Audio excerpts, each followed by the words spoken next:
Oh my god, that took forever. Jesus Christ. I've been having technical difficulties because of my dumbass TV. It's actually due to dumbass me, actually. So what had happened was I have two smart TVs. When I moved here, I set one TV that was supposed to go to my room. I set it out in the living room. And just let me know if you can hear me as well the first time. The first couple of moments are just to make sure that you guys can hear me. But I have two smart TVs, right? 50-inch, 55-inch TVs. And one of them, the one I have here in the living room, doesn't have ESPN Plus app. It's a Vizio TV. It was more expensive than the one I have in my room. The one I have in my room is a Roku TV. So it's like, it was what, like $200? Oh shit, I thought the show's gonna fall. It was like $200 for the 55-inch because it's a Roku TV, right? And that one has ESPN Plus. That one has all the apps. Let me fix this shit real quick. And this one doesn't. And this one costs like $400. Like, how is a TV going to cost $500 and not have ESPN Plus? I'm offended. I'm hella offended. Hello, guys. Thank you so much for your patience. I'm really annoyed, and I could have just switched the TVs, but they're heavy, and I'm not that big, so I was really scared to move the TVs by myself because I probably would have broken them. And it's just hard to move TVs because the one in my room is like up on my vanity thing. That would have not been well. And then this one, I just can't move TVs. So it took fucking forever for me to get on here. I had to change my entire setup. Let me get the webcam and show you guys. Um, I I am on my couch with the roadcaster next to me on the couch. I have my son's iPad ready to go for the Showtime. What is it, Fox or Showtime? My TV, and that desk is usually where I go live. And because this dumbass TV doesn't have ESPN, I had to do the, what do they call it, where you like mirror the laptop to your TV. That's what I had to do basically. So I'm annoyed. Like, I was annoyed as fuck, and I could have just switched the TVs, but I'm not strong enough to move the fucking TVs. Lesson learned. Next time a friend comes over, I'm gonna ask them to move the TVs because there's no way I can't have ESPN out in the living room. You know what I mean? Like, I enjoy watching shit in my room, but I can mirror stuff in my room. I can mirror shit in my room, not here. Because I would probably need the laptop to watch the other PBC card more comfortably. But now that Angulo card fell off, I honestly am not that excited for that. Can you guys hear me okay? Sorry, I've been ranting. JMG was Gucci. Are you guys watching like on your TVs? Are you guys watching on your device? I was kind of like scared to go on after so many people were like no because I know a lot of people, especially with ESPN Plus, they use their devices to go live. I mean, to watch, and then they can't really watch the live if they're just on the device for that. You know what I mean?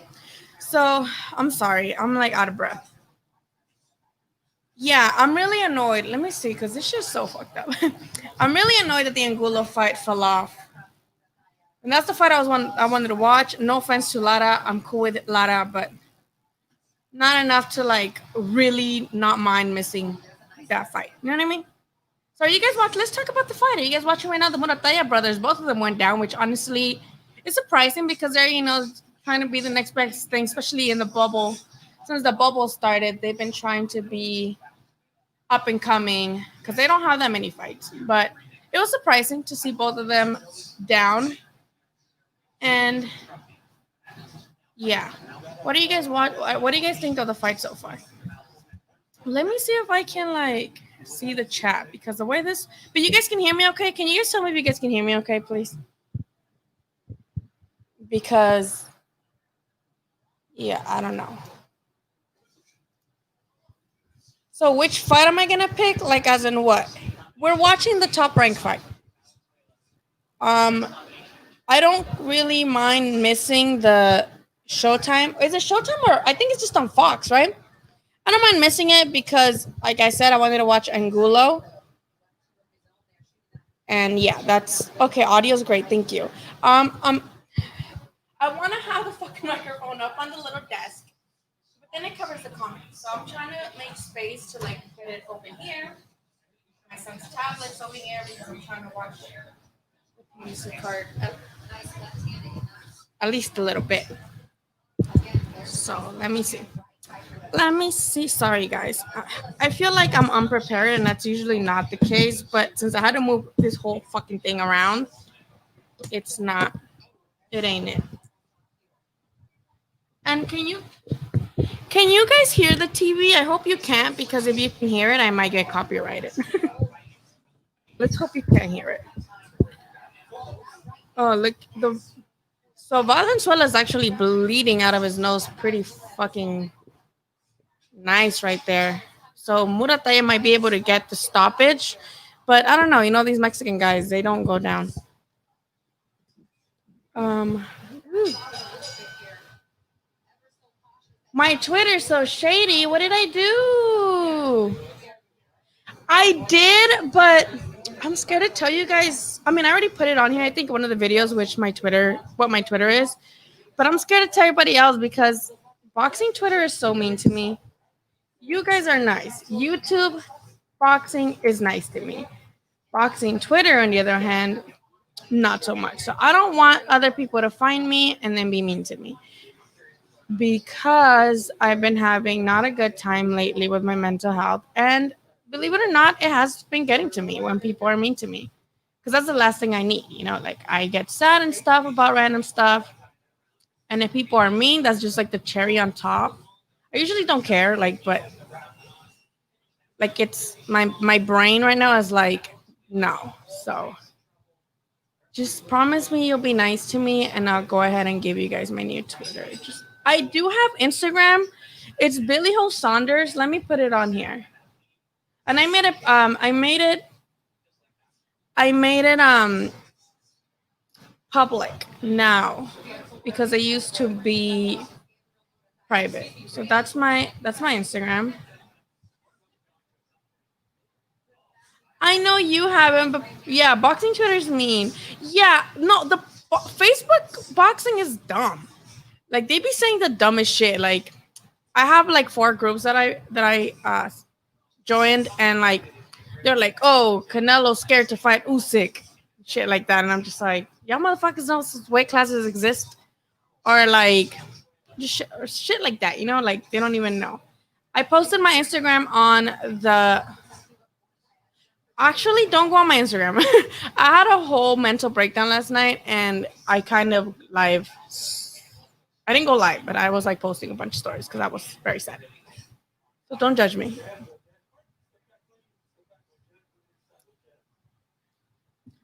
This is 7 out of 8 rounds.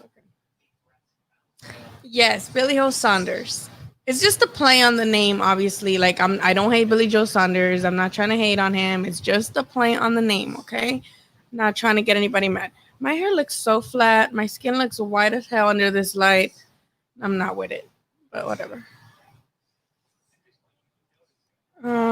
Yeah, don't judge me. If you follow me on Instagram, don't judge me on my mental breakdown last night. I'm gonna order some food too. What are you guys eating? Are you guys? I'm drinking a White Claw, and don't judge me. I didn't drink these until last week.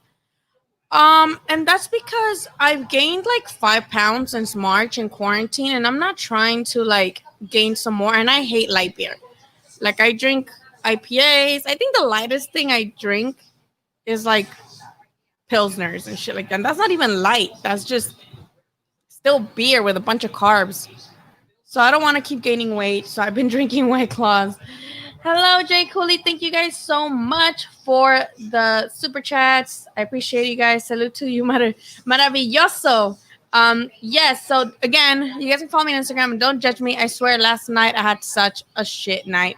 Like I was having such a fucking mental breakdown, and I'm really like transparent with stuff like that. So don't judge me too much. But hey, stoppage, 7th round from Murataya. I just noticed that Robert Garcia's back in the bubble after being, not able to be in there because he was constantly testing for COVID.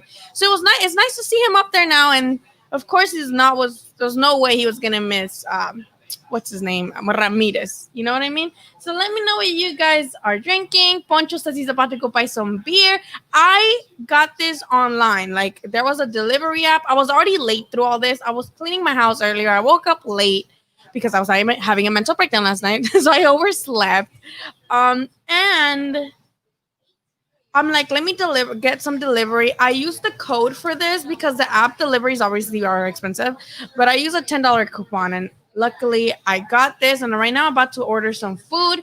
Let me know what you guys are eating and drinking for the fights. These fights should be so good.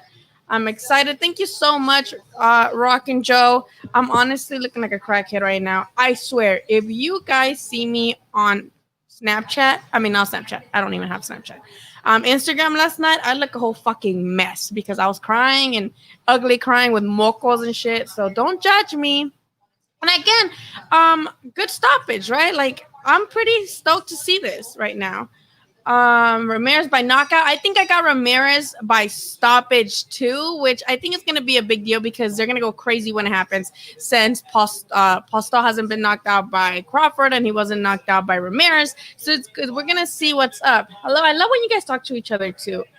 Thank you. You guys are like really making me feel good right now because I feel like a crackhead. Arturo, hey. When are we watching that? We should. Oh my God, we should rewatch that fight. Also, thank you guys again so much for your super chats, because these lives usually they get demonetized, not unmonetized. Sorry, I'm Mexican. They get demonetized not only because I show you guys like clips of fights, which apparently YouTube sees as copyright, which is not, you guys. I went to school. I studied law of media. And it's not copyright. Copyright is if I was showing it, like streaming it. You know what I mean? Like for profit for myself. But in the form to, parody, commentating for educational purposes, you are allowed to use content like that, and it's called fair use. That's the law that is called under fair use. So you should be able to use, especially in the commentary, which is what we're doing here. And I'm not just going live to be like, hey guys, like here's a fucking fight, let's watch it, pitch in $5. Like, that's not what this is. So I hate that YouTube has such a strict copyright, and it's not even YouTube, it's Top Rank, it's the companies, which it's fucked up because fair use, fair use. Also, I cuss a lot, so they're like, you're cussing, we cannot put ads on your videos. Angulo so slow. I know, but he did so well. He did so well in his last fight. That was an upset, I feel like, wasn't it? I don't think a lot of people expected Angulo to win his last fight. Smoking sticky green. Ooh, yeah. I don't smoke, but hey, more power to you. I have anxiety. This is like too much information, but I feel like this is not like our usual lives. This is more of us like hanging out. But I do have hella bad depression and anxiety, so weed usually makes me more like existential crisis, so I don't use it. I'm gonna order stuff to Grubhub. I don't know if I should get pizza or if I should get sushi. I'm not sure. Do you think Mexican boxers lean forward too much when fighting? Do you think others capitalize on that? I don't want to say that, because to me, Mexican style boxing is kind of a myth in a way that, yes, a lot of Mexican boxers do come forward. They're, not that much defense, mostly just coming forward and taking 3-5 punches at a time just so they can land one of your own. But we got to give credit to the other guys that don't fight quote unquote Mexican style, because they're more, technical, and they don't necessarily want to have the same style with every fighter. But I guess those are the ones that do lean forward. I don't think it's capitalizing on it. I think the right person can capitalize on it. But actually, a lot of people have trouble with Mexican fighters because of that, because they're so come forward and they don't get off of you. So I think the right person does capitalize on it. For example, counterpunchers. Counterpunchers are definitely going to be capitalizing on that, because if the Mexican guy's just coming forward, and that's just like not just Mexican, like anybody is just coming forward, then definitely they're going to get caught with something right back, especially if they're so used to just coming forward. Sorry if I'm like not looking at the screen. I'm gonna order some Grubhub. What should I order, you guys? Use CBD. I used CBD for a while. I loved it. It made me melt into my pillow. I was using like it was like a little spray, and I would spray it under my tongue, and it was amazing. But it was like $40, and my friend got it for me because guys, I'm dumb as fuck when it comes to shit like that. And I don't know like if I could just walk in to a dispensary and ask, do I need an ID? What do I need? Like, let me know, guys. Because also, like, I haven't been working since the pandemic started. I got laid off from work from my job, and then with the sports stuff, there's no media, so it's not like I could do anything about that. And I've been trying to not spend a lot of money on stuff that I feel like are a commodity. Like with me, I mean, I've been having anxiety all my life, so I feel like I'm used to it. But it's like like $40-$50 for the drops that I had, well, the spray that I had. So right now that I'm unemployed and I've been like living off my savings, I like not try not to buy shit like that. I'd be back. All right. So cute. Oysters bomb. I'm from Nayarit, so I love oysters. Arturo, thank you so much. I brought you one from Ben from Hi Hi. Went to LA.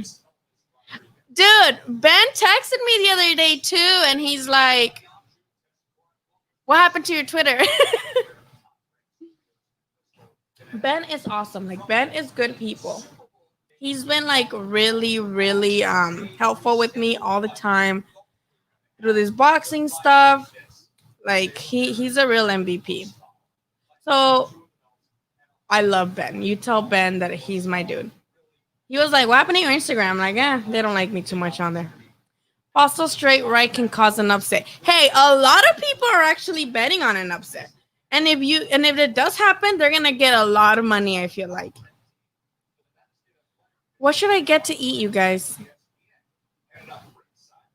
Pizza.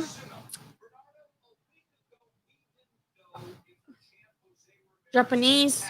I think I'm just gonna get pizza because that's like the stuff people get, right? When they're watching boxing. Pizza.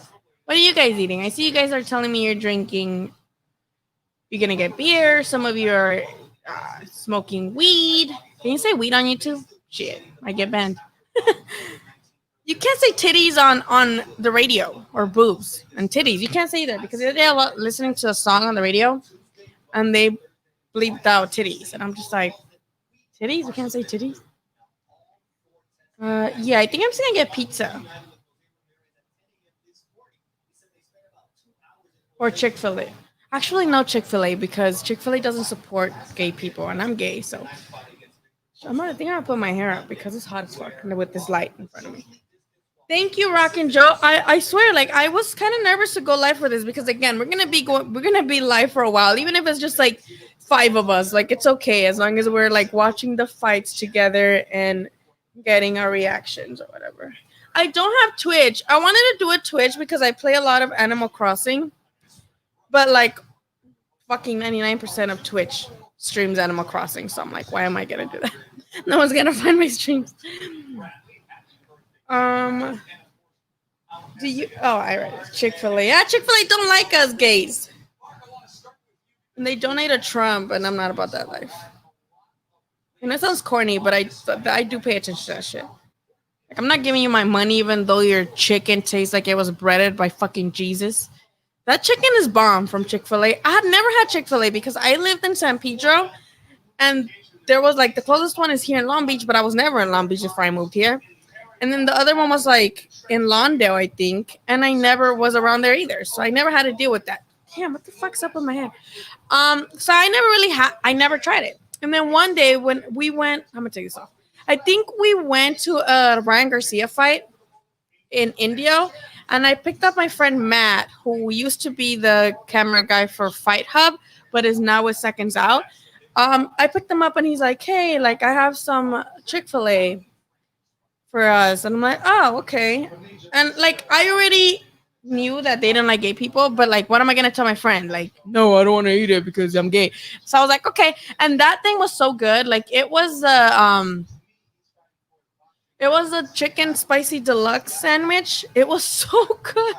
And right now, I live like literally like 3 minutes away from a Chick-fil-A because I live in Long Beach, and I like it's literally like 3 4 minutes away.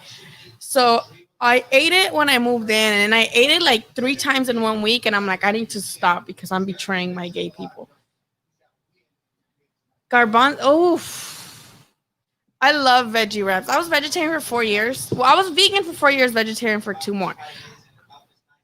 So I love me some gar- garbanzo beans and veggie wraps. My favorite vegetarian wrap is a portobello mushroom. Portobello mushroom, a little bit of like vegetarian cheese, like the yellow one, and then with carrots, broccolini. Um, what's the white one? What's the white broccoli? Cauliflower.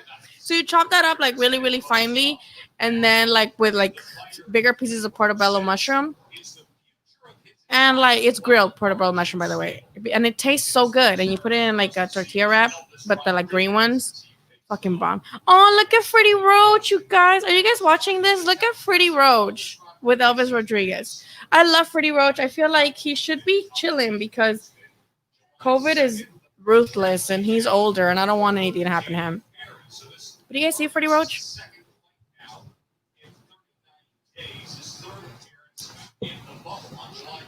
Let me order food. I feel like I'm gonna get pizza because I'm not gonna finish a whole pizza, and then that means I can have food tomorrow. Then if I like order like I'm a fucking like sushi, and then I finish it, and I'm gonna be hungry again like in 3 hours. So let me get pizza.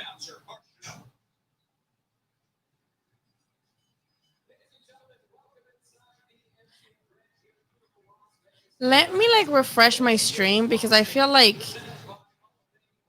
it's like behind. Smash the whole thing. Pizza? I'm in the house. My stream's like, yeah, that's what I was noticing. So I think I'm gonna refresh it. Thank you, Jesus Gonzalez. It was nice to have like a little comment. Also, I realize that a lot of times, guys, the YouTube algorithm blocks the comments, so I'm not deleting any comments. I do my live stream through a website called StreamYard, but I noticed that when I go to the chat on my actual YouTube page, there's like some comments that don't get like displayed, and I have to like approve them basically, which is dumb.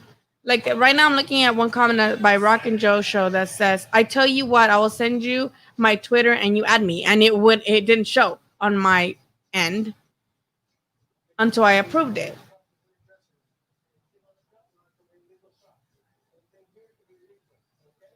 And then one two also commented something that it didn't show up, so I'm not sure why YouTube does this.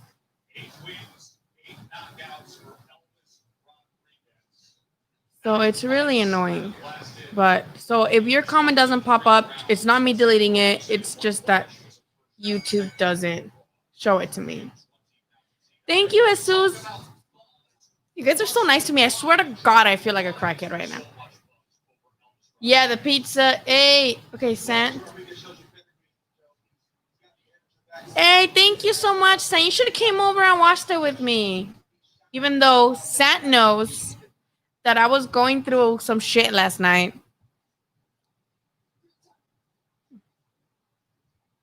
I do have a Twitter, but I'm scared to give it away because people are mean to me on Twitter.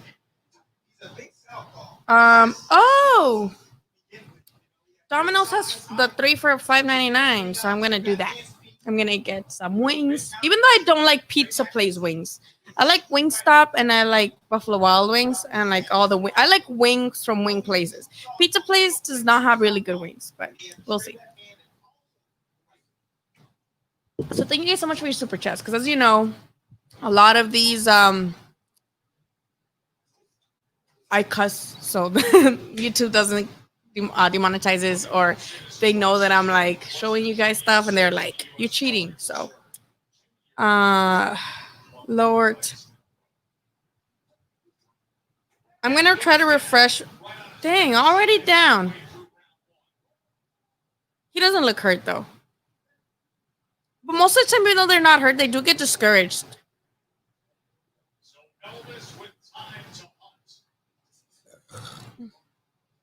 Oh, also, tell me, you guys. Tell me how you're watching the fight. Are you watching it on your TV through like the app? Are you streaming it? I'll keep your secret from the FBI. Are you watching it on your computer? Elvis or Wilson? Wilson? Right now? Like Wilson Rodriguez? I didn't know his name was Elvis. I didn't know his name was Elvis. Let me try to refresh my stream because I dead ass feel like it's behind. I'm actually wearing pants this time. Well, no, I'm not wearing pants. I'm wearing shorts. But last time I couldn't get up because I was not wearing any fucking pants or anything. I was just wearing my underwear. Angulo's still fighting? I thought he was. Oh, they replaced it? Because I really was looking forward to his fight with. I can't pronounce that guy's name. How do you pronounce his last name? Traux. English is my second language, and I came in like as a fucking child, like older child. So I kind of struggle pronouncing people's names. Damn, no. I think he's gonna get the knockout. Yeah. Let me refresh my stream now real quick.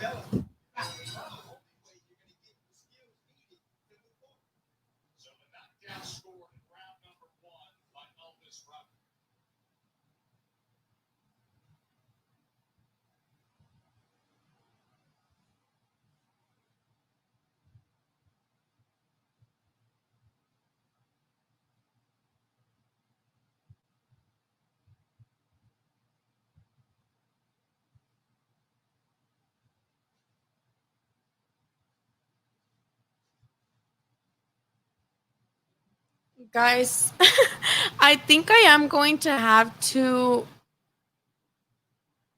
I think I'm going to have to switch the TVs because my laptop just died. Fuck! I'm so annoyed. Unless I can like AirPlay just the just this specific tab on my computer.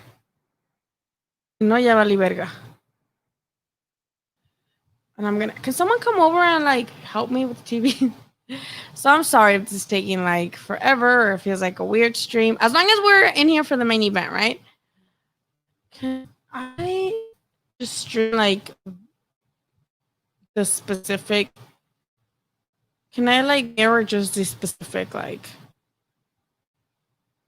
window? Is my question. Because I can't like both like share the screen and then be on the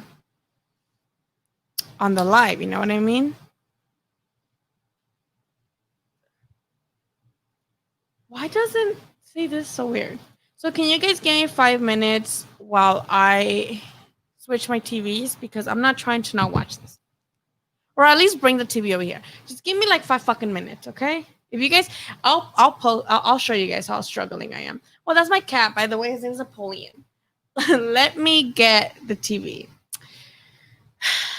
The shit I have to go through to watch this because of the freaking TV doesn't have ESPN. How do you not have an ESPN app? Like that is so annoying. But I do wish this was just on ESPN. Period. You know, not like ESPN Plus. Okay, yeah. Let me get the other TV. Don't laugh at me if you see me struggling. Okay. Be right back.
Hello.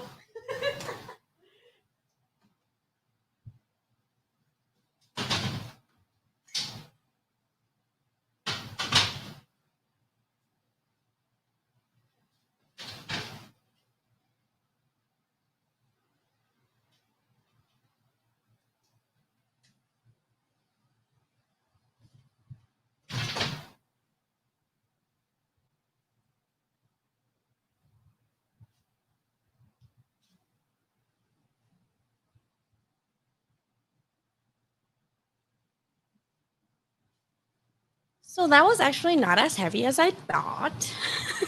Are you guys laughing at me? You can if you want to.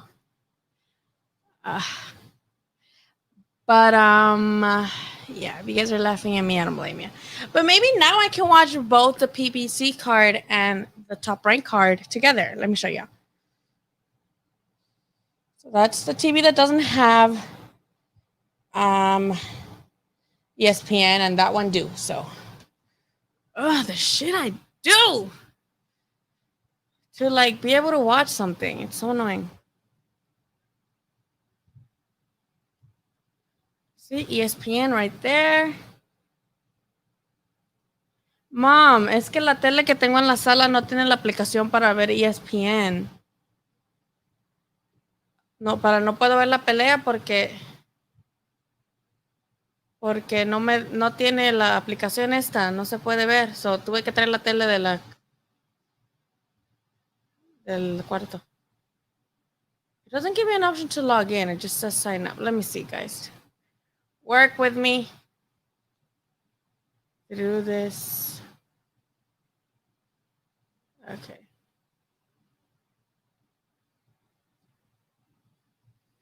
My bad.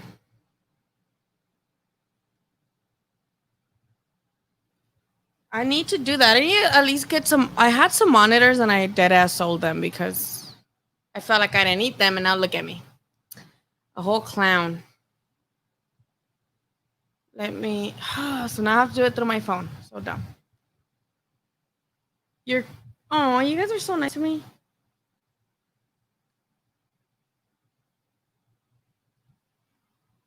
Yeah, Napoleon's sleeping. So I can better see how you can log into this.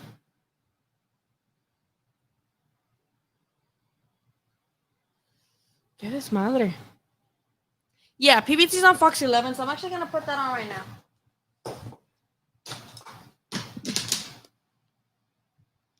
This is just a mess, a whole mess.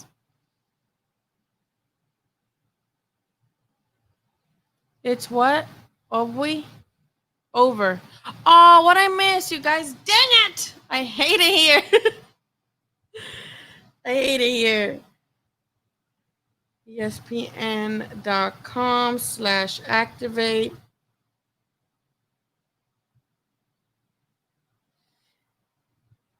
If I didn't have a whole mental breakdown last night, I could have woken up earlier and set this up. Oh, it's R. TTCZR. Got it. Okay, so it should be on there now. And I should be able to see the fight. Let us pray. You know what makes me angry? That when you go to ESPN Plus, they show everything and you have to scroll like 50 million times to get to the fight. It's really annoying and it's disrespectful to boxing. Oh, yay. Okay, so it's retrieving. Oh, yay, you guys, we got it. Woo. Okay, now let me put the Fox card on this one and we're set, bitch. Wait.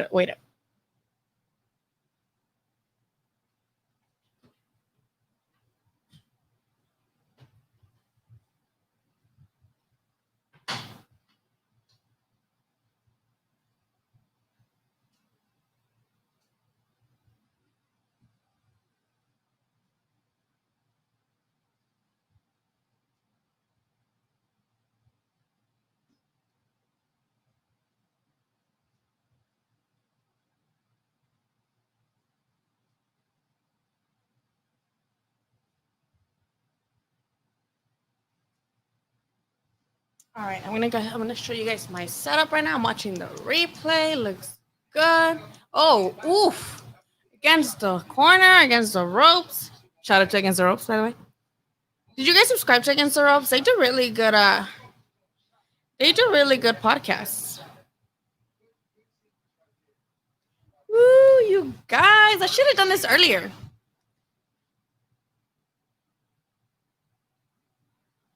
What happened just now?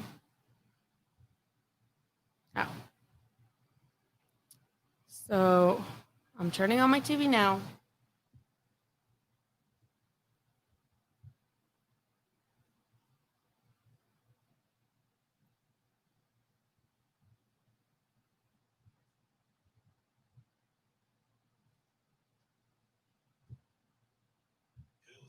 And I still can't even order my food. I love Dominican accents. There's the Chirac. What does Chirac mean? Can you please explain it to me? Chirac? Chicago? Angulo might win. Hey, Angulo that was the fight I was looking to forward to the most, and it fell through. But he's fighting someone else now. What's Fox 11? Right? Is Fox just 11 or is it FS1? Oh, oh, Angulo is on right now. We're good. We're good. When wasn't he supposed to fight an undercard of the Virgil fight, but then his opponent fell off, and then I don't know. He's supposed to, but I don't know if they're gonna be waiting for what's his name instead. What's his name? Linares. Hey, I'm so happy. I'm gonna show you guys. Oh well, I mean it's commercials, but whatever. So that TV is showing the top rank card. Yes. And then that one's showing the Fox. You can't see because it's fucking bright apparently, but at least we got it, you guys. Should have done that to begin with. I'll move the TV later. Now let me order my fucking pizza. Jesus. What are you guys eating? What are you guys drinking? My friends from Against the Ropes are actually in Rosarito right now watching Ashton Silves pro debut. So shout out to Against the Ropes. Follow Against the Ropes because they doing the damn thing. They went all the way to Rosarito. They invited me, but I was having a mental breakdown, as I said earlier, and I just didn't go.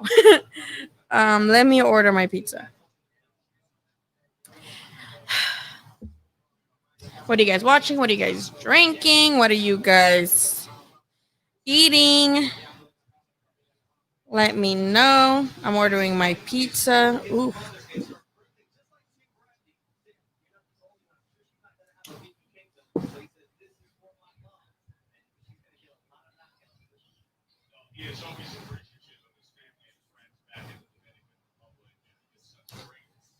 Let's see.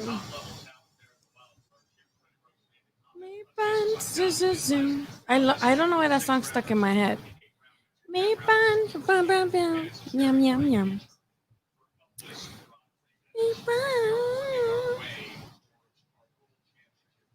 What? Pizza? Okay, I have pizza.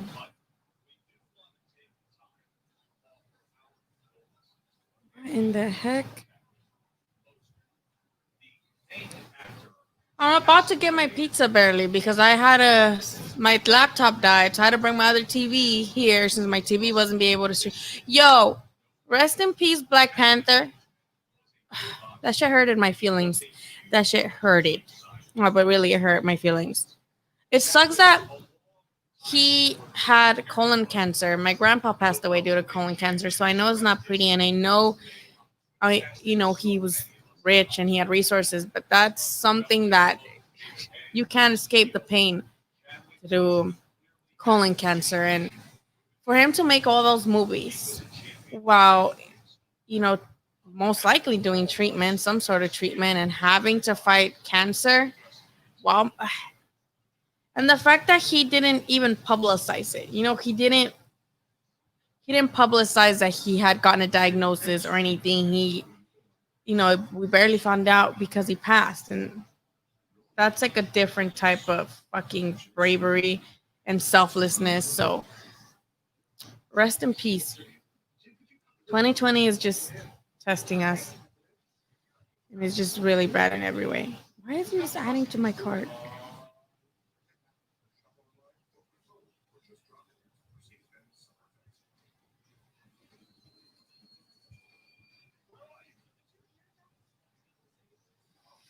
So yeah, Wakanda forever.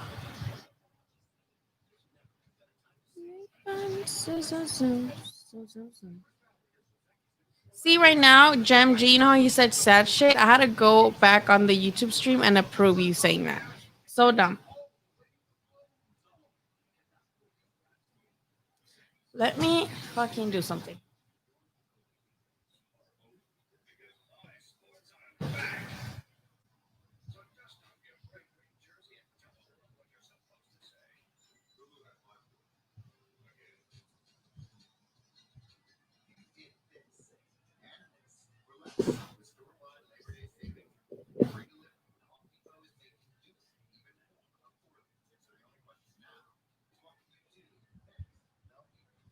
There, I hate looking so damn white on this goddamn stream. So I just opened the window instead of using this light.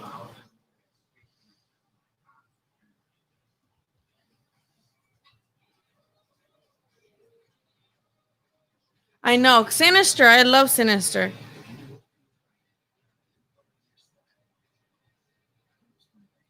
And I'm telling you guys, the fact that he didn't even let his diagnosis be publicized, like he didn't get the diagnosis and I was like, hey, guys, I have cancer. Like, I'm sorry, I'm gonna take it easy or whatever. No, he's just kept going and makes me sad. Puro pinche RGBA. A. Is this better than having the light, you guys, or should I have the light on instead? You guys let me know what you guys think. What the fuck?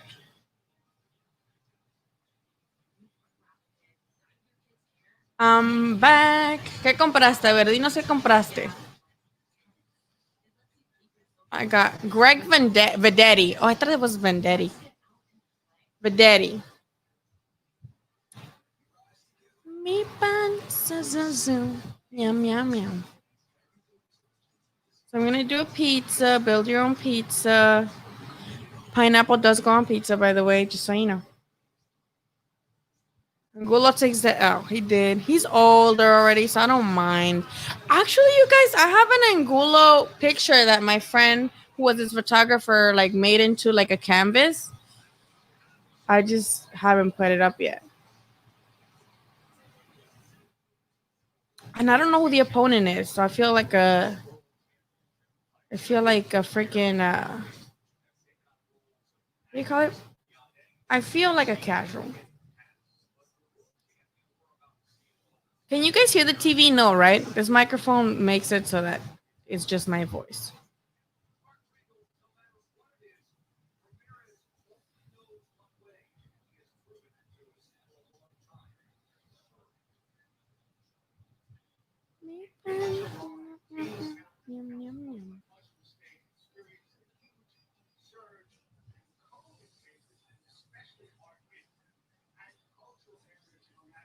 Yeah, well, I didn't watch it because I was 50-cent pizza. Ugh, I'm okay. I don't want no 7-Eleven pizza.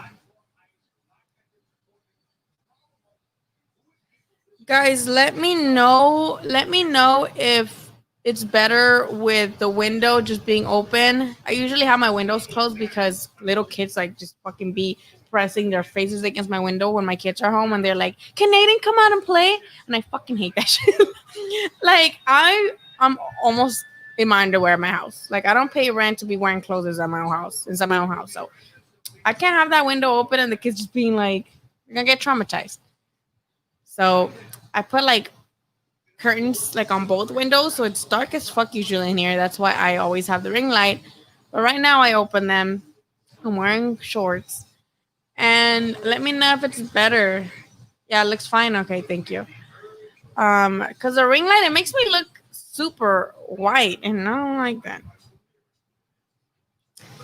Let's see.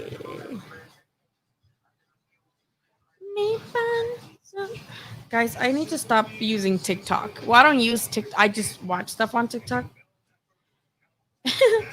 And I have like, I'm always singing songs from there. Okay, let's see. Why is it limited? So my pizza is about to be ordered. Check out. That's a really good deal. Two things for $5.99. I got three. I got three things. No, let's go to checkout.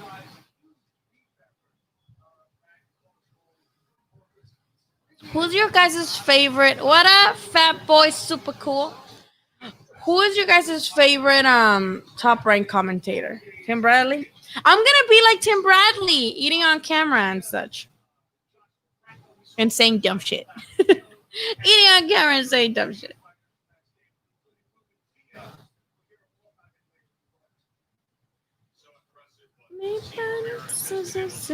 Yum yum yum.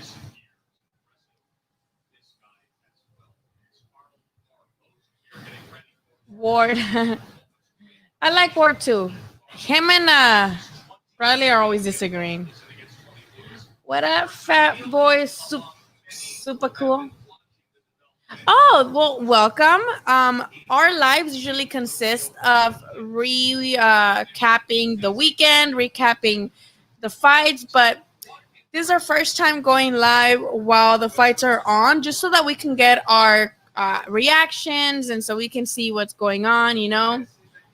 Yes, so the fight for Postol and Ramirez is on ESPN Plus, and on Fox 11 right now there is Erislandy Lara versus It is Vendetti.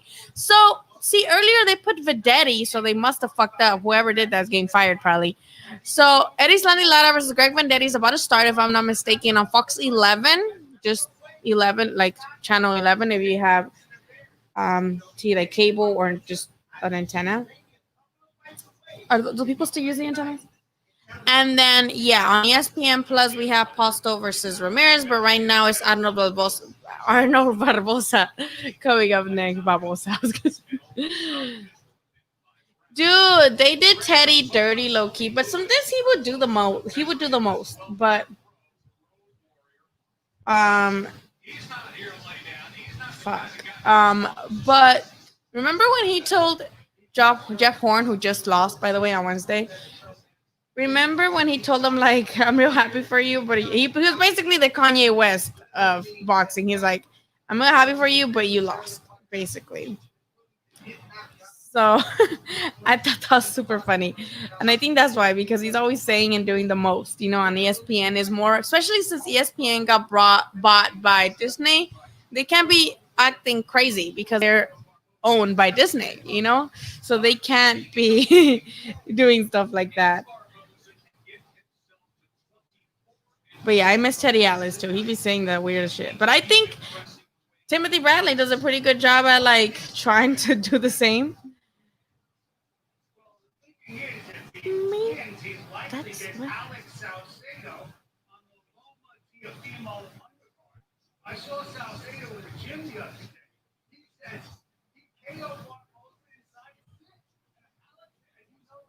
yes,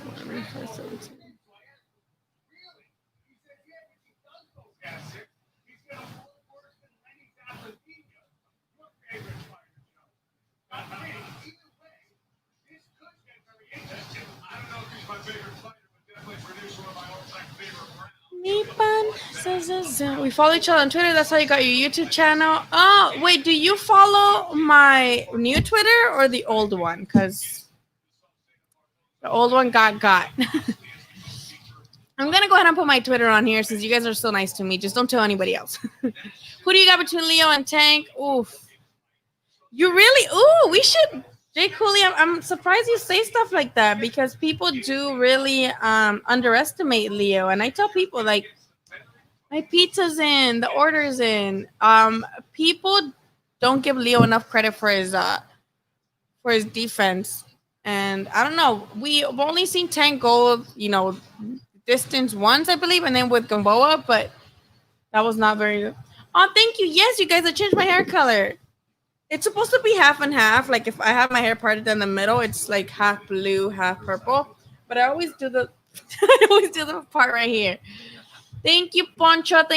You guys are so nice with your super chats. I appreciate it. Woo! I think I got Ramirez as well, but Postol, as someone said earlier, can definitely. Hey, just think he's older. I'm gonna bring a pillow just because I'm short. Like if I were to sit down normal, I'm like short, and if I like have a pillow, I'll be more raised up. Ramirez KO's old boy in 6. I think more later rounds. I think more on the later rounds. Let me go get a pillow. Poncho says Tank got the win. Bag. I do think that most people are expecting Tank to win, and a lot of people see Leo as kind of like a sacrificial lamb that they're giving so that Tank can have that good name on his resume. You know what I mean? Because Leo is coming up. Let me go get a pillow and another white claw.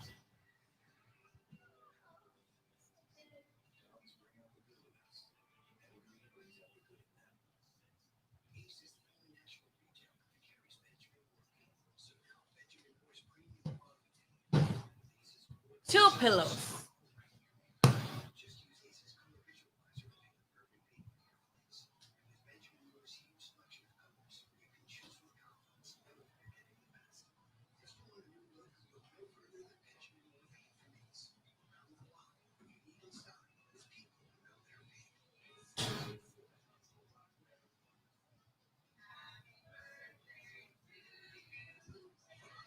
Woo!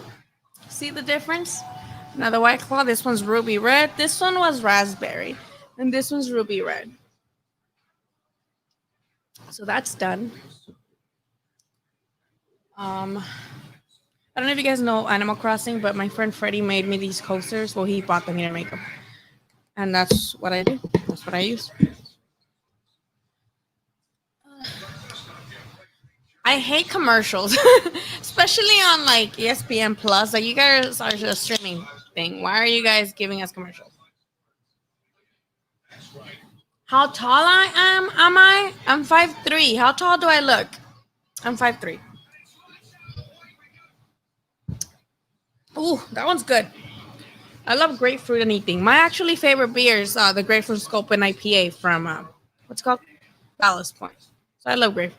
No, you don't. I'm telling you, Tank won't knock him out. Watch Tank. See, that's the thing. I think if Leo is able to take Tank's power, then I feel like his high volume punching and defense is going to give Tank a run for his money. But if he's just like the other guy, especially coming up in weight, then he might be in trouble. My hair looks flat right here. I'm down. I mean, if you guys like doing this, if you guys like going live during the fights to get each other's reactions, to get each other's like type of vibe during these lives, we'll go live every time. Unless I'm covering the event, then I can't do a live. But they'll ban me. But if you guys are down with this, I see there's like more than 20 people here, so I do appreciate it. I hope that people don't think like when they see the title. I hope they don't think that I'm like streaming it. I hope they're not like, oh, this bitch is like showing us the fights. I'm not. This is just for us to like react together. You know what I mean? Hang out, kind of like a virtual hangout because we can't hang out in real life because of COVID. So this is just mostly for that. You're a shorty. All right, you got it. You got it. So next up on ESPN Plus. I believe we have the Barbosa fight, right? That ref got titties. Also, guys, I'm gonna tell you guys this because again, we're like hanging out. This doesn't seem like a regular live to me where I'm telling you guys about the weekend and our recap. This us hang out. I'm getting a nose job because look at my nose. It's so big, So I'm trying to get a nose job because I have like a bump right here. I have indigenous background, and my ancestors really blessed me. So getting a nose job. I hate when I'm doing interviews. I hate when I'm doing interviews, and obviously I'm like this, and like I look like fucking toucan Sam. That's just personal, I guess. I'm sorry. Yeah, Barbosa, Snack. Oh, I didn't know Barbosa was with Snack. You think Santa Cruz ever spar Red Catch? Oh yeah, oh yeah. They do strength and conditioning together too. I actually was at one of their strength and conditioning coach is Andy what the fuck? The Elite Smith. I don't know what his last name is. I forgot his last name. His name's Andy. They call him the Elite Smith. He invited me one time to come over because on the same day, he's a busy guy. He also had an interview with Against the Ropes. He had Leo and Ivan doing like their strength and conditioning, and then later that night he was gonna have Mungia. So I was there all fucking day because he was there with Leo, he was there with Mungia, he was Red Catch was there, and it was cool. What's his last name? I feel bad for like not remember. Andy Aguilar. Andy Aguilar. I don't have the videos anymore, damn it. I had to reset my phone. But yeah, that was like a really cool experience to see Leo and Ivan together doing strength and conditioning, and then later on seeing Mungia, who was huge at the time. Leo keep coming with the punches if he can get caught. True. It all depends. Again, it's all gonna be due to like strategy. And if I'm looking this way because the top ranked TV is on this side. Barbosa Jr. versus Luis. What's his last name? What weight class is this? What weight class is Barbosa again? Chris, yeah, I am going to do it. 5'3" is yeah 5'3" is average. I don't think I'm short. I'm pretty average. I feel like I'm average in all aspects. Oh yeah. All right, you guys got it. Banuelos reminds me of buñuelos, which I love. So shout out to you. So if I'm looking that way, it's because I'm watching the fight. What weight class is this, you guys? Can you guys remind me what weight class Barbosa Jr. is in? Because I know he's been very, very popular lately. Screw Lada's fight. Lada's actually doing the ring walk right now. Walk ring, what the fuck? I feel like I'm gonna go cross-eyed, like fucking looking over here, looking over here.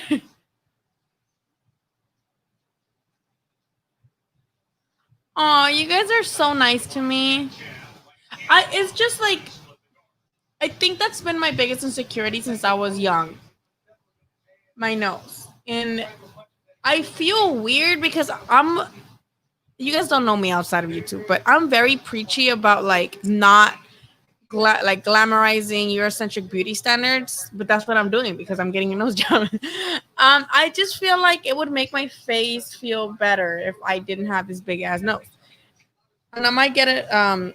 I might get it before the end of the year if COVID chills a little bit. If not, till next year. But I already have a consultation pending. Yeah, I just feel like I could do like more haircuts. I could like turn around and not look like a witch. You guys are so nice to me though. I have like this bump. You guys can't see it, but I have like a bump right here. And it just looks like a witch. Like I look like Toucan Sam. And I hate it. So I'm getting rid of it. You guys are nice to me though. Thank you. Do you think Virgil Ortiz has a chance against Errol Spence? Maybe not necessarily at the moment. Maybe I feel like they fight later on when they both move up in weight because I think Virgil's going to try to be champion at 147, but also I feel like once he does, he might move up. I see him at 154 too, maybe, you know? So I feel like they're both going to move up, and I see that fight happening in the next couple of years, but when they both move up from 147, if that makes sense. Y'all still haven't told me what weight class Barbosa is. I don't like Buenos either, but I don't think about it. Oh, I think that's the pizza. Is that the pizza already?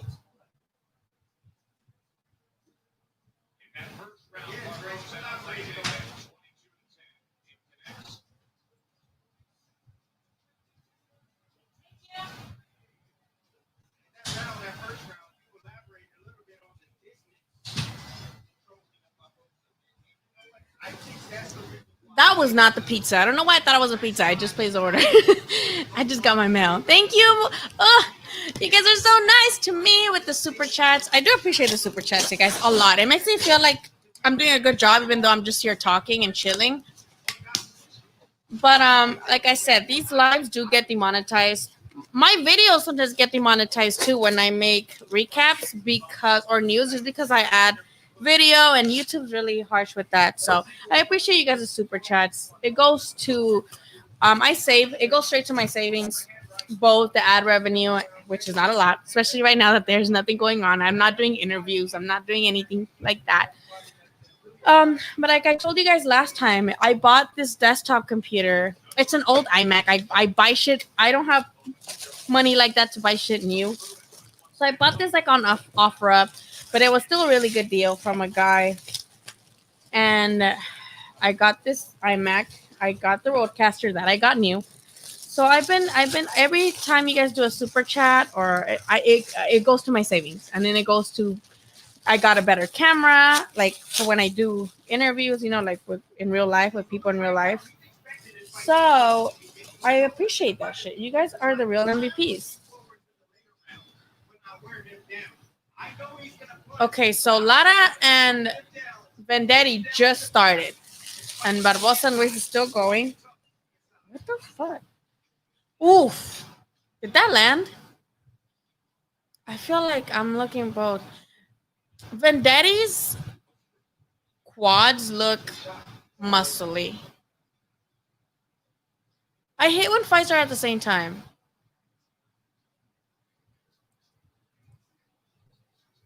Wait, what do you mean? Shamed how? What did I say? I'm sorry. What did I say? No, what did I say? Embrace your bump. It's hard. Oh, Carlos Valderas. Carlos Valderas is also training with Andy Aguilar, who's strength and conditioning coach for Leo and for Ivan Redcatch. They just started working with him. He got knocked the fuck out, didn't he? I didn't see that because they don't do him right though. They keep doing that kid dirty in the way that. Oh, I think Barbosa's about to finish this. One more round, I think Barbosa got this. Look at that look that he just gave Luis. His looks could kill, but I think Barbosa probably in the next couple rounds he's gonna get this guy. He's gonna get got. Um, what was I saying? Oh yeah, look at this mask, yo. Carlos Valderas actually got knocked out, and I feel like he didn't get enough love because he was like always in the deep ass undercards, and I don't like that. Like he had enough talent to like be televised. I think that one was televised. Why the fuck does it have? This is fucking weird. I bought this mask because it's clear, and I have to like do makeup school on Wednesday. Like I have cosmetology school, and I didn't want to like wear makeup with the mask because it looks stupid. But this looks stupid too. Yeah, I think Barbosa's gonna finish this soon.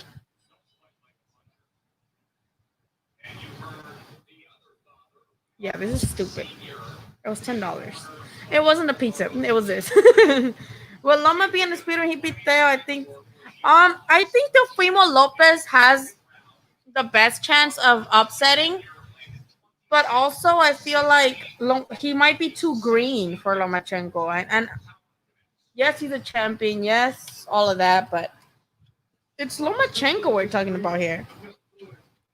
But if there's anybody who could beat him, it's definitely Teofimo. So I wouldn't be surprised if Teofimo is just too big for Lomachenko and he just, is powerful and he is able to catch. I'm not gonna be surprised, but I'm also gonna be not gonna be surprised if Lomachenko just pulls a fucking boxing clinic. Honestly, because I personally think Lomachenko shouldn't be at 135. I think Lomachenko should go down to 130. Should get an Afro Nostra. What does that mean? What does that mean? You guys are mean. Lemo will have a hard time with Theo. I think he's been having a hard time since he moved to 135. Just not with Croya, you know? Or how do you guys pronounce that in the UK? Crayola? I don't know. Or is it like this? Is it like this? But then what about this? Yeah, I just feel like he should go back down to 130. Is it like this? But then what the fuck is this? But it does make more sense like this. But can I take this off? This is dumb. Why did I order this? Oh, you could take it out. This looks stupid. Why did I order this? Okay, what's happening with Lara? Oh, it's just the round 2.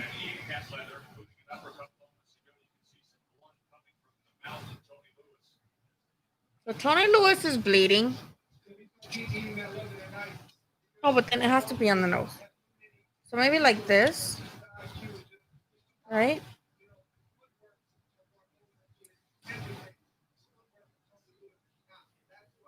I think it's like this.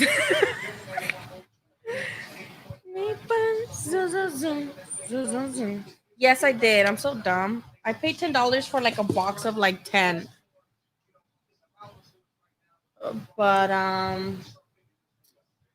yeah, they look dumb. Billy Hole Saunders, that's my Instagram. What you guys haven't told me what weight class this is. I forgot. What weight class is Barbosa?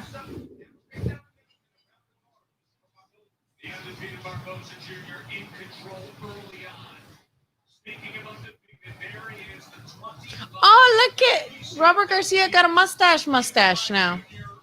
Or unless he just painted it. Okay, let's see what. I have not been paying attention to Lotto's fight at all. I'm sorry.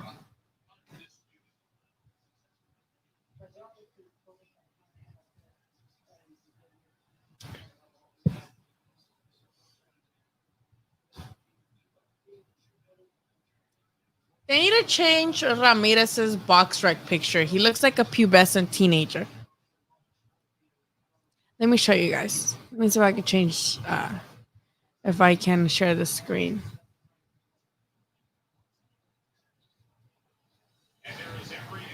Aw, Edward, you're so nice. I do have acne though, but it's not that.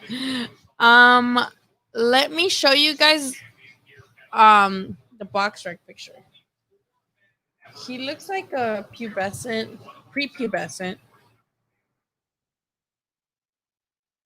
teenager. And then where?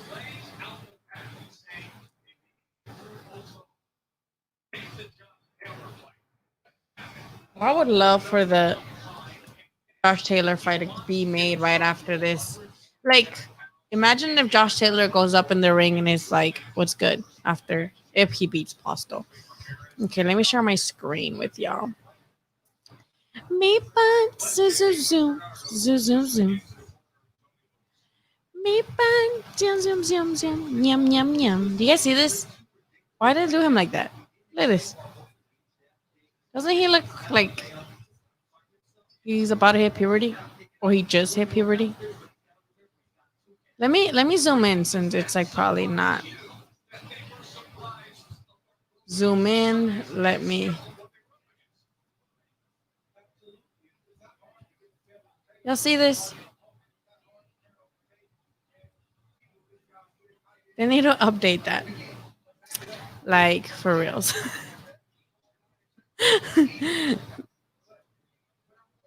Lara's fighting on channel 11, just Fox. Fox channel 11. Let me look up what weight class he is since y'all not fucking telling me. Oh, yay! My pizza's coming in 5 minutes. So if I go down and like get the pizza, don't be mad at me. You can't even see. I hate how the glare is so bad, but my pizza's coming in 5 minutes. Um,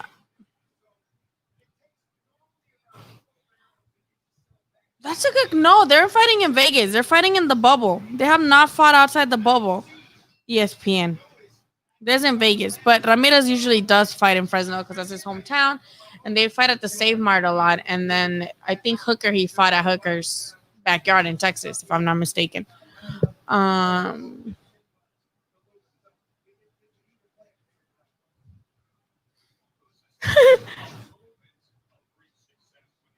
yeah, I haven't been paying attention. I'm not gonna lie.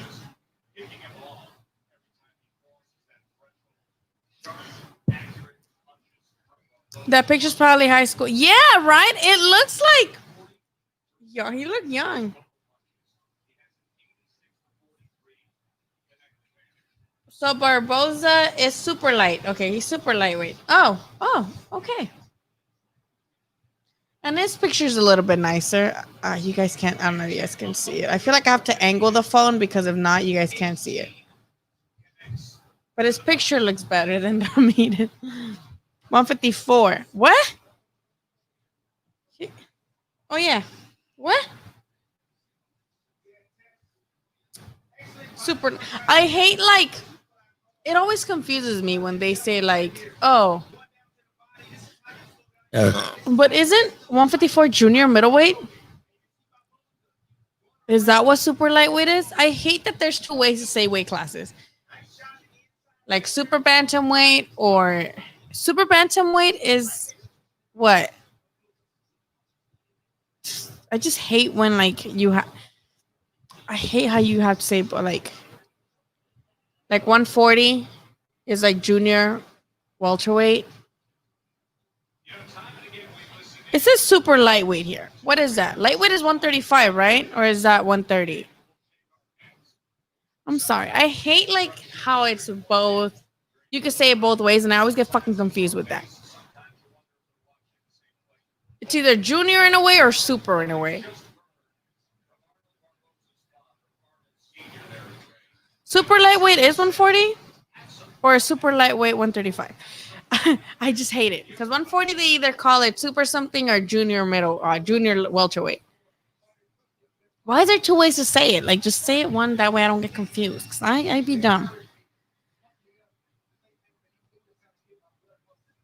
Let's see. Where's my pizza? I don't know how the fuck I'm gonna eat here if the table's like all taken up with like stuff. 154 is on a super welterweight and junior middleweight. Yeah, right. I hate that. Sant, I'm sorry. Yeah, I hate that. I hate that. Like, there's two ways of saying it. Like, can I just have one way because I am confusion. I am dumb. I am dumb. I'm dumb as fuck. You guys don't even know. Yeah, my pizza's about to get delivered. You should have came over. Is this delivered? Okay, he's 3 minutes away. You should have came over, Sant, like you did last time. I know Sant knows he's my friend, so on Instagram he saw I was having a hard time yesterday. Is middle super? Is no light heavyweight? No, I think that would be like cruiserweight, right? It's no cruiserweight is after light heavyweight. I don't fucking know. Super is super middleweight also like no. It might, right? Because it's 160, 168, 175. So it might be shit. I don't fucking know. 154 is also, yeah, it's so fucking weird. It might be now that you think about it. Because yeah, it's 160, 168, 175, then cruiserweight, and then heavyweight. I am dumb. I am dumb. I really thought Barbosa was gonna put this guy away, but he hasn't lost a step, so it's okay. I love his trunks. Purple and glittery. That's like my aesthetic.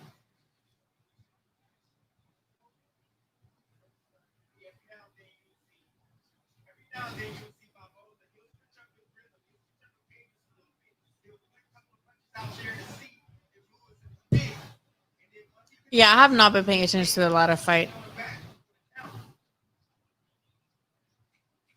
Ooh.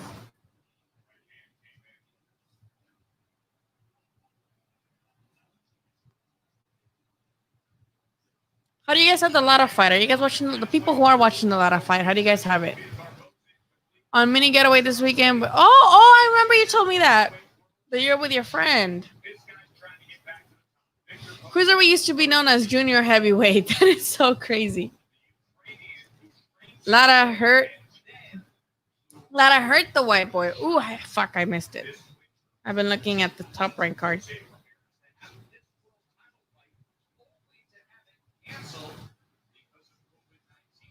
Yeah, the Postol Ramirez fight was supposed to happen in China in March, and it was March, and that's when they're like, yeah, no, this is not gonna happen. That's when COVID was like getting really, really crazy in China, and they had to cancel that. I feel like they were already over there, right? They were already over there, and they had to scrap that fight, and then this is the second time I believe that they reschedule it. Let me see. Let me see when he hurt him. Oh yeah, he gave him like little Bambi legs. Using the ESPN on my PS4 to watch. Yeah, I was using my laptop, but then it died to mirror it. Cause remember when you were here, Sam, we mirrored it because my TV in the living room doesn't have that. Doesn't have ESPN. So I brought the other TV. I have both of the TVs here because my laptop died. I fucking hate Mac. My MacBook. I mean my iMac. I love. My MacBook, I fucking hate the MacBook Pro because it doesn't have any USB ports. It doesn't have any of that. So I have to buy an adapter to be able to put the fucking USB shit on or HDMI or whatever. Like I can't just put it on there. So I got it, but then it wasn't working. And even though I have 5 of those motherfucking adapter things, I could only find one. And it was pissing me off. So I was really agitated and irritated and all the aids because I was really annoyed about it. And I don't know why I didn't bring the other TV over here earlier. So now I have both TVs here.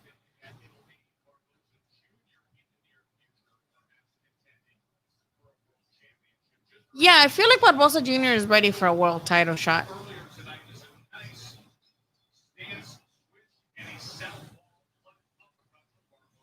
Oof, yeah, Lara got Vendetti really fucking good with that shot. Holy. Oof, right in the jaw. Pow, right in the kisser.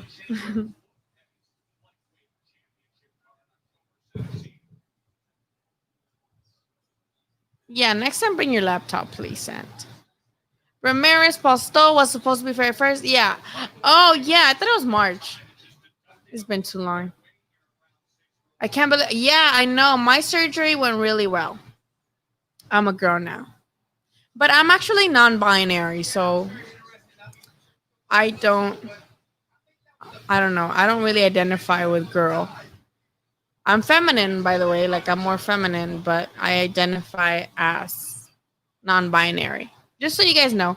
I know a lot of people don't like when people have pronouns or choose their pronouns. I know a lot of people are like, there's only 2 genders. But if you guys, just a thing about me while we're getting to know each other, I do have they, she pronouns. I don't mind when people say she. I don't really mind it. Um, but my main pronouns I like is they, as I do identify as non-binary. But on the real note, Gamecore is just trolling. He just probably is one of those Twitter people that don't like me, or it's probably one of those people that got mad that I said Tyson Fury shouldn't have said the N word. Um, I have a V between my legs, and even though I don't have titties, yeah, he's just trolling. He doesn't like me probably, which is cool. I'm a dude because it's a boy who enjoys rom coms. I don't like rom coms. They're corny to me, and they're usually like this. They're recycled, so I don't really like them. Where the fuck is my pizza? It says 2 minutes away. Okay, we're now 1 minute away. That's probably at a red light. But yeah, you guys can be here and like troll me. I usually don't mind it. Like I'm pretty cool with it, but I just want to use this as an opportunity to say, yeah, I am biologically a girl, woman, whatever you want to call it, but I identify as non-binary. Just, just, Just another thing about me.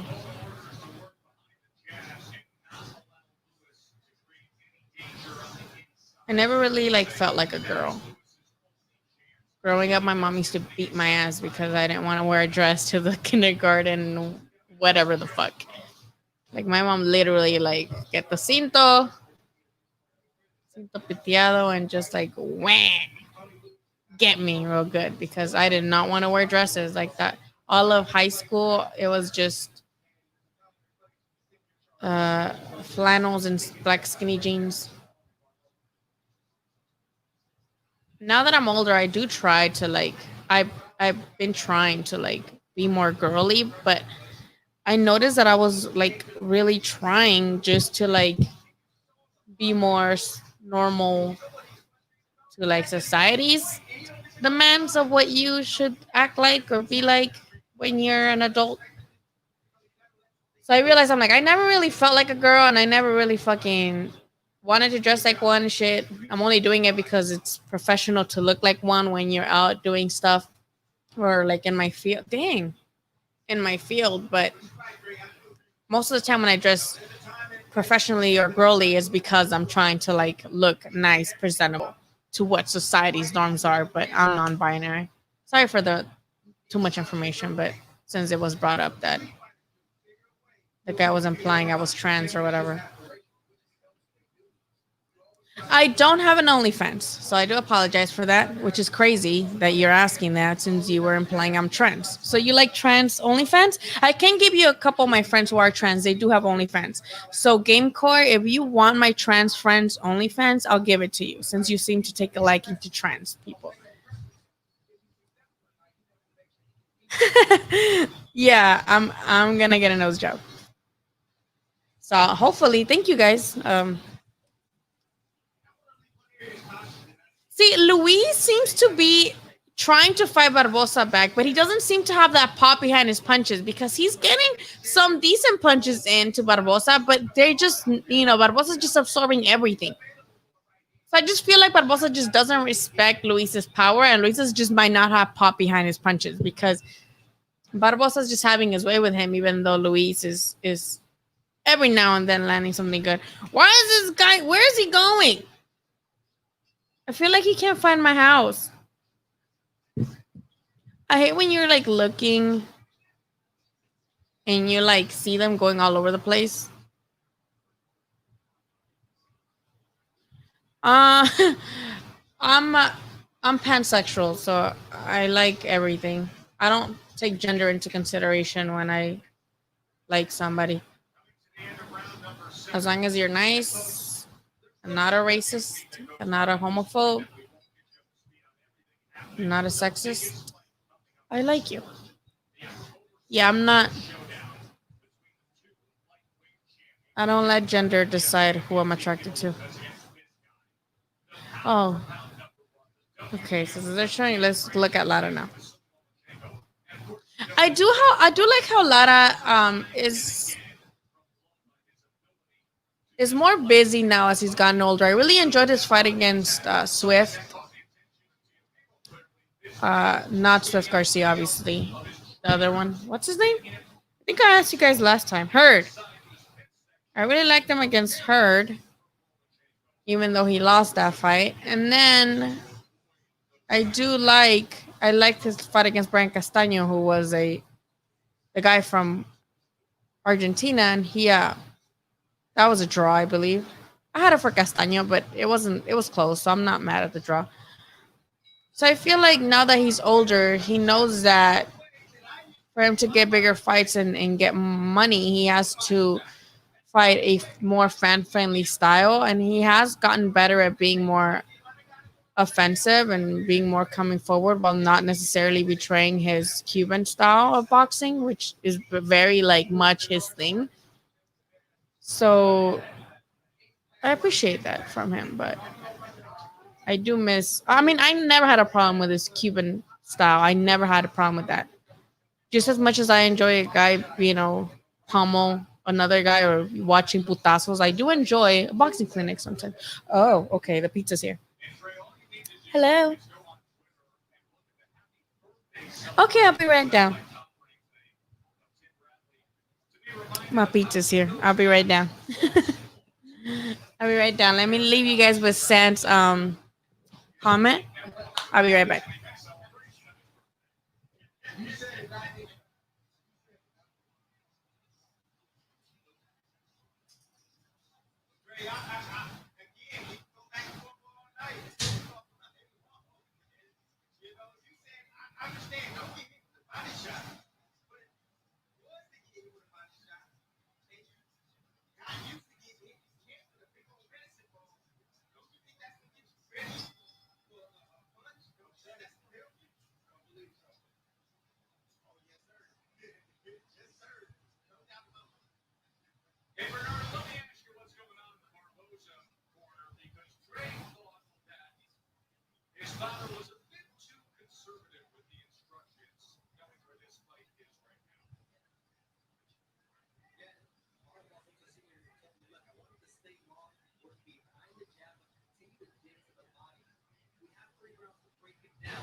Championship fight is coming up in moments. Ramirez Postol waited all year long for this fight. Was postponed. It was a long layoff for Ramirez. 13 months, the longest layoff of his career after his thrilling TKO of Maurice Hooker to take the WBO belt.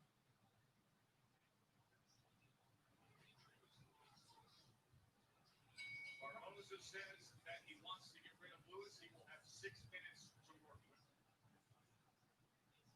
And as we mentioned, everybody in our crew wants to wish a happy birthday to the one and only Timothy Bradley, the man who once held championship belt in this weight class, 140 pounds. 140 pounds, Timmy. That's the rear view mirror nowadays, isn't it, my friend? Yes, it is, baby. I'm retired and I'm enjoying it. Thank you so much to the Top Rank family. Thank you so much to all the family ESPNs down there inside the bubble. I will see you soon. And when you look at all those billboards and place cards that they have there in the bubble, we understand why you're so happy and retired. You earned it, my man. Happy birthday. Tim, can I dare ask how much you weigh today currently? I know it's kind of rude, especially on live television. Is that okay to ask? You can ask me whatever you want, right? I'm going to get the answer. Okay. All right, Timmy. 75 pounds right now. Solid muscle. There it is. 75 pounds. Solid muscle. And those biceps and shoulders look like it, too. He went from a junior welterweight champion to an NFL running back in retirement. Round number 9 here. Barboza in complete control. You look great, my man. You look great. And you're happy and content. And most importantly, you're a great broadcaster with us. 181 total connects for Barboza to 107 for Lewis. You know, Lewis made this comment, Trey, that he said, win or lose, Barboza's going to remember me. I don't know that that's the case right now, and if it was, he'd give himself a much better shot to fight with that kind of aggression. You took the dog right out of my head. I was just getting ready to say that. That's why it's so important for fighters when they have a fight coming up. The problem is for this is talking, listening to what your opponent is saying to build us the fight, to lead us the fight, the day before the fight. Because at any point in time during the fight, if he's not living up to the talk, he's actually out there, that's the talk to us. Something is wrong. You're getting to him, and you're having your way. He's not able to do what he wants to do. That's the case tonight.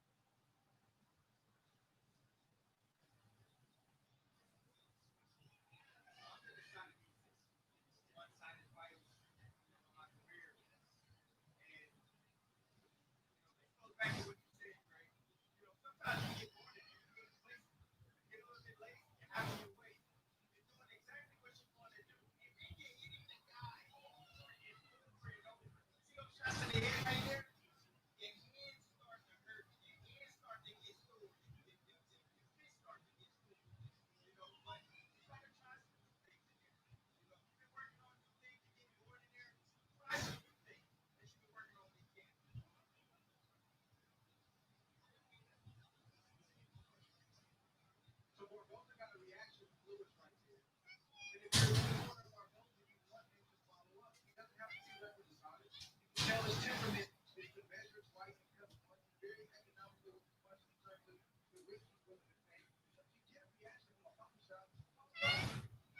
You guys hear my cat?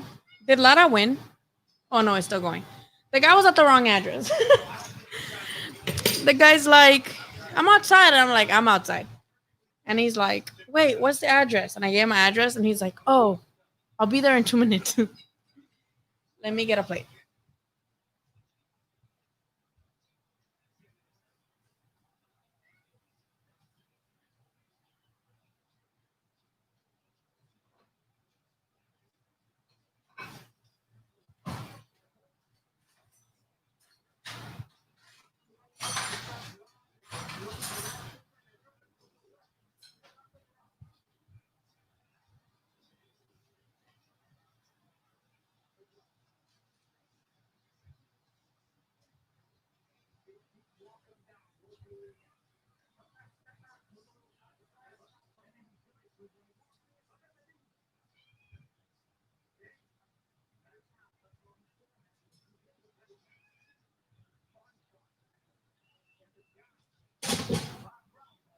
Oops.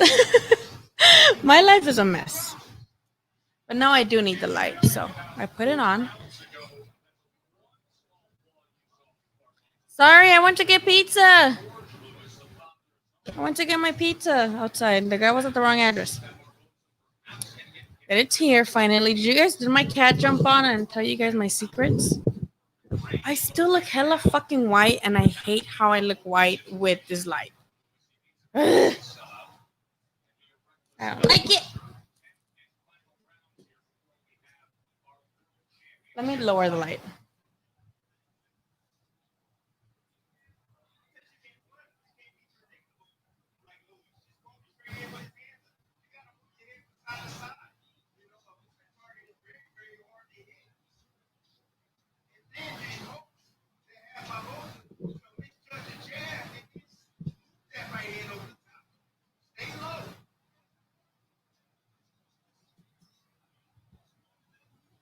Me bun, zoom, zoom, zoom, zoom. How do you guys have the Angul? I mean the Lara fight. I'm surprised that Bosa went the distance, or is going. Well, yeah, it's went the distance because he looked like he was getting them out of there, like pretty in the middle rounds. He looked hurt, but maybe I'm just not paying attention since there's two of them, two fights.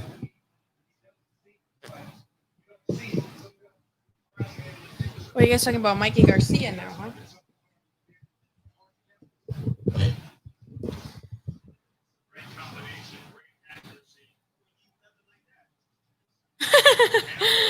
I don't know if I got that talent to do that.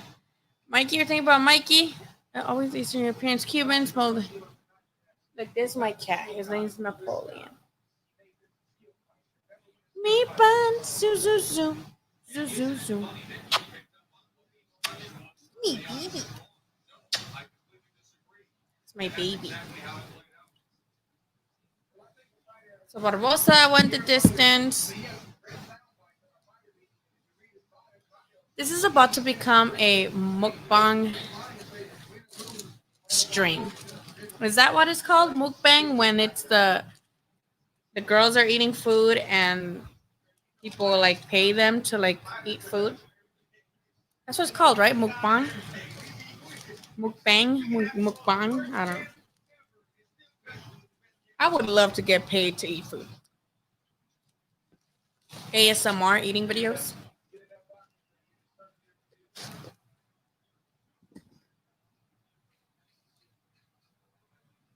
Barbosa has long ass legs.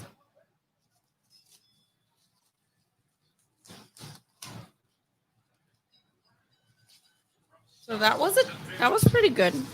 Barbosa was in control the whole time. I know people don't like when people don't finish their opponents, but I'm not mad at it. Especially not right now during quarantine because you know that maybe they're not getting the best sparring and stuff. So yeah.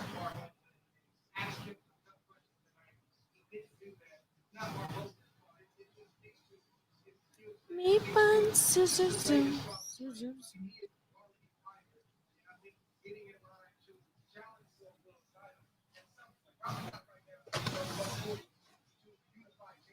So it is 140, which is interesting because the main event is 140 as well.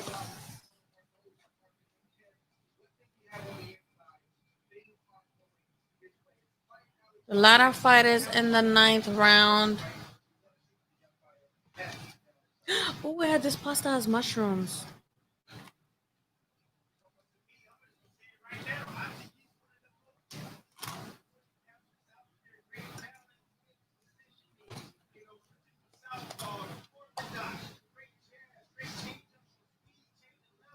Sounds says, hope you enjoy your pizza. I just had 4 slices of 3 tiny cups of Mountain Dew. Mountain Dew is too sugary for me. I don't really drink soda.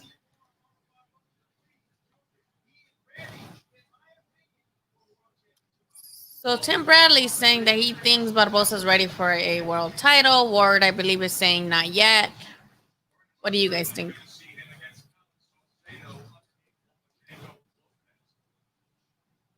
Oh, Salcedo, that's gonna be a badass fight. El Cholo Salcedo.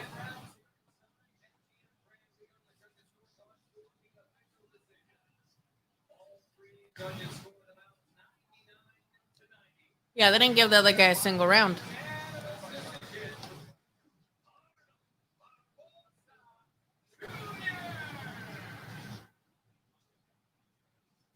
Oh no, that sucks that you forgot the charger. That happens to me a lot. One time I went to a fight media day, and I took my camera. I'm ready to take interviews and stuff, and I noticed that I didn't pack a memory card. So my camera can't take video because it doesn't have memory card.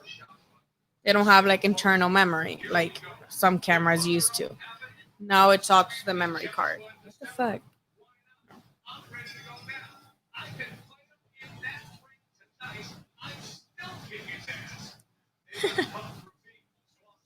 Michael Benson says that I would love to see Tyson Fury against any top guy.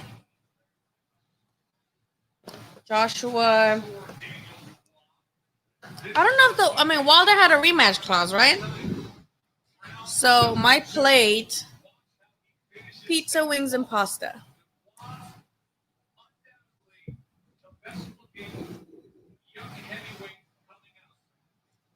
We talking about young heavyweight? Which one?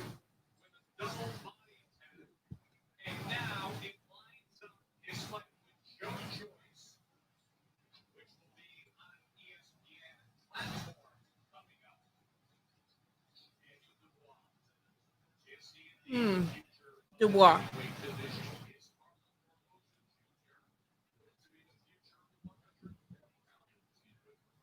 Hello.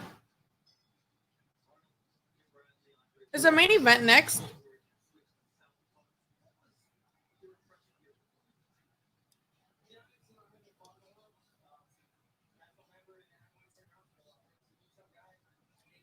I love Bernardo Suna. I love him. I know. At least you got that. At least you got the PS4 because you would have been fucked otherwise. What do you mean, Golden Boy? Oscar de la Hoya? Oscar de la Hoya against Chavez Jr.? I didn't know that was happening. Or senior for like an exhibition.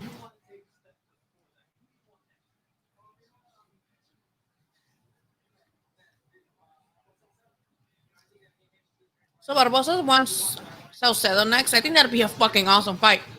So Cholo Salcedo, he don't fuck around. He throws a lot. His fight with what's his name? Well, Hooker, right? That was a really good fight.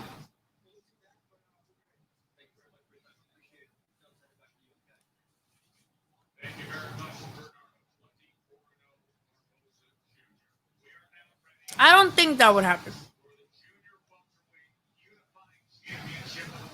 Junior can't really do much. Junior on them. He's on something.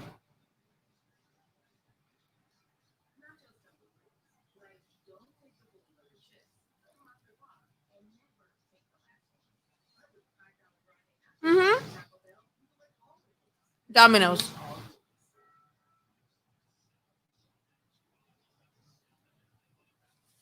I have not watched that, so maybe I will. So commercials on top rank. Let's watch what Lada's doing. It's the 10th round, almost over the 10th round in a Lada fight. Haven't been paying much attention, but from what I see, is having pretty easy time with the white guy.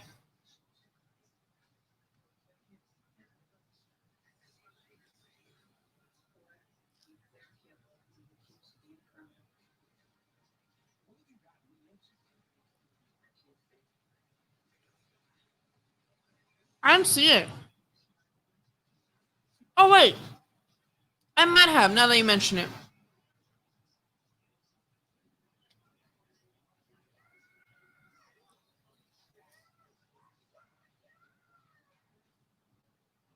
Who do you guys want to see Lara against next?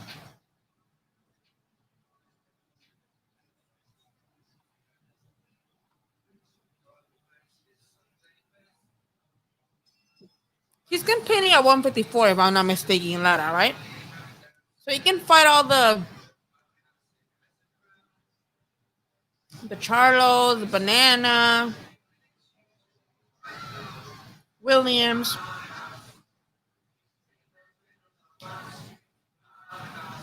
You change your profile picture,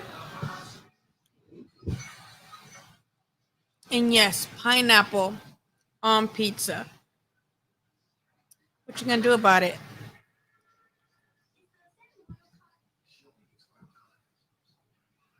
Mmm,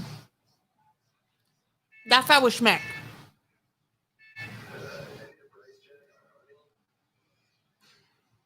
One time, my friend referred to me or introduced me to their friends as an encyclopedia of boxing, which I didn't feel like applied to me because a lot of times I don't remember shit.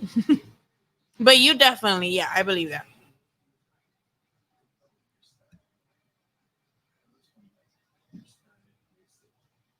Yeah, I just want to see like a more challenging fight from Lara. I know it's COVID, and I know like right now they're just doing like little cupcake fights, but I feel like at 154 Lara has a really good options.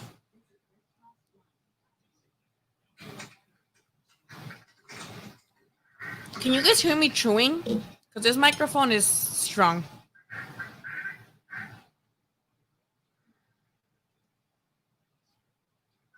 You're so rude. You guys are fucked up.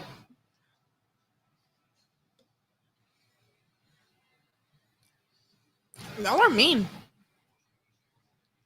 Mean. Lara should retire. I mean, I don't think he will though. So if he's not gonna retire, might as well see some good fights, right?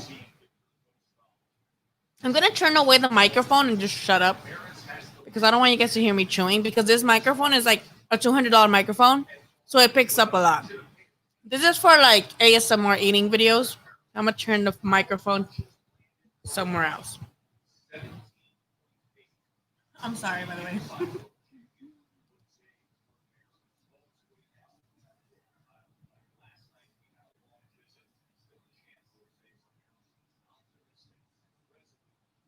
In the middle of the street.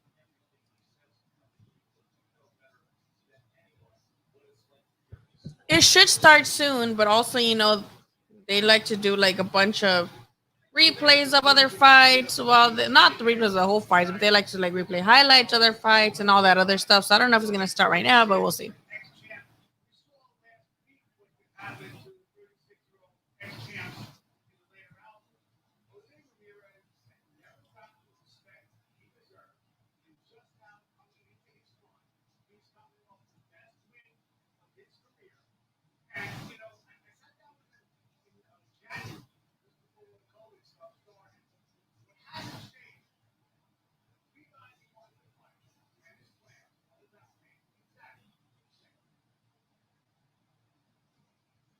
Do you guys think? Do you guys think Lara wants a rematch with Canelo? Since he feels like very strongly he won that fight. I just said that. That's crazy. I don't think so. But hey, I mean, I'm pretty sure Lara would be down, especially since Canelo makes so much more money now, and it would be much much bigger draw. He'd make more money than the first time for sure.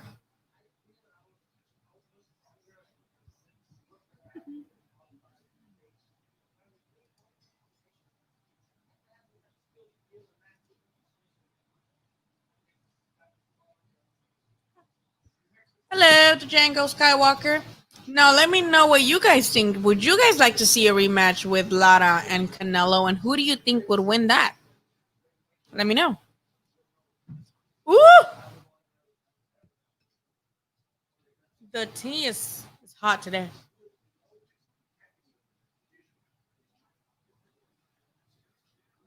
Basically, everybody, especially a lot of people feel like a lot of everybody ducked Lara. Andre, no wait, not Andre. Or yeah, Andre, the Charlos.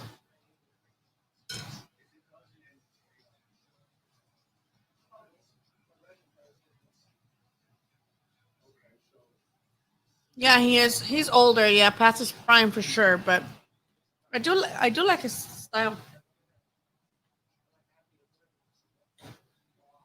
Yo, Josh Taylor versus Ramirez with Schmack.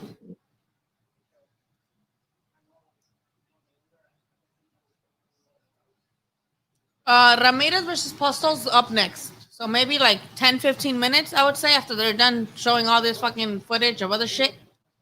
And it's the last round between Lara and Vendetti.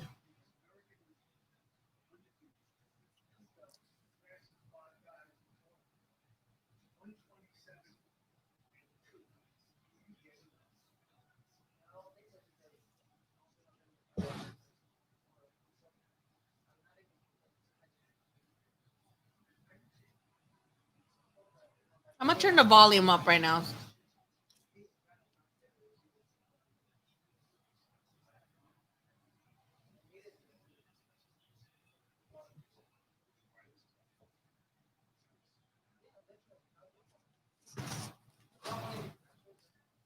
Who do you guys think won, Taylor or Regis? Do you guys think Taylor definitely beat Regis, or do you guys think Regis beat Taylor and they just gave it to Taylor because it was in England?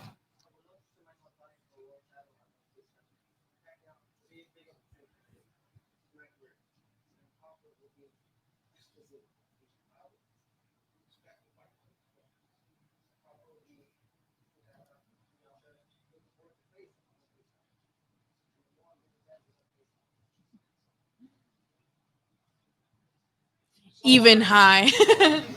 I had Taylor winning too, but not like by one round. I think he's just big.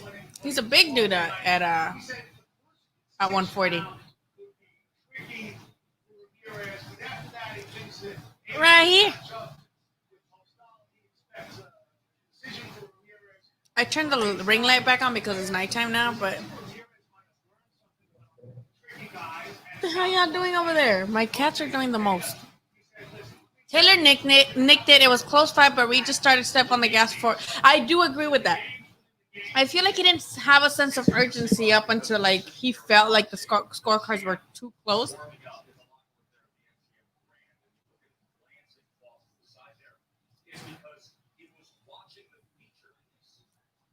Taylor dropped Regis?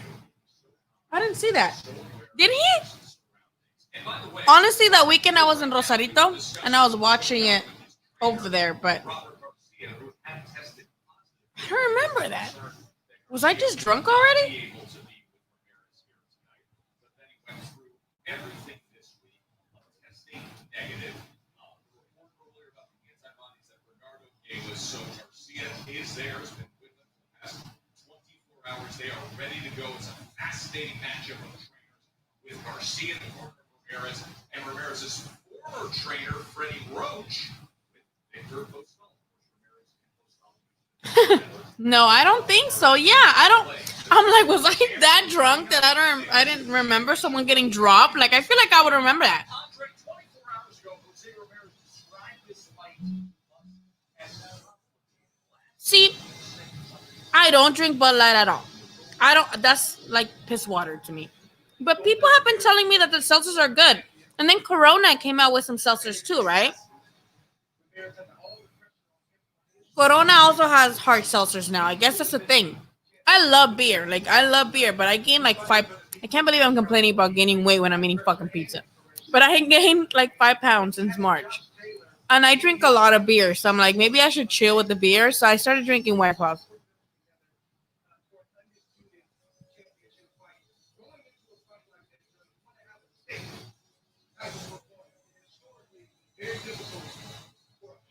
Let's go!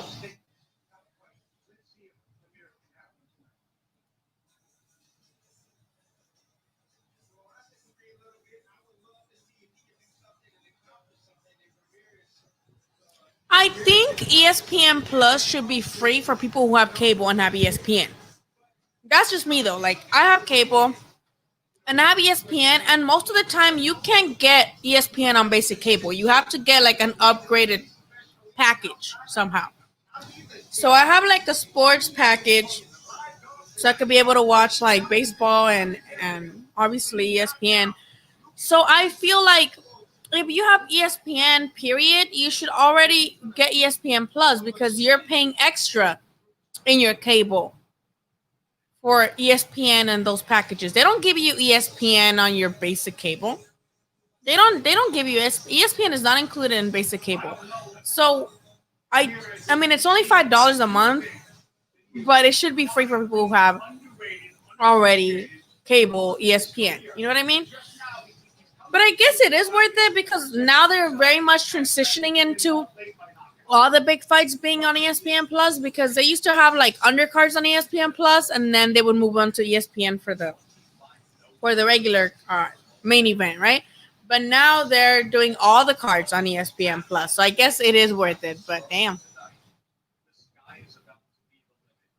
my favorite beer is the Grapefruit Sculpin IPA from Ballast Point. It's so good. Grapefruit Sculpin IPA. Or I like Lagunitas too. Lagunitas is pretty good. What about shots? I like tequila. Oh, hi, Tommy. How are you? Shots. I have tequila right now, and my dad brought me a bottle of mezcal from Mexico. He went to Mexico in like the beginning of August, I believe, and he brought me back a bottle of mezcal, and it's pretty good. I took a shot last night before I went to sleep, and I also have like tequila and whiskey. Yes, White Claws only have 100 calories and no carbs and like very little sugar. They only have 2 grams of sugar and 100 calories. So, no carbs, low calories. That's why I've been drinking them. Because, and I also love soda water. Like, so I have Topo Chicos here, and I drink like at least 3 a day. So it's okay. Like, would I rather be drinking beer? Fuck yes, I would rather be drinking beer. But I gained 5 pounds since quarantine. Let's see the scorecards for Lara. It's unanimous, of course. Oh no, I changed the channel instead of putting the. Oops, I changed the channel instead of putting the volume up. Oh fuck, that's so stupid. Damn it. Yeah, Lara, and still champion. He has like a hanky panky belt, right? Like his WBA, I mean, the WBA has so many fucking titles. So it's not like a real title, right? It's like a hanky panky one. Okay, so total punches 161 for that's it? Total punches? What? What? Oh, no, landed. Oh, I'm like, what the fuck? No, thrown 600, over 600. Okay. Yo, I was tripping for a bit. I was like, total punches thrown? No. So landed 160, thrown like 620 something. Okay, that was it. That was that ladder fight. Okay. We are ready. Here we go. But hey, we're ready. Jose Ramirez, Victor Postol. Let's do it. Ladder one. Ramirez, yes, let's go. Mezcal will ruin your night. I only had one shot, so Jose Ramirez is next. It's it's a little cupcake belt.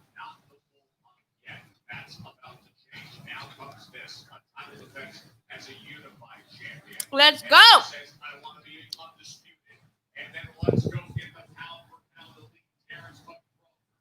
Still, there is this business right now.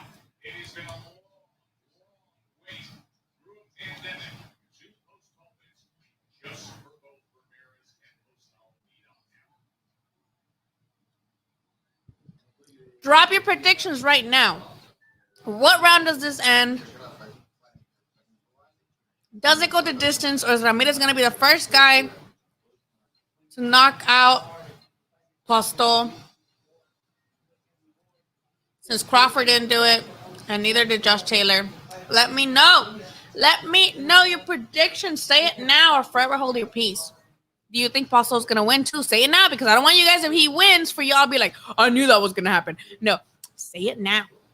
If you think Postol's going to pull an upset, say it now. Don't be later like, oh, I knew that was going to happen. So we got... Hello, Roger. We're having a watch party. I hope you guys don't think that this is like me showing you guys a fight. This is just us reacting to the fight together. We got Ramirez, round 7 from Adil. I don't know how to pronounce your name. That's Adil. Tell me how to pronounce it. Ramirez, 11th round stoppage. Claudio. I do think it's going to be a stoppage in the later rounds as well. Jem G says Ramirez by stoppage. Okay. Most of us think stoppage. I think stoppage in the later rounds for sure. Down. We guys got to remember, Postol is 36. That's like 50 in boxing years.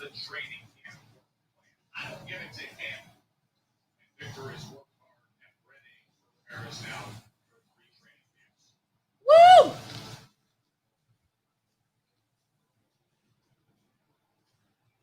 He traveled all the way to China thinking that this moment would be his to regain the throne. Instead, after a flight around the world, the pandemic waits. Now just this short walk in a Vegas moment.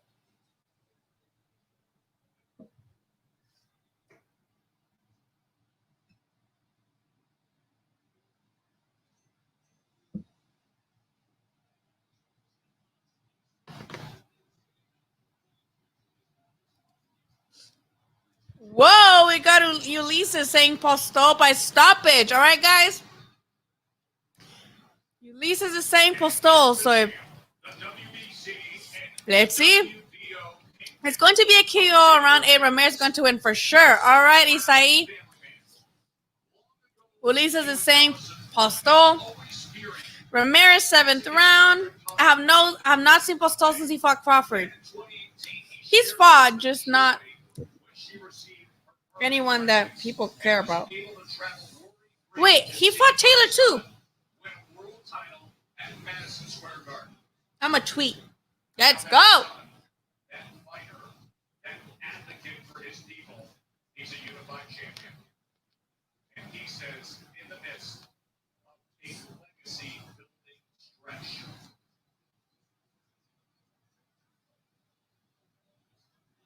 Both titles on the line for the official introductions. Here's Marshall. If Ramirez does win, though, I want him to fight Taylor. I don't want him to go up and fight Crawford.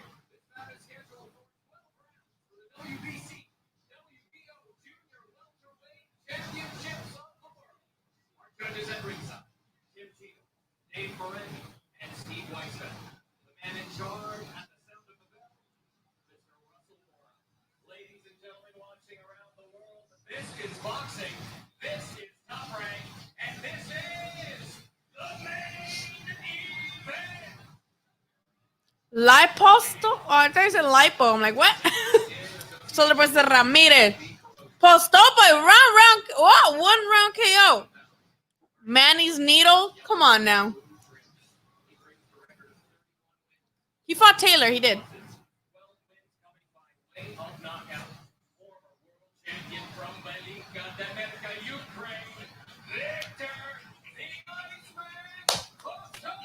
Let's go. Oh, that's a tough one. Taylor is big. Taylor is big at 140. I don't know. That's 50-50. Yeah, that's what I mean. I'm not saying Crawford is ducking. I'm not saying that. But I'd rather him fight somebody at 147, someone good, instead of somebody else in Top Rank that they made go up to fight him. You know what I mean? Like, I don't mind Ramirez going up, but I feel like right now he's good at 140, and he could fight and make a legacy at 140 by beating Josh Taylor. That'd be fucking lit. So I feel like he still has stuff to do at 140 for him to go up to 147 just so that fucking Crawford could fight somebody in the same stable.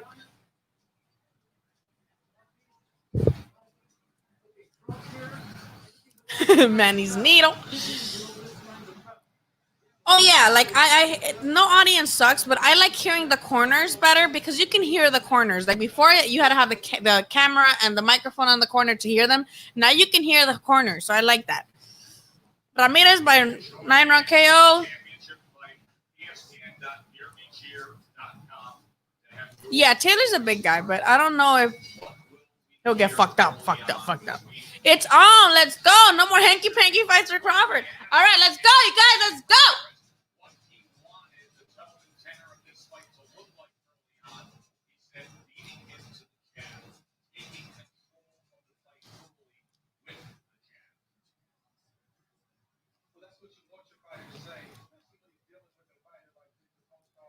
They're definitely trying to test each other out right now. Like, you could tell they're not hesitant to throw punches, but they are testing each other out. And that's what the first round's usually for, you know? Like, you got to know what they got, what they're bringing also, and if they got any power that's going to possibly hurt you. So that's going to definitely dictate how they're going to have their approach. First round's always for, like, kind of testing each other out. I feel Postol is a little bit more hesitant, though. Not in throwing, but, like, once he sees Ramirez coming forward, he does seem to be a little bit more, like...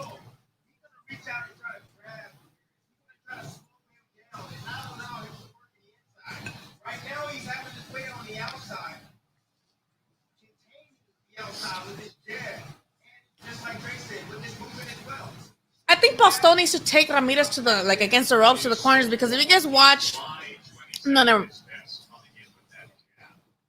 I feel like Ramirez is really really good in the middle of the ring. I mean, he does better when he has people against the ropes. You saw like against Maurice Hooker. But since Postol's like looks lengthier, I feel like he would benefit from that.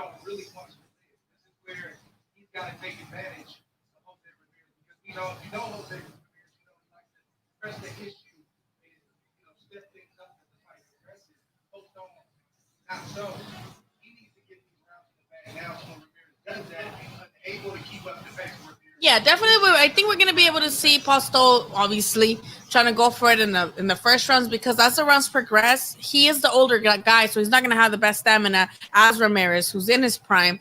So most definitely, I feel like we're gonna see him, try to go harder, obviously in the early rounds. Try to do what he wants to do in the earlier rounds, because once they push him to the later rounds, he's not gonna have the stamina. Ooh, see, Ramirez just caught him really good right there. I feel like Ramirez is going to stop Postol, especially those kind of punches keep landing. It wasn't like a huge power shot, but it is some punches that are definitely going to take a toll, especially as the rounds go on.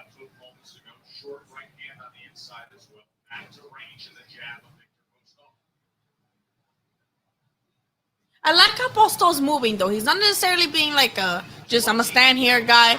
He's definitely moving around, making Ramirez go after him. Ramirez is not, having trouble cutting off the ring. He's not necessarily that, mobile on his feet, but I like that he's moving around. Round one, Ramirez, of course. I like that Ramirez landed that punch. It was a really nice punch. It really told Postol, hey, I'm here. I'm not going to fucking be taking your shit. Lovely. Lovely fight so far. What do you guys think of the first round? First round, I give it to Ramirez.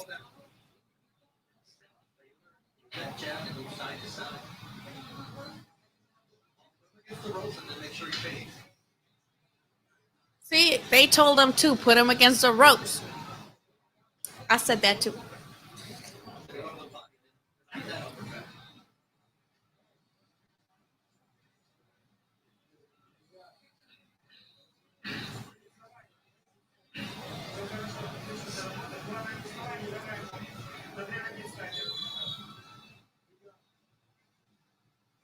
Let me get on the white clock. Freddie Roach. Now, Freddie is a very, very calm trainer in the corners that we've seen through the years, but then the translation comes from the assistant Owen Kolchuk in the corner of Victor Postol.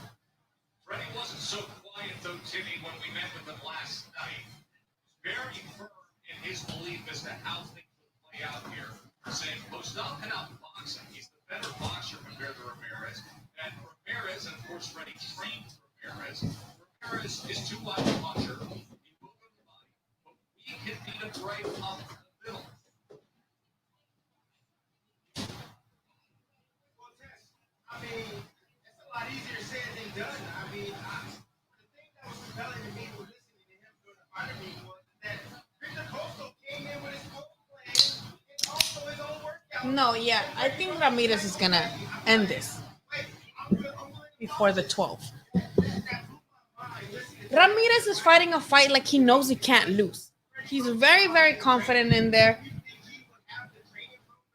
Coming forward knowing he's not necessarily chasing Hostile, but knowing that if he keeps doing that, he's going to be victorious and landing something good. Mommy, me. What is Bradley saying right now?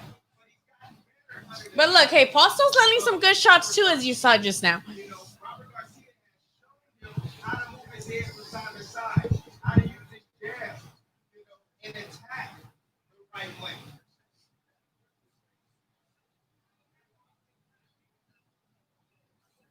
That is the right game plan on paper. That's the right game plan in theory, but you gotta have the right fighter, the right temperament, to be able to walk through the fire. It is fine.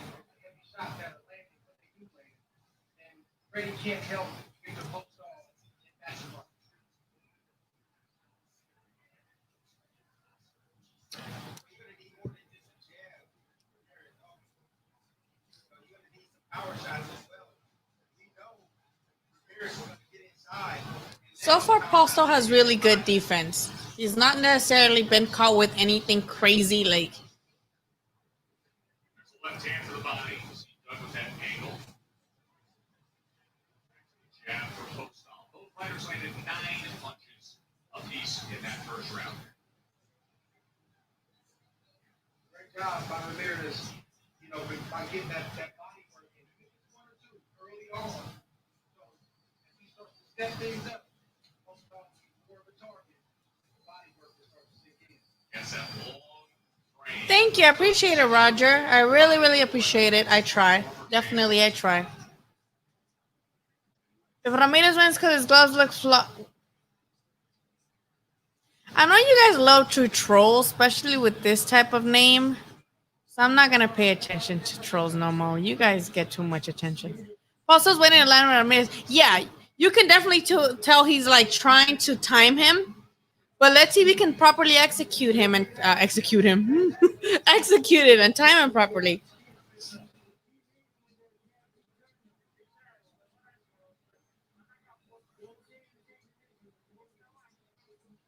Bradley with the stuttering. Today, Junior.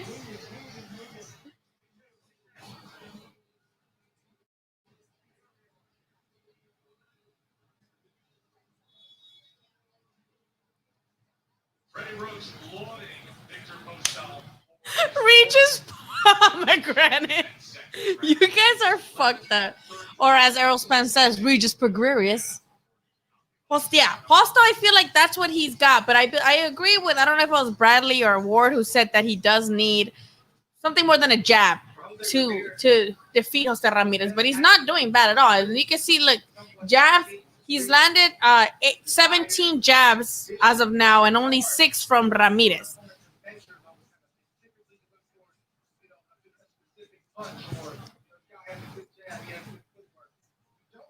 Anything from Ramirez that wows you. But what he has on the inside is made up of great. His legacy is still being written. He still has big fights that he fights, and we'll see if he wins those big fights. But if the willingness to want to face other champions, so far he's beaten those champions. That's what greatness is made. And that will manifested itself in the 6th round in July of 2019 with that devastating left hook that caved in Maurice Hooker. That is how he became. I feel like we can see Postol getting a little bit more comfortable, though. Do you guys notice that, or is it just me? Yes, Ramirez is still coming forward. Yes, Ramirez is still landing some really good shots. If you look right now, he just has him try to corner him, but Postol's like, I don't think so. But Postol's actually also getting really comfortable in there. You can tell he's, like someone mentioned earlier, he's waiting. He's being patient. I feel like Ramirez is chasing him a little bit too much. Instead of just like trying to cut off the ring, he's like chasing after him. So I feel like Ramirez needs to land something of significance so that Postol kind of chills a little bit. I think Ramirez needs to go to the body since Postol is moving around like that. Oh, nice. I think Ramirez is just taking a breather. I think he's trying to bring Postol. I don't think Ramirez should be taking no fucking breathers. 1, 2. I don't think he's taking a breather. Breather where? I feel like he's been chasing after Postol. So breather where? I don't agree with that. If you notice right now, Postol landed a really good shot, but Ramirez is making his head pop back really fucking good too. So it's pretty nice, the action. They're both kind of going at each other in their own style. Ramirez chasing after Postol. He needs to corner him. He needs to corner him to try to get him there in one of the corners because Postol moves to the side pretty fucking well.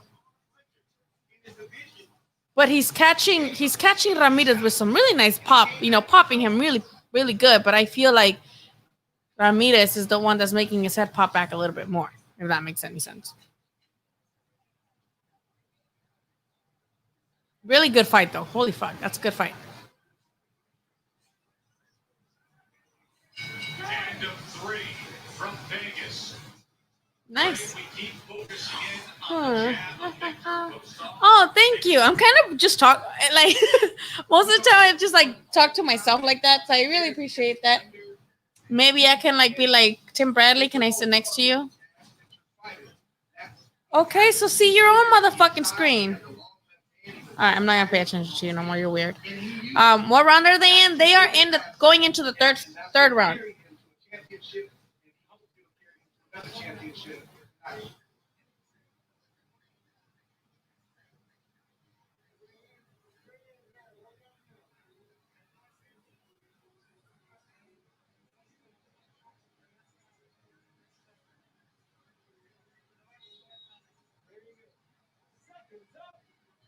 And now Freddie Roach is looking to add the next piece of weaponry. As you heard him saying, the jab is beautiful at long left hand. But the right hand he wants to see straight as an arrow, right down the middle against his former. I agree. Yeah. Osuna, de mi vida te boté. I love Osuna. Yeah, he needs to definitely go to the body to slow Postol down a little bit because right now Postol is very slippery. Postol is a slippery motherfucker right now. Definitely using those long ass legs to try to get the go around Ramirez as Ramirez throws those punches. I need Ramirez to try to corner Postol and keep him there, though that's way easier said than done, especially with, fucking Ukrainian motherfuckers. Like, these dudes are just something else. They are on some other shit. and did indeed dig to that body drag.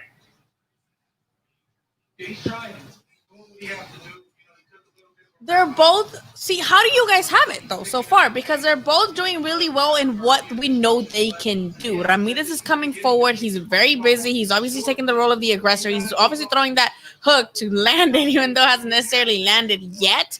I feel like if it were to land successfully, it would kind of put Postol in like notice, right? Now Postol over here, he's using his footwork, his long ass motherfucking legs to just go around.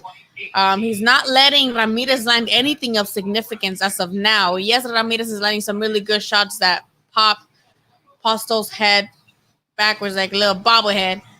But Postol's also landing some pretty decent pops with his jab. So I feel like Ramirez, of course, is the aggressor. He's the one going forward. But he hasn't yet landed anything that has wowed us, right? And Postol's definitely, you could tell Postol's like, is waiting. He's trying to time him. And he's trying to counter since Ramirez is coming forward like that. Josh Taylor expects Ramirez to win tonight, and he's also looking for weaknesses. He's looking for holes in his game. He's looking for things that he can exploit. So that's why I mentioned that. Not about Jose Ramirez, just winning tonight. How he Josh Taylor I really want Ramirez to go to the body a little bit more, you know? I really wish he were to go this round, what's left of it, and the next round to really try maybe to focus on the body, especially since Postol's moving so much.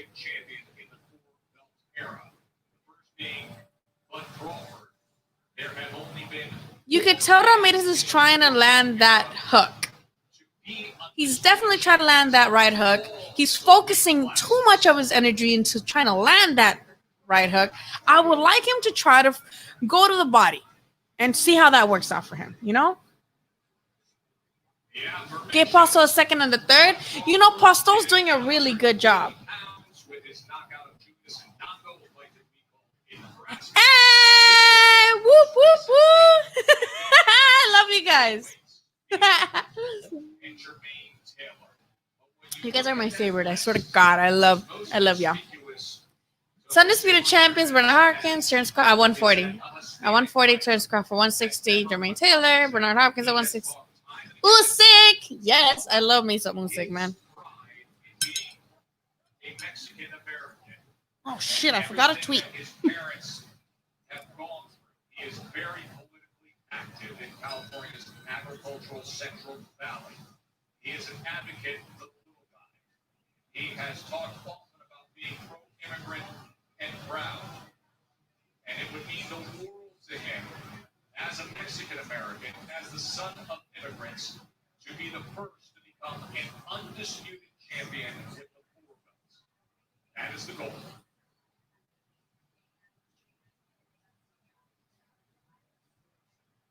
Ramirez right now is just giving too much space. Postol's having his way. This is where Ramirez needs to live. He needs to try to get the inside and stay in the inside and not allow Postol to extend like that with his punches, with his jab extending. Bernardo, what are you hearing from Freddie Roach? He's happy with the performance of Victor Postol so far. He says, look, I know Ramirez is going to start coming, but all we need to do is keep him at bay with that jab and continue to work the body to stay within the plan. Yeah, that jab is doing his fucking job of maintaining distance from Ramirez and keeping him, you know, at bay because, again, we haven't seen anything of significance land from Ramirez. So, again, at this point, who needs to adapt? Because Postol's having his way by, you know, not... He's having his way by not having anything, by not having Ramirez dictate the pace of the fight, by not having Ramirez feel like he's afraid or you know, trying to evade his punches. He's doing what he has to do. Postol is doing his job, you know, but not like, you know, like Bradley said, not allowing Ramirez to have that control he usually tends to have with his opponents, especially in the middle of the ring. So who needs to adapt her now? Ramirez. Ramirez needs to do something different. Was been he's been doing for the first 4 rounds hasn't been working for him too well. So maybe he needs to switch it up and see what can work. Which, in my opinion, should be go to the motherfucking body. So I feel like right now the one dictating the pace is definitely Postol because who's chasing after him? Ramirez. And look at how Postol's right now actually having, in my opinion, right now landing the better of the punches. Because it's not like he's catching Ramirez with some sick ass fucking punch. He's not like, landing some sick ass combinations, but he's popping his head back with the jabs, just tapping him with the jab, making his head pop back with the jabs. So right now, it looks like Postol is actually in control of this fight, in my opinion. But then it all comes down to the judges. What do they appreciate? Do they appreciate the aggressor coming forward, trying to look for the fight, or do they appreciate Postol waiting patiently and trying to counter? I feel like this round was very much Postol. I don't know how you guys see it.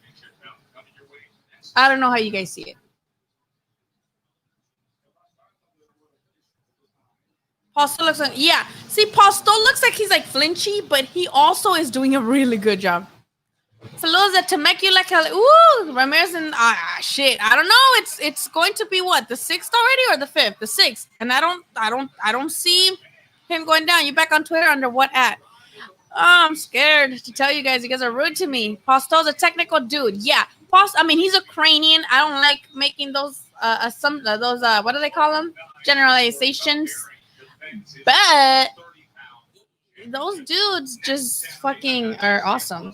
Let me see. And for so many big events, it's so clear in the sport right now. And from the sport, out here, everybody wants to get back in action and preparing. It's set up if he can get past Canelo and a showdown with Carl Brandt.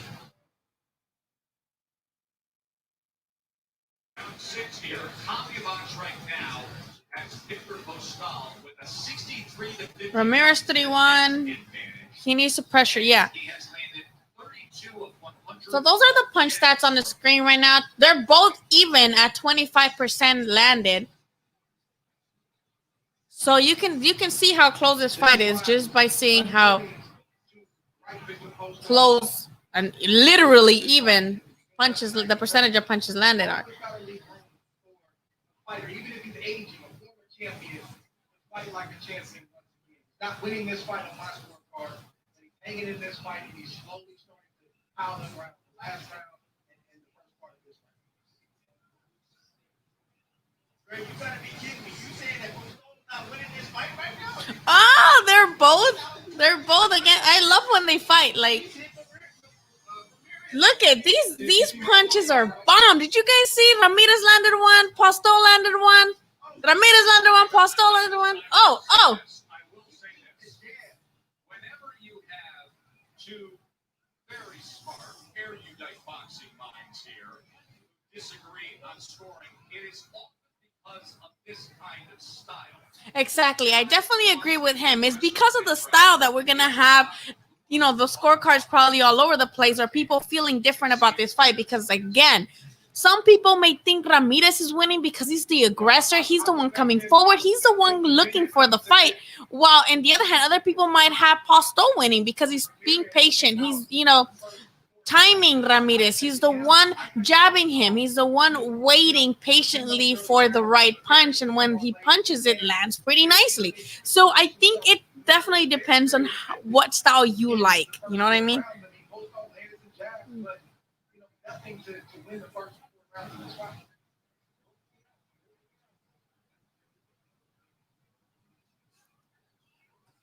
Combination from both sides is touching him. Ramirez land. Ramirez land. He threw more punches, he landed more punches, and he's dictating the fight. The last 2 rounds, this is the fourth round and the 5th round are the only 2 rounds where I started to tell myself that Victor Postol starting to settle down and land some punches. Other than that, it was all Jose Ramirez. Who do you guys agree with?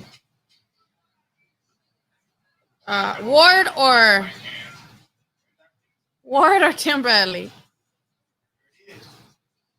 Halfway point with the WBC and WBO, the unified junior welterweight belts on the line. Let's listen in. I want to see Postol let that straight right.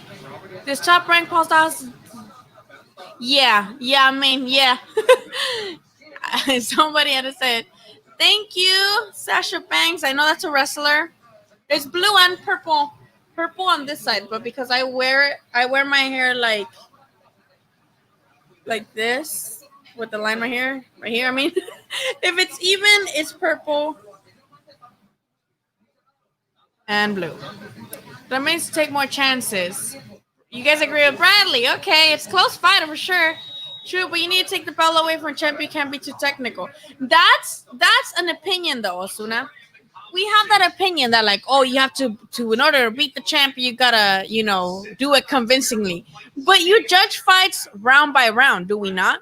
We judge round by round. We don't judge overall. Like, okay, let's see overall how did it look. No, you judge fights round by round, and who's winning rounds? Who do you guys think is winning rounds? Ow! I used to think the same thing too. I said like, hey, like no, if you're gonna beat a champion, you have to beat him convincingly and drop him. But that shouldn't necessarily be the case. If you're judging by round, then you have to go by what the scorecards say. Ramirez one last round. Woo! Come Jose, press him. Oh, so Von Blue Boxing has Postol at 4-2. I feel like the scorecards right now are gonna be all over the place because again, stylistically. You can see the intensity now. The tempo has picked up for Ramirez. He's looking to land. But let's remember, it is the 7th round. Postol has been, moving around the ring a lot. He is older, so let's see if maybe he's getting tired and Ramirez can capitalize off of that. Yes, thank you. Go downstairs, Ramirez. Thank you. See, fucking Bradley says something that made sense. Go to the body and then surprise him by landing something, Oh!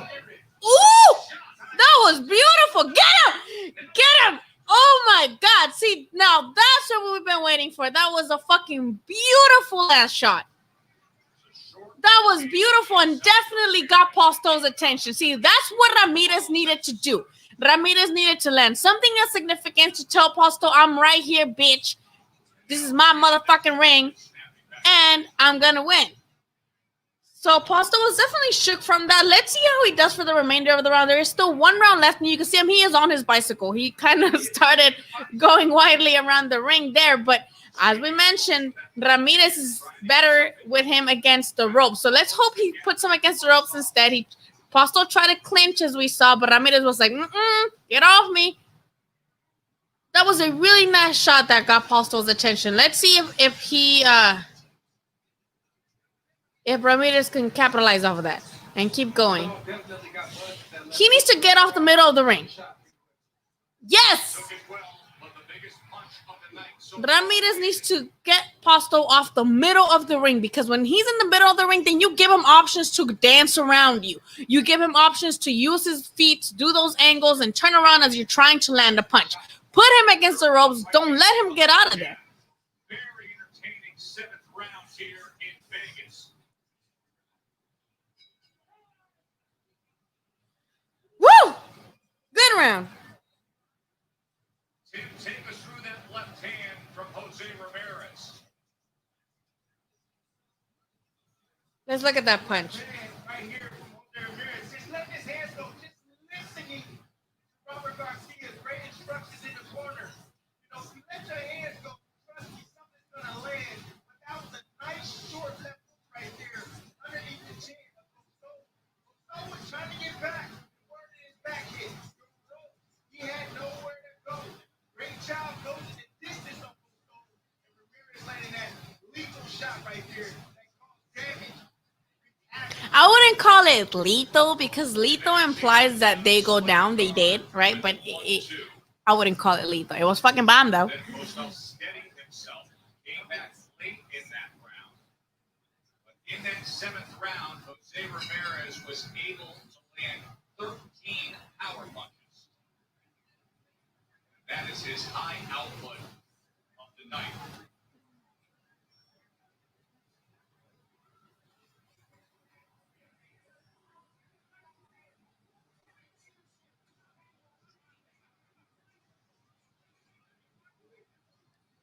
How do you guys have it now? Right there is going to set up something on the top.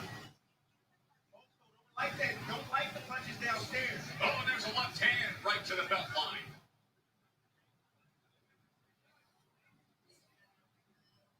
It really is. Bernardo. Here's the southbound is ripped. Freddie told me, look, I needed to sit down on that 1-2-1. Boxing has favorites. Did you not see? That was a straight up robbery, and I don't like using that word. I don't like using the word robbery, especially because sometimes fights are close, but that fight was not even close. You should root for Ramirez. I feel like I just want to see a good fight. Whoa! Whoa! Ramirez caught Postol with some good ass shots. Gets out to safety. Holy shit. See, so we see Ramirez is getting some momentum both in the past round coming into this round. He's definitely coming forward, trying to land something big. He's having really good success landing some bomb shots. Postol, I feel like, again, as the rounds are getting deeper and deeper, he's the older guy, so we're going to have him kind of not have that stamina anymore. But Ramirez landing some really good shots. Postol, though, he doesn't seem to be budging. Look at him come forward and then step out. He goes in, lands a punch, steps right out. That's why Ramirez needs to take him against the ropes. Keep him there so that, it negates some of the axis of being able to land a punch and get out of the way. Great boxers. Additional stands. Not a lot of I should be in Jose's corner.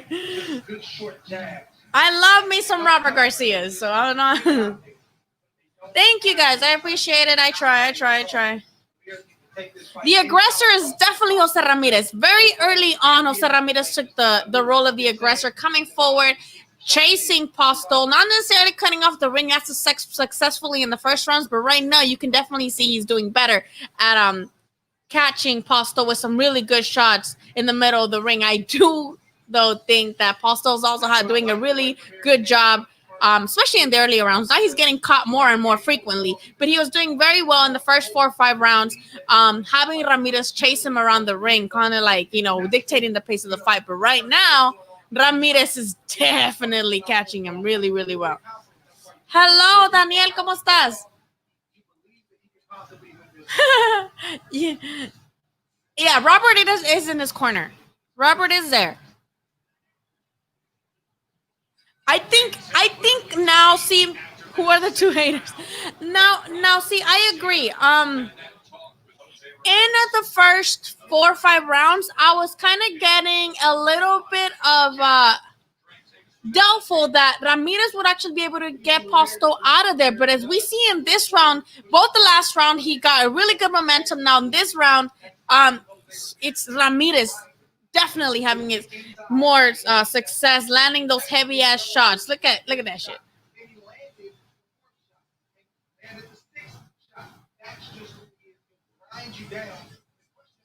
So now I feel like a late stoppage, like we said, maybe 10th, 11th round. If Ramirez continues with this momentum, I feel like it's more likely now for the 10th and 11th round stoppage for Ramirez, like we initially predicted.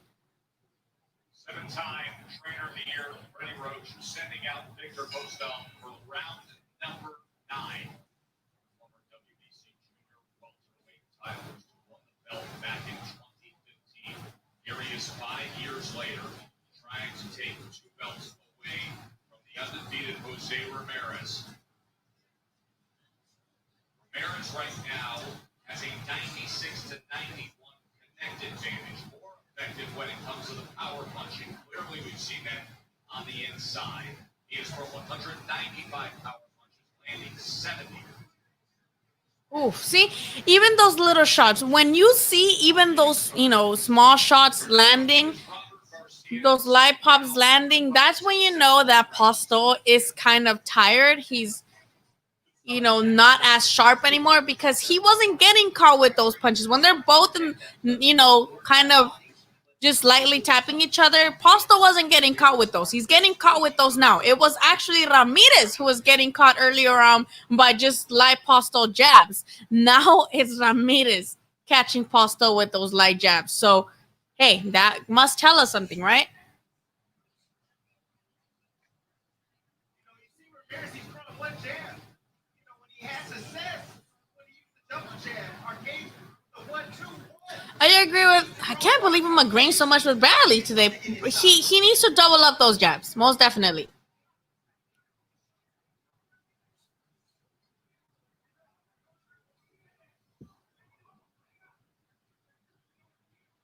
Ramirez put it. I need him to stay on second gear. God damn it. Good steady jab. Your TV is faster than mine. Well, I have it on the app on the TV. I feel like if you watch it on like the computer, it might have a little bit of lag. Oh man, if Ramirez lands that uppercut again, it's gonna be lit. Yes, please go to the body. See, I need Ramirez to still go to the body. I know he's having more success up at the top right now in the last 3 rounds, but I still want him to try to do some body work. I hope he does. I hope he keeps that energy. Josh should have put Ramirez way inside the distance. Shit. Who knows? That's a fitty fight. I would really like Ramirez to mix it up with some, try to go to the body as well. I haven't seen him land much to the body. Right hand and left hook. Even body shots like you saw right there.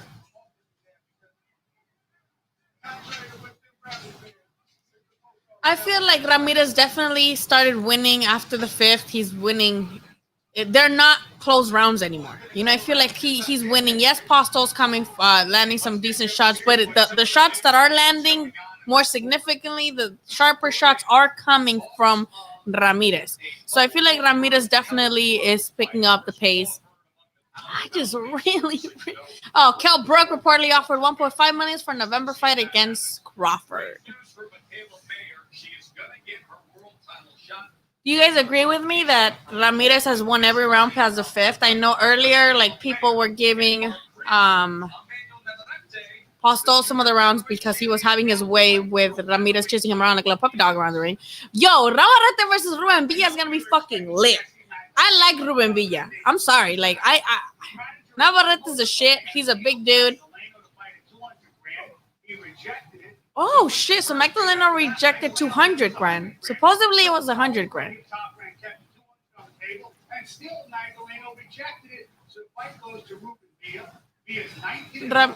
Ramirez is just a bit rusty from the layup. Yeah, I agree. He's rusty.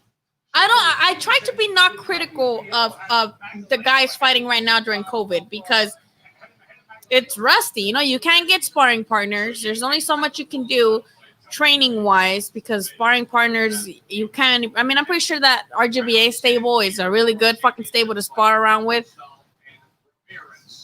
But if there's not that many fighters because they're not fighting right now, then your sparring is very limited. You know what I mean?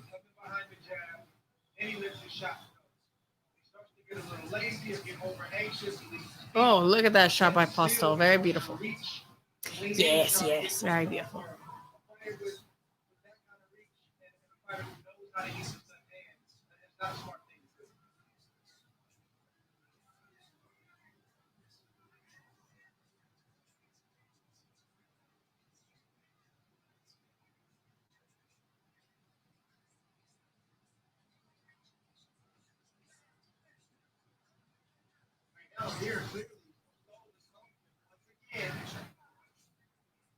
See, do you guys notice that Ramirez is chill right now, though? Maybe he's also tired.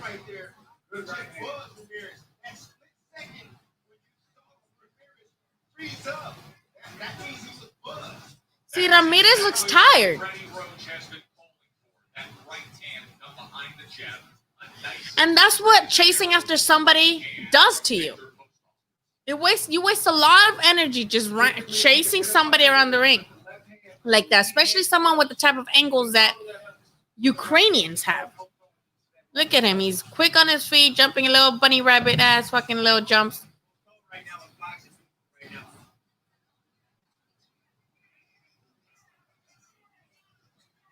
Excellent boxing.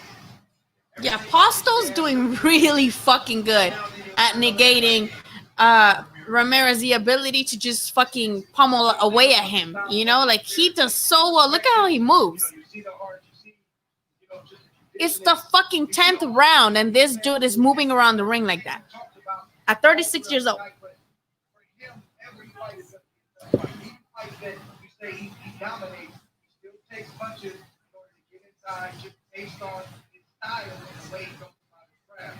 That starts to add up over time. Even sparring sessions, Ramirez has been sparring versus Ortiz and other guys that, Robert Garcia's told us about. You got to add up those rounds. Trying to chase him down, trying to cut off the ring, got spun around. Postol was waiting. Short left hand from Ramirez. See, Ramirez looked tired as fuck to me in this run.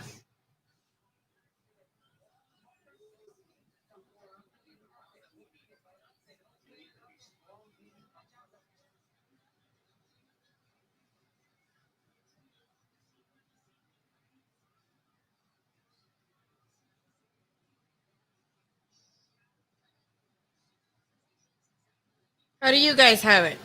What do you guys? I think this round, Ramirez looks tired. Honestly,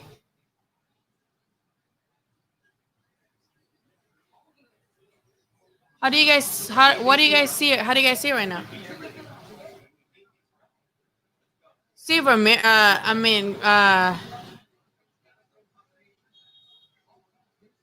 Garcia's telling him we need these rounds, so you could tell it's close because if Garcia's telling him we need this round, so you could tell that he has a sense of urgency. I agree it might be ring rust. I definitely agree. Oh, Soldier Boy has it tied.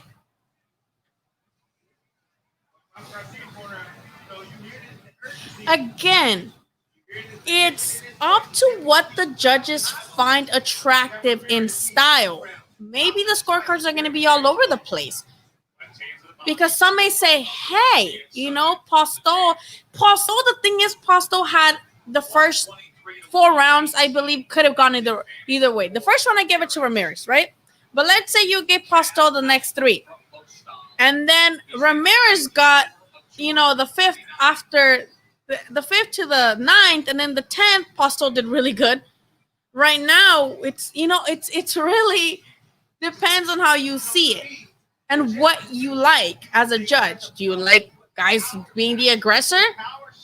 Or do you feel like you'd rather go with the guy who's patiently waiting and, moving around and negating the other guy from landing the punches he used to landing with his other opponents? It really depends. Effective punching. Clean, effective punching. And there's another thing. Ramirez has been the boss. He's been dictating the pace all night. I don't think Ramirez has been dictating the pace. I don't think so. I don't think Ramirez has been dictating the pace. I feel like Ramirez is chasing after Postol, and when you're chasing after someone, that's not you dictating the pace. But that's just me, though. That's just me. When you're so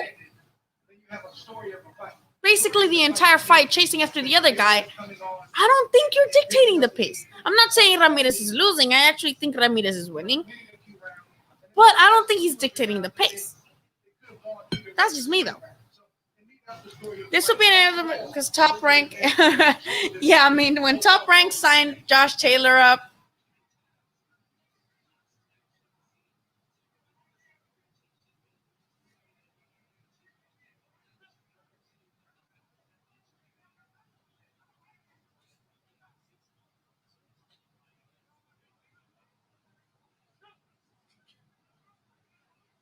A little loose tape around that left wrist of Postol. There's the 1-2 that Freddie Roach, and again, wants to see plenty of.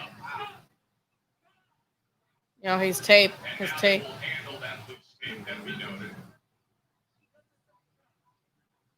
If you're Postol, you don't let the referee know that you have loose tape. You just had some momentum. You just landed. I know, yeah. 2 right hands. I agree with Ward. You look at the ref and say, stop the action. I don't understand. Let the referee do his job.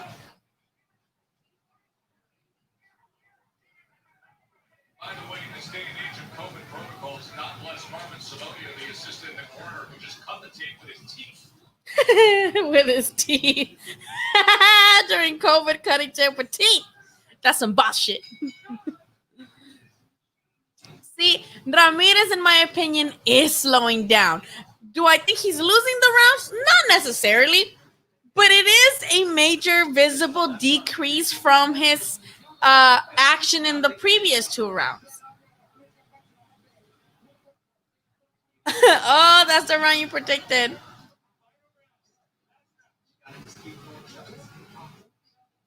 I'm not saying Postol is winning, Jose. I'm not saying Postol is winning. That's not what I'm saying. I just said that I don't agree with. I think it was Bradley who said that Ramirez is controlling the pace. I don't agree with that.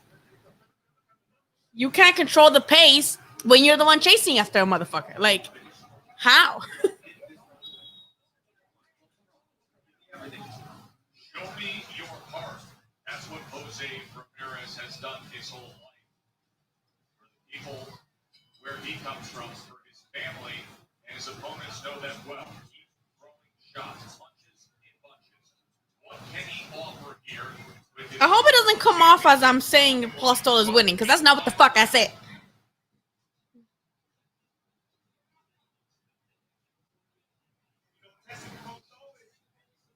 Like I think he is. I think it's the perfect time right now.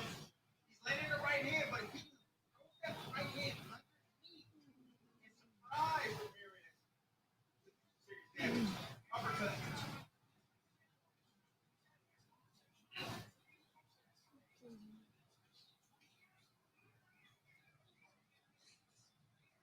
Now I have Ramirez up 7 rounds to 4 right now. I have Ramirez up too. 9, 10. Those in between rounds. Never know how to judge. He's gonna score rounds that close. One guy comes on early, another guy comes to show. So the fight could be up for grabs. Postol has to fight that. And so does the Let's see if Ramirez can get this 12th round to a place where it's the volume and the work rate that Robert Garcia wants to see. As Freddie Roach's charge continues with the jab and the right hand behind him. Long and consistent Victor Postol. And Ramirez came out strong, like I've been saying all night. He just seems that he went flat. And I think what also gets us and surprises us is that we do things we shouldn't. We shouldn't like have so many assumptions prior to a fight because we do discredit some fighters most of the times. I feel like a lot of us thought that Ramirez would get Postol out of there. I definitely thought so.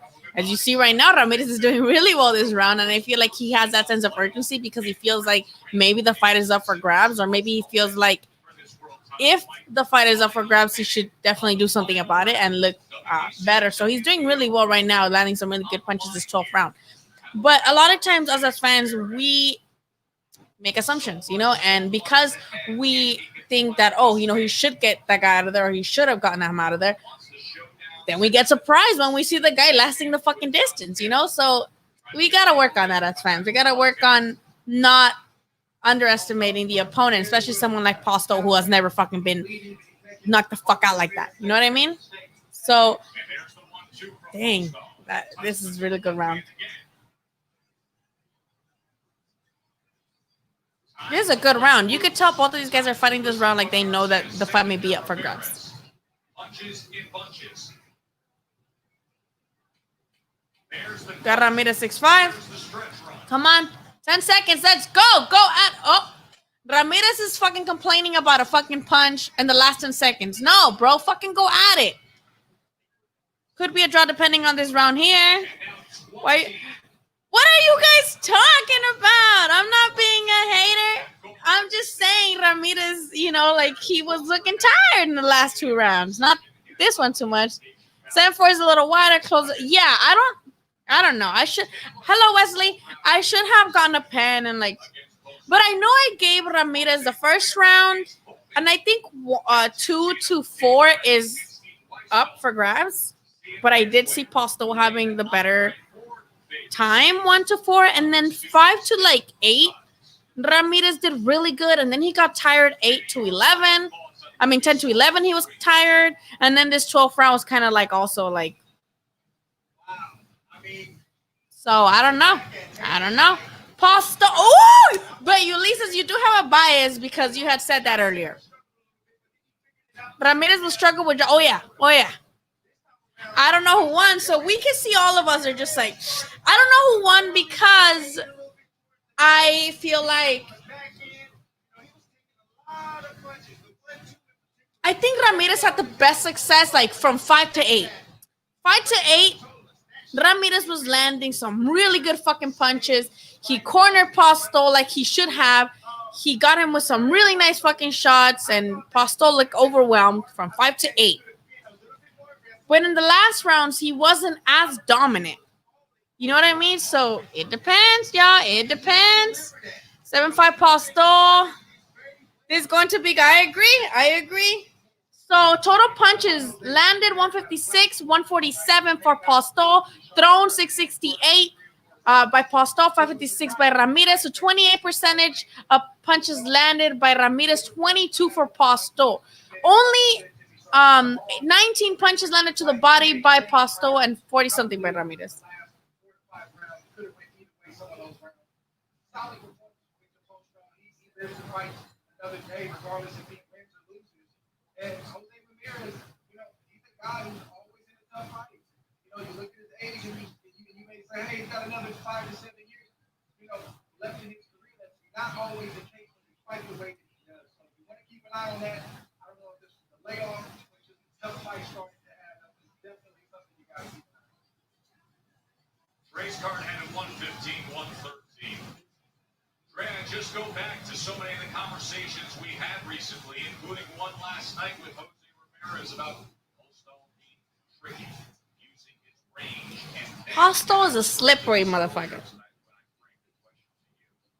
Of using the phrase, this kind of fight can be complicated. I think that's exactly what it was. When you sign the fight with Postol, it's going to be a complicated, difficult fight because he's got experience. He knows what it feels like to be on the mountaintop. He's falling off the mountaintop, but he's a hungry veteran. He wants to get back to that place. And if you're Jose Ramirez, you have. Let's see how this goes, you guys. Let's see how this goes. Postol nicked the last round for me. I have a feeling they're gonna. I mean, yeah, no, I don't think they're. This is top rank. They're not gonna give it to her. I don't think they're gonna rob Ramirez. Ramirez smashes Josh Taylor. Puro Mexico, puro RGPA. I would love to see Ramirez against fucking Taylor though. That's bomb. Josh Taylor butterfly Ramirez like Postol straight 1-2 combos all night. See, exactly. I agree with you, Ulysses, in the way that this basically gives other fighters at 140 like a. Are you telling me all I gotta do is kind of go around the ring and make sure that this guy doesn't catch me? But not everybody is Postol. Okay, let's shut up. 114, 114. Jim Cheatham has about 115, 113. Steve Weisfeld has about 116, 112 for your winner by majority decision. And still, I'm not mad at it. I'm not mad at it. It was really good scorecards. I'm really glad that at least the scorecards weren't fucking wide. You know what I mean? Like, these were really good scorecards, in my opinions. Tim and Dre were analyzing all night long. It was that kind of fight.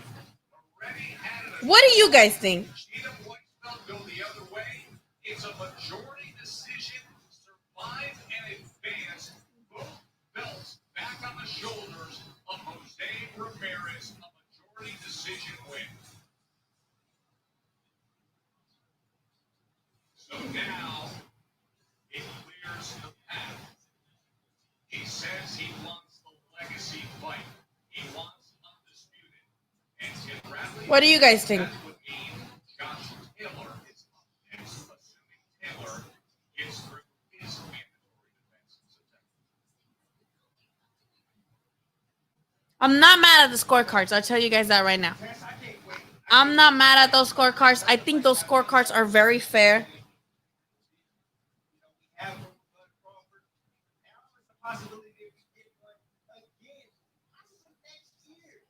can't wait. I think it's a great style matchup. You got the Southpaw and Josh Taylor that can also fight as well in the inside. What? Hold on. Let me send this tweet and get back to you. When he wants to box, he can't box, ladies. He can't do that. You know, but he likes to be aggressive and come forward. All right, let's go. Side. Matchup. I like it. Uh, I can't wait for it. I was gonna go to this fight. Oh yeah, I know, dude. I go to Fresno every other weekend. I'm in Fresno every other weekend because my uncle lives over there. My uncle is a casual, but he knows Jose Ramirez because he's like my uncle works in the fields, picking grapes, peaches, all that shit. So Ramirez is super good advocating for the agricultural workers. So my uncle loves Ramirez because he advocates for the workers. I'm not mad at the scorecards. Ramirez, he is smashing Josh Taylor.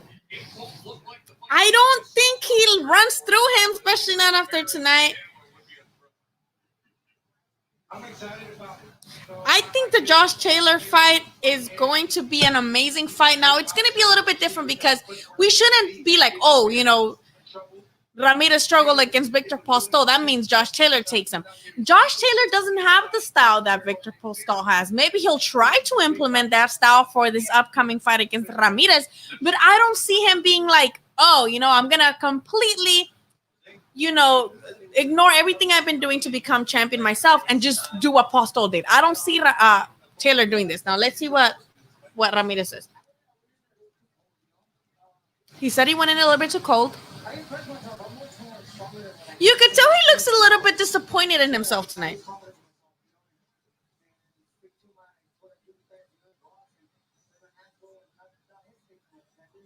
See, even he admits that he was not dictating the pace. He said not take his game plan, basically.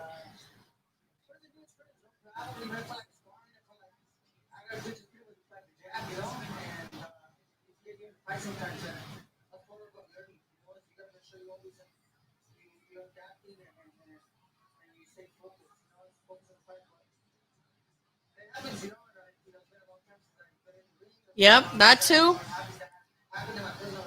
Inactivity's a bitch.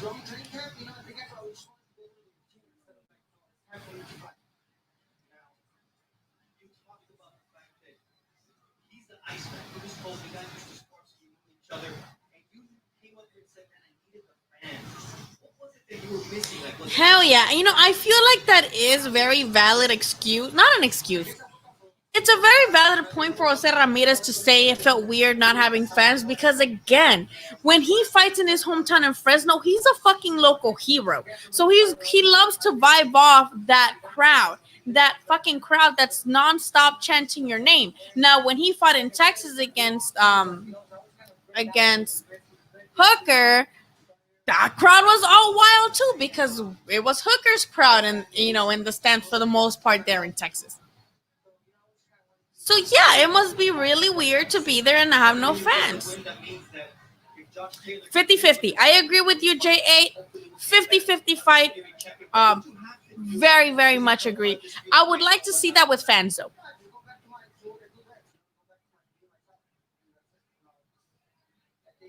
You can see they're,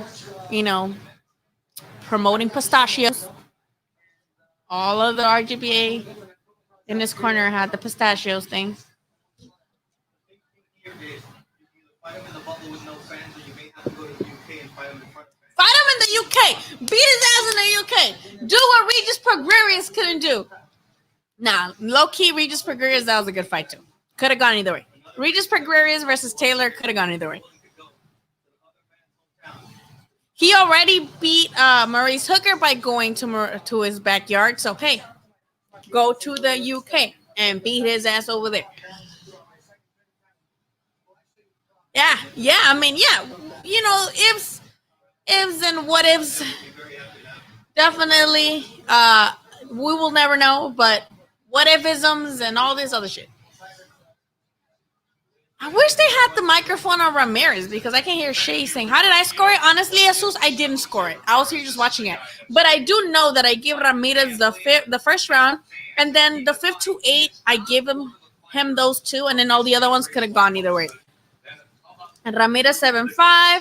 Ramirez the champion. Eventually, when you gotta prove it. That's a really good point to make. Oh my God, I'm way behind in the comments. I am so sorry. Still disappointed with. I'm not. No, no, no, no, no. Nope. No, this is not what we finna do. I'm not disappointed in Ramirez's performance. I'm not. As I mentioned earlier, we as fans kind of make our own assumptions in our head, and we think something's gonna play out a certain way because that's the way we see it in our heads, not necessarily the same. Now with Ramirez, again, let's take into consideration that this is COVID times. You don't have the same sparring. Yes, the RGBA stable is full of guys he usually spars, but Virgil had already fought, so he's not in. He's not at the RGBA. He usually spars him. Also, you just don't have that same sparring. You don't have the same type of preparation.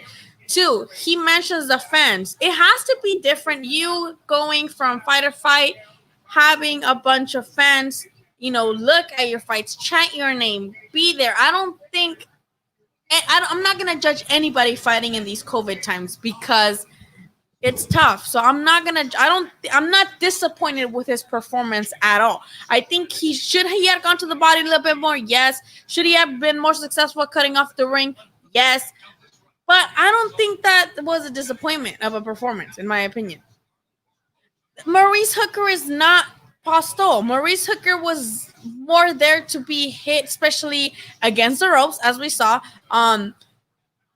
Postol moves a lot. He's a slippery motherfucker. So Ramirez is not going to have that same success as planning him against the ropes and having his way with him against the ropes because Postol is a slippery motherfucker. This is why I don't think, because of this, Josh Taylor beats Ramirez. No, because Josh Taylor is not Postol. They don't have the same style, and styles definitely make fights. That's just, the truth. Thank you so much, Mom Blue Boxing. I will subscribe right back after I'm done with this. Boxing fans are going back and forth with this one. Yeah, I'm excited to go on Twitter and see what people are saying. Good. Yeah, I'm not mad at the scorecards. Usually, I feel like we are conditioned to being mad about the scorecards after a fight, especially after a good fight like this one. So I'm not mad at it at all. Very close fight. I could see it. Yeah, I think I had it 7-5 for Ramirez. If I sit down and watch it again and actually get a notebook and. But yes, could have gone either way. I think we all thought that Ramirez would get the stoppage late in the fight because one, Postol is an older guy, so we felt like maybe his stamina would fail him. It didn't. Also because we know Ramirez usually has that hand speed and those flashes of punches combinations that he had, but Postol didn't allow him to be able to land those, so credit to Postol because he negated Ramirez any opportunity to land, multiple punches at a time. Postol had a solid career. What the next move? Yeah, me too. I mean, he didn't look bad in this fight, so I feel like hopefully he still gets decent fights and, gets some bags.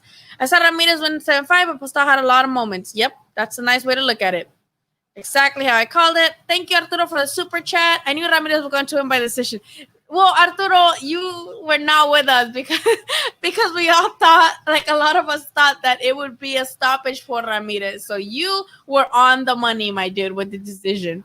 At least it was like a split decision, majority decision, Kind of pissed it didn't knock him out. No, don't be pissed because no one's knocked out Postol like that. Right? Nobody. He fought Crawford. Crawford didn't knock him out. Josh Taylor didn't knock him out. So I wouldn't be pissed. I'm not pissed. I'm sad for my friend Laura. I know. Hey, but if Postol would have got knocked the fuck out, she would have been on suicide watch. I can't say suicide can't say that word on YouTube because I won't like it. But Laura was really going through it when Wilder lost. So at least she was like, hey, at least Postol didn't get knocked out, right? Sorry, guys, I'm way behind in the comments. Postol's good. Yes, dude, that's just Ukraine motherfuckers got that footwork. Virgil Ortiz is the only killer. Lord. The Robert Garcia Boxing Academy got a bunch of motherfuckers, but Virgil's definitely one that's going to make it very, very far. He is. Salute, Jose. Von Blue Boxing, definitely going to follow you back. You're awesome. 7-5 Ramirez, I think that's how I had it too. Taylor likes fight. Taylor, yes. See, that's the thing. Thank you, J8. Ramirez is not just going to be like, well, fuck my game plan and fuck my own abilities. I'm just going to go do whatever Postol did and hope it works because it worked for him. No, like, these guys have their own style. So I'm not going to be like, oh, Ramirez struggled against Postol. That means fucking Taylor takes it. Like, no, come on. Let's calm down, you guys. He stops Taylor. Oh, let's bet, you guys. Let's bet. Let's put on a fucking bet. I wish YouTube had like betting, but I'm pretty sure that would be illegal. But if we could have like a little button of bets and then we can all like bet, that'd be fucking cool. Fuck, I'm behind. We'll see. Canelo knocks both of them out. Wesley, this is 140, not 160, 168. You guys are crazy. Canelo's like, I know. Thank you, Wesley. Ramirez is definitely the guy that thrives off the crowd. And yes, Claudio, I agree very much. Because like I said, when you're your own fucking hometown hero in Fresno ain't got shit, you guys. I go to Fresno every other weekend. They ain't shit but cows and fucking grapes. I love Fresno though. He has this fucking statue at the fair because they love him over there. So when you're used to fighting in Fresno at the Save Mart Center with people chanting your fucking name because you are the hero there, and then you fight Maurice Hooker, who is the local favorite in Texas, and you feed off that crowd, of course. You know what I mean? I mean, not to quote Nacho Libre, but I have a tattoo of Nacho Libre, so I'm going to quote him. Remember that one time when the crowd was chanting my name and I used my strength to rip my blouse? He liked that shit. So Nacho Libre likes it.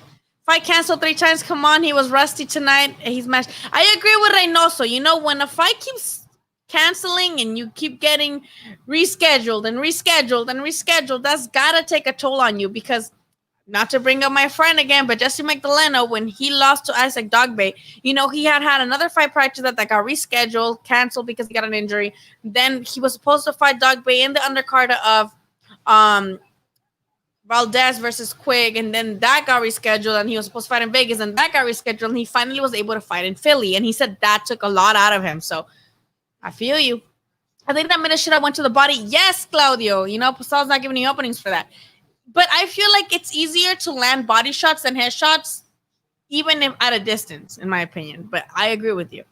Thank you. Just kidding. Ramirez was still. See, Arturo, we gonna fight. No, actually, we're not gonna fight. It could have gone either way. I didn't score it, so maybe we should watch it again one day and score it. Arturo, we need to watch the Rolly versus Meriñez fight. Arturo, are you from Vegas, by the way? I wonder if you're from Vegas. Let me know where you live. Not to sound like a fucking stalker.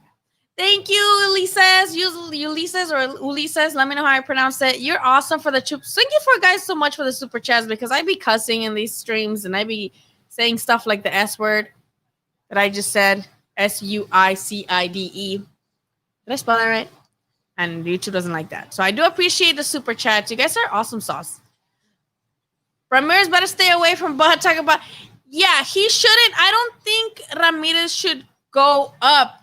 I think he has a lot to do at 147 still. Imagine that would be a super fight to fight Josh Taylor to become undisputed. That'd be lit because it's Crawford who was undisputed before. So Ramirez could do that. That'd be great before going up and fighting him.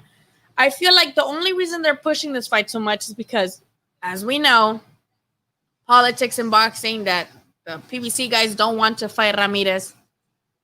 Or, I mean, PBC guys don't want to fight Crawford, so they got to get Ramirez to come up and make a good fight, you know?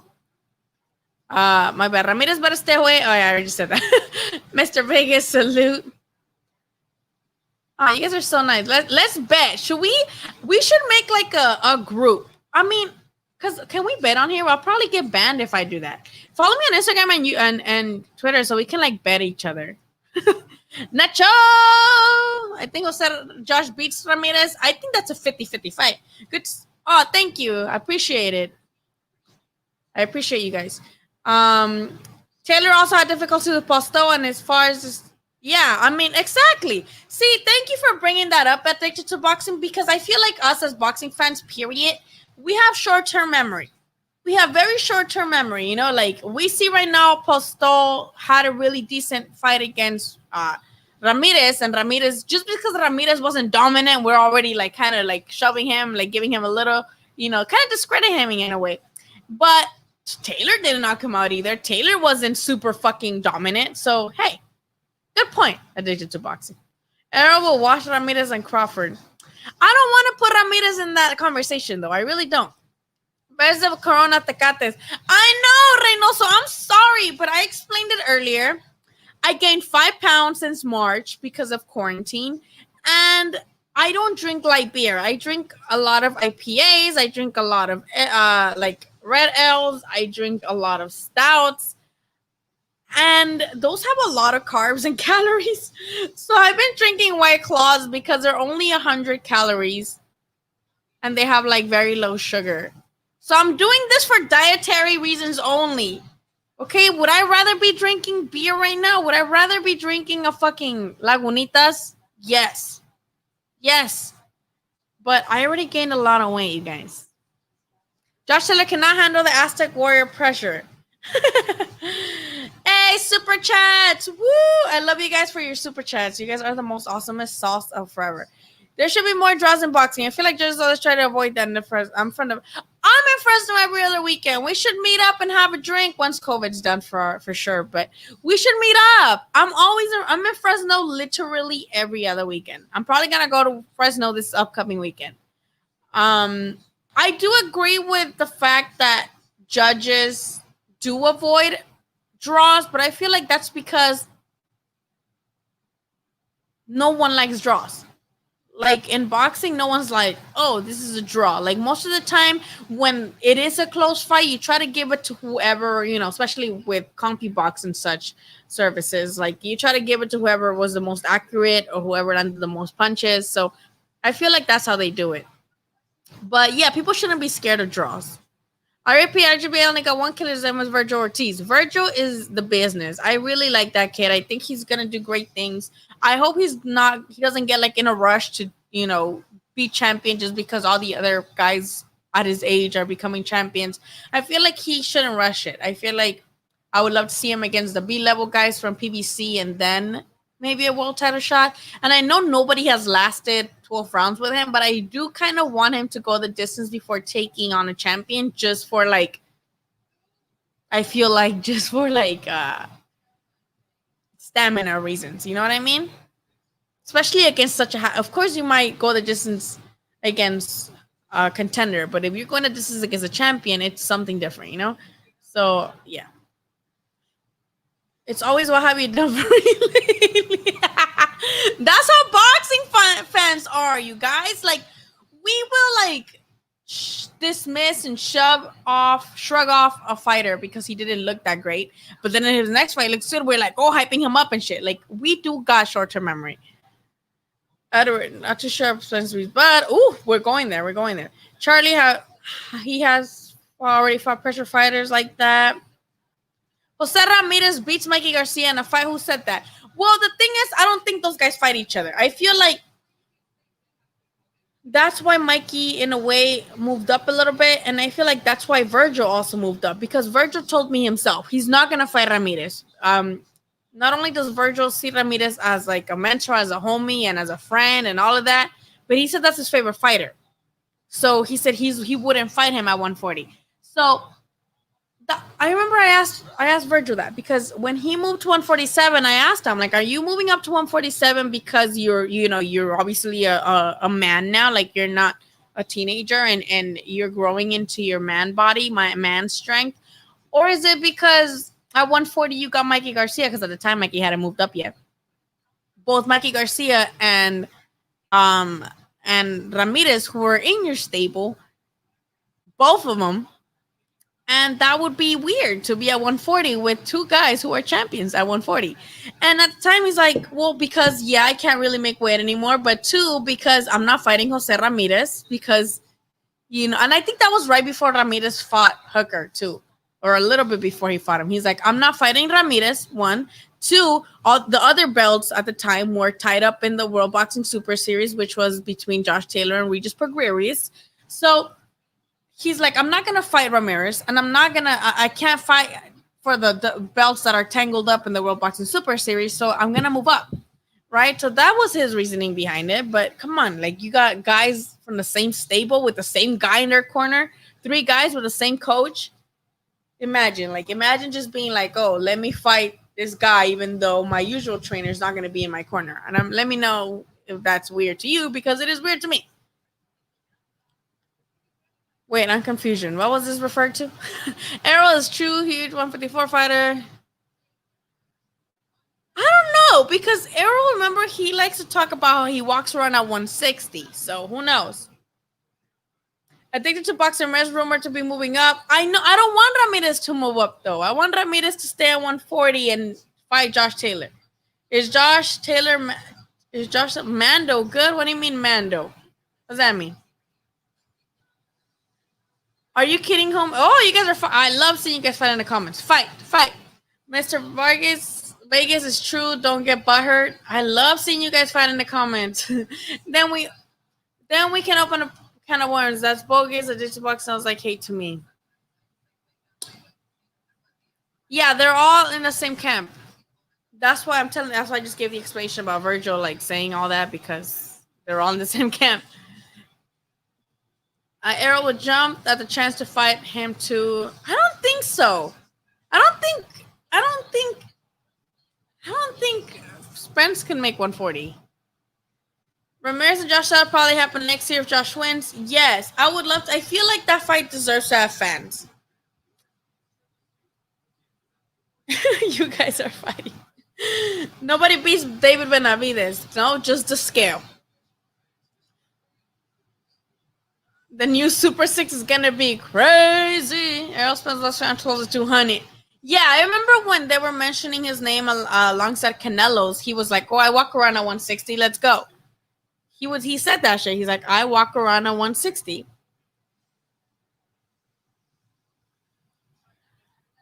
Don't allow the you. Oh, you guys are being rude. Hola, Manuel. Hello, how are you? You guys, what are you guys talking about? Why are you guys mad? It seems like you only praise Latin fighters, no offense, but hey, when did I only praise Latin fighters? I've never only praised Latin fighters. I'm actually one of the people that don't give a fuck who they are. I root for who I usually don't root for people. That's the thing about me. I'm a fan of the sport, not of certain fighters. So I just want good fights, and I want to see a winner, and sometimes it's clear, sometimes it isn't. I don't root for people. Sometimes, like, when I don't like the other fighter, but I usually don't let the fact that I don't like a certain fighter, like, get in my emotions and be like, oh, no, he lost. Like, I've never only rooted for Latin fighters. That's, like, the stupidest shit I ever heard. Get the fuck out of here with that shit. Man, Errol walks around yeah, like he said he walked around at 160. I would love to see Errol Spence versus Crawford. That's a fight that, again, I'm a fan of the sport, I love both of these guys. I love Crawford. I love Spence. I don't feel like, oh, I like Spence, that means I have to hate Crawford. Or I like Crawford, that means I have to hate Spence. I like both of them. And that's just a fight that I want to see. I don't care who wins. I just want a good fight, and I want the winner to give the other guy props. But Navidas couldn't make weight. He wanted rewarded again with another. See, that's the thing with the WBC. If you piss them off that much, like, they're not gonna give you a shot. But I feel like even if he were to work his way up, he's still gonna do very well because it's Benavidez. He's young still too. I think we forget how old is he? Like about to turn 23 or something. He's young. Benavidez is hella fucking young. He's just tall as fuck. And he's been champion like twice now. So we forget that he's a young motherfucker. Errol comes into 147. That's all I need to know. Well, yeah. Who cares what weight they walk around in? If on fight night, I mean, not on fight night because they do rehydrate. Everybody does. But if at the scale they're 147, then there's nothing we can say. There's nothing we can, bitch about. Every fighter walks around at a higher weight. Yeah, every single fighter, of course. That's what, yeah. I think Benavidez is definitely going to come back strong. What are you guys talking about? Spence should be Danny easy. I don't know about easy. Remember, Garcia has that no-look hook. but he didn't look amazing against Ivan Redcatch. So, what's happening? Why are you guys mad? Whose channel? Oh, because he said that I only. Yeah, I'm sorry if you guys get I guess if you guys get the idea that I only praise Latin fighters. I feel like I've never ever, in my opinion, done anything to give that vibe out. Some that comment did annoy me because I've never said anything to make it seem like I only praise Latin fighters. I've never done that. I never done anything to imply that or said anything to imply that. So that did get on my nerves. Like I would that's stupid. Like I like all fighters. I feel like my top 3 fighters are not even Latin. So so there goes that. Like my top 3 fighters are not Latin fighters. So I'm not saying I don't love. Actually, I'm lying. One of them is. Personally, my favorite fighters, and I'm not saying this is my top 3 pound for pound. No, I'm saying these are my personal favorite. This is my personal favorite fighters. I'm not saying these are my top 3. Just personal favorites. Usyk, I love that dude. Love him to pieces. Like I love that man. Naoya Inoue. I love that guy. He is a monster. They don't call him the monster for no motherfucking reason. And then, of course, El Gallo Estrada. So, yeah, I think, I guess the last one. But easily, I don't know. You guys, I'm sorry again if I came off like a bitch or if I came off bitchy to that comment. But I've never said anything that implied that I only like Latin fighters or I only praise Latin fighters. That's a fucking load of horse crap. Yeah, apparently, shit. Who's T Street Controversy? I don't know that. I don't know who that is. Sorry, I'm sorry if I don't know who that is. I'm just new to the YouTube community. Like I'm new to this, so I can't comment on your stuff on Instagram. Like on my post. Yeah, thank you, Mr. Vegas. Okay, that I agree with. I don't like pound for pound list. I feel like there are very, very much so. They are very. It's up to you, basically. Everybody's gonna have different ones. If we talked about the styles in this in this fight that just happened. If you like guys that are more defensive, if you guys like guys that are more technical, your pound for pounds are going to look very different.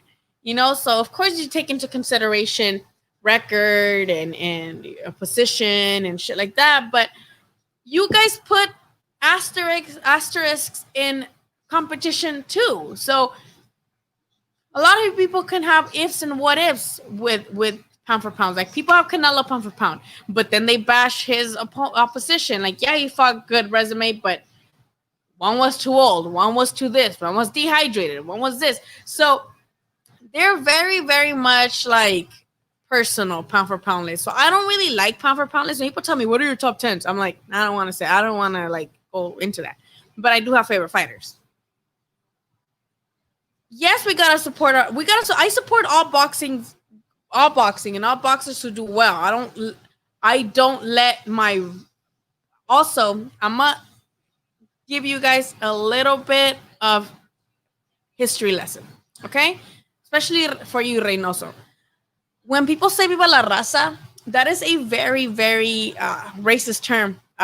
It's very focused on white supremacy. The man who came up with the term "Viva la raza," it talks about a cosmic race. So you know how Hitler would try to inject inject color into brown kids, like basically use the people at the Holocaust as kind of guinea pigs to test out if he could make a cosmic race, like if he could make everybody have blue eyes, everybody have light skin. When the guy who coined the term "Viva la raza," the raza he's talking about is trying to make a new race that was more Spaniard than Mexican. So Mexicans, of course, as we know now, are a product of colonialism. So when he coined the term "Viva la raza," he was trying to promote a lighter skin tone race. Because Mexican is not a race. I'm not sure if you know that, but Mexican is not a race. Latino is not a race. So I don't have a problem with, obviously, I love Mexican fighters. Like, I witnessed a fight in Mexico and it was the best shit I ever seen. I love Mexican fights. I love Mexican style. You're never gonna be fucking bored when a Mexican's in the ring. But I'm not just gonna be like, oh, that guy's Mexican. Oh, that's it. I'm rooting for him. I'm sorry, that's not gonna be me, and I'm not going to just root for a fighter because he's Mexican. I'm sorry, like if that disappoints you, that's just not me. Do I love my Mexican fighters? Fuck yeah, I love them. I love them. I mean, I'm telling you, I hate that Estrada's not usually praised like he should be because he's in a smaller weight classes. But I love that guy. But I just had to give you guys a small history lesson. Because when people say "Viva la raza," that's actually very, very like white supremacists of them, but they don't know that. I don't get mad when people say that because they don't know. You know, like a lot of people don't know that. But look up where that term was coined and why it was coined. It was coined because Jose Valescos, I believe his name was Jose Valescos or something. He was trying to make a cosmic race, light skin, blue eyes type of race, more similar to the Spaniards. So there you have it with that. Sorry to disappoint, but I'm not going to be rooting for someone just because they're Mexican necessarily. Estrada's a beast. Yo, I love Estrada. Like, that's my favorite one. Get out of it then. Pound for pound are garbage except for mine. What's your pound for pound? Top, yes, dude, Gem G, you said it. When Lomachenko's fighting, they're like, oh, Lomachenko, number one pound for pound. When Crawford's fighting, oh, Crawford, number one pound for pound. I'm like, so which one is it, you guys? Thank you, Edward. I do. I'm sorry, but I do. Thank you, guys. You guys are nice to me. I'm sorry if I like make you guys feel bad about the shit I say, but I'm just trying to be real with you guys about myself. If you guys, and again, I'm not gonna get butthurt if you guys see how I am as what I am as a person, and you're like, man, fuck this bitch, and like you go to another YouTuber or whatever. Like, I'm not. Everybody has their own, beliefs. I'm not gonna be like butthurt. I'm not gonna hate you for it. If you don't agree with anything I say, or if you think I say something that like I am wrong, then you guys have the option to disagree and tell me to fuck right off. Like, I'm not gonna be mad at it. I love history. I'm sorry. How do I know that? Because I read. I read a lot. I'm serious. His name's Jose Valescuelos or something like that. Mexican history is my favorite. Had I taken one more class, I would have had a minor in history. So Mr. Vegas, sounds like you're ready for the excuse that you should win.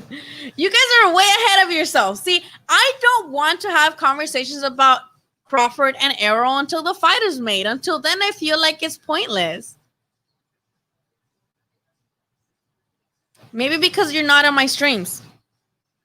Maybe that's why, because I talk about whoever the fuck people bring up, one in the comments, or what the fuck we're watching. Real talk.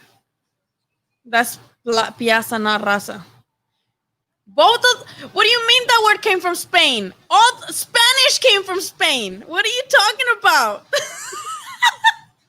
That word came from Spain? Spanish, Spain.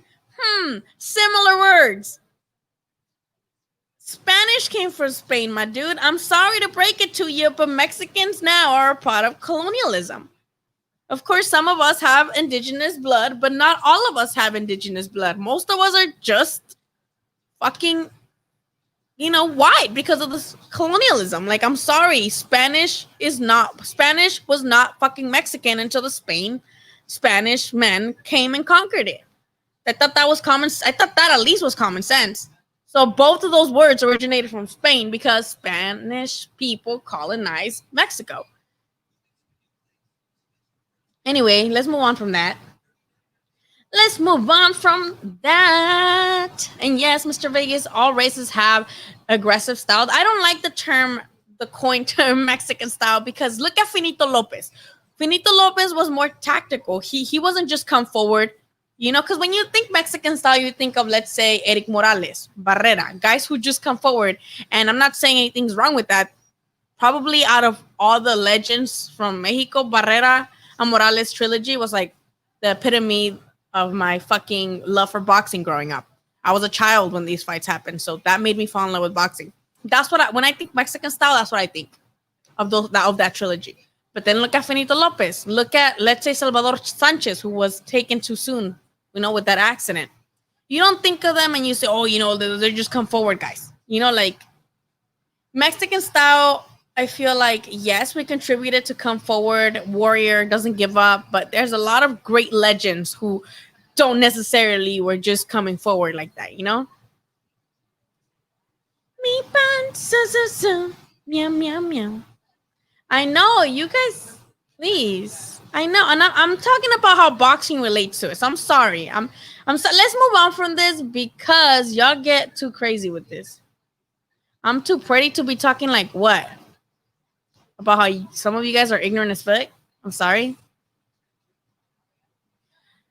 Dude, the Dominican Republic is beautiful. I just went last May and it was fucking beautiful. And I said it earlier because it was a Dominican fighter fighting on Top Rank. Remind me guys what his name is. I missed the fight because I was like trying to fucking move the TV. I love his accent. That's nasty.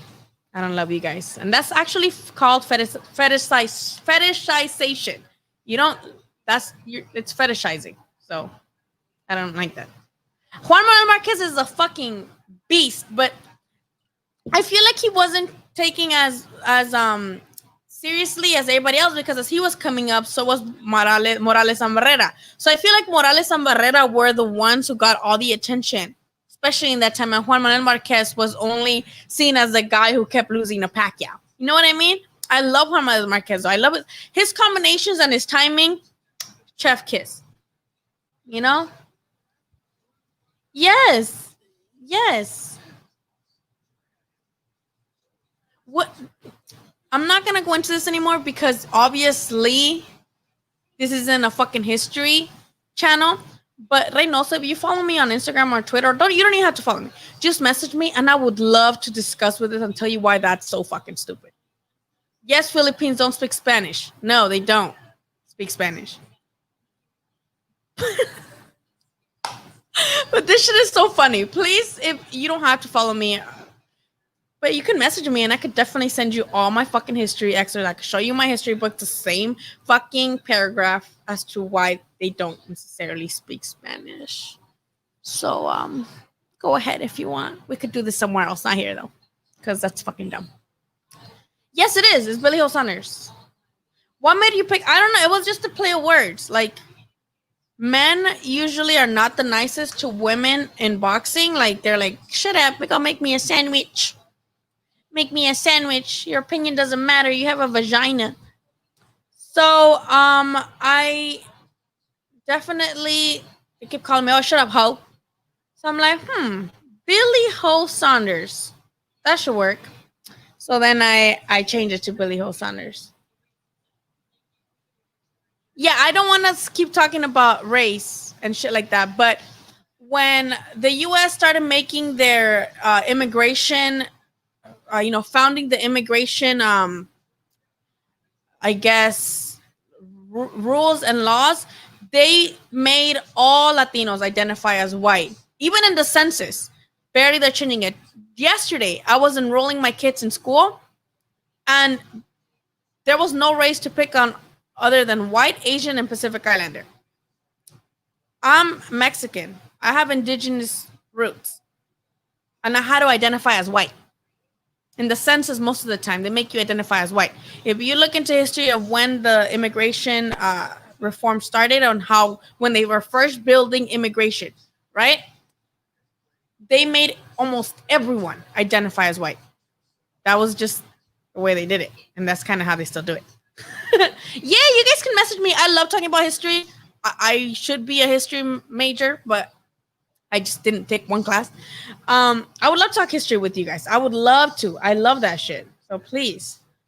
Julio Cesar Chavez. Now, let's talk about Julio Cesar Chavez because that motherfucker was awesome. The fact that you got to mention that he was probably like on drugs during training and shit and still did all that. That's awesome. You guys are so creepy. Can I like block some of you guys in the comments? Y'all are fucking creepy sometimes. I don't know how to do it. I suck at YouTube. I just started doing this, so I'm like really dumb with YouTube. But some of you say the weirdest fucking shit, and it's creepy as fuck. But anyway, we've been on here for like 3 hours and 36 minutes, and you guys are mad about weird shit. But you guys are fucking weird. You guys are scary. You guys are scaring me. No, but I use another program to go on live. But anyway, you guys are creepy. Like some shit that you guys say are weird. Let's keep it to only boxing next time we go live. Because you guys see, that's why I say please message me so that we can talk about this somewhere else, not here. Because you guys are dumb, no offense. Like if you guys were to like rate up on shit, you guys are really confident talking about shit that you obviously clearly don't know about. But I would more than like gladly share my books, highlighted stuff, excerpts that I've read, and we could definitely talk about it, just not here. My Instagram handle is literally right there. You guys can follow me on here, talk shit to me on here.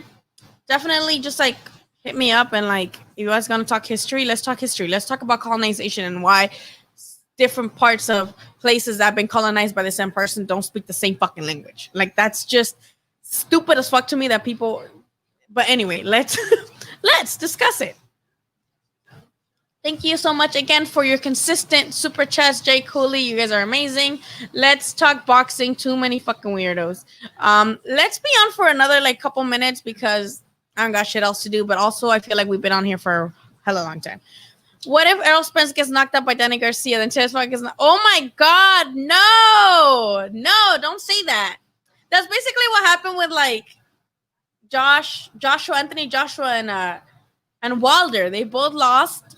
I mean, Joshua avenged that loss, but I wasn't entertained.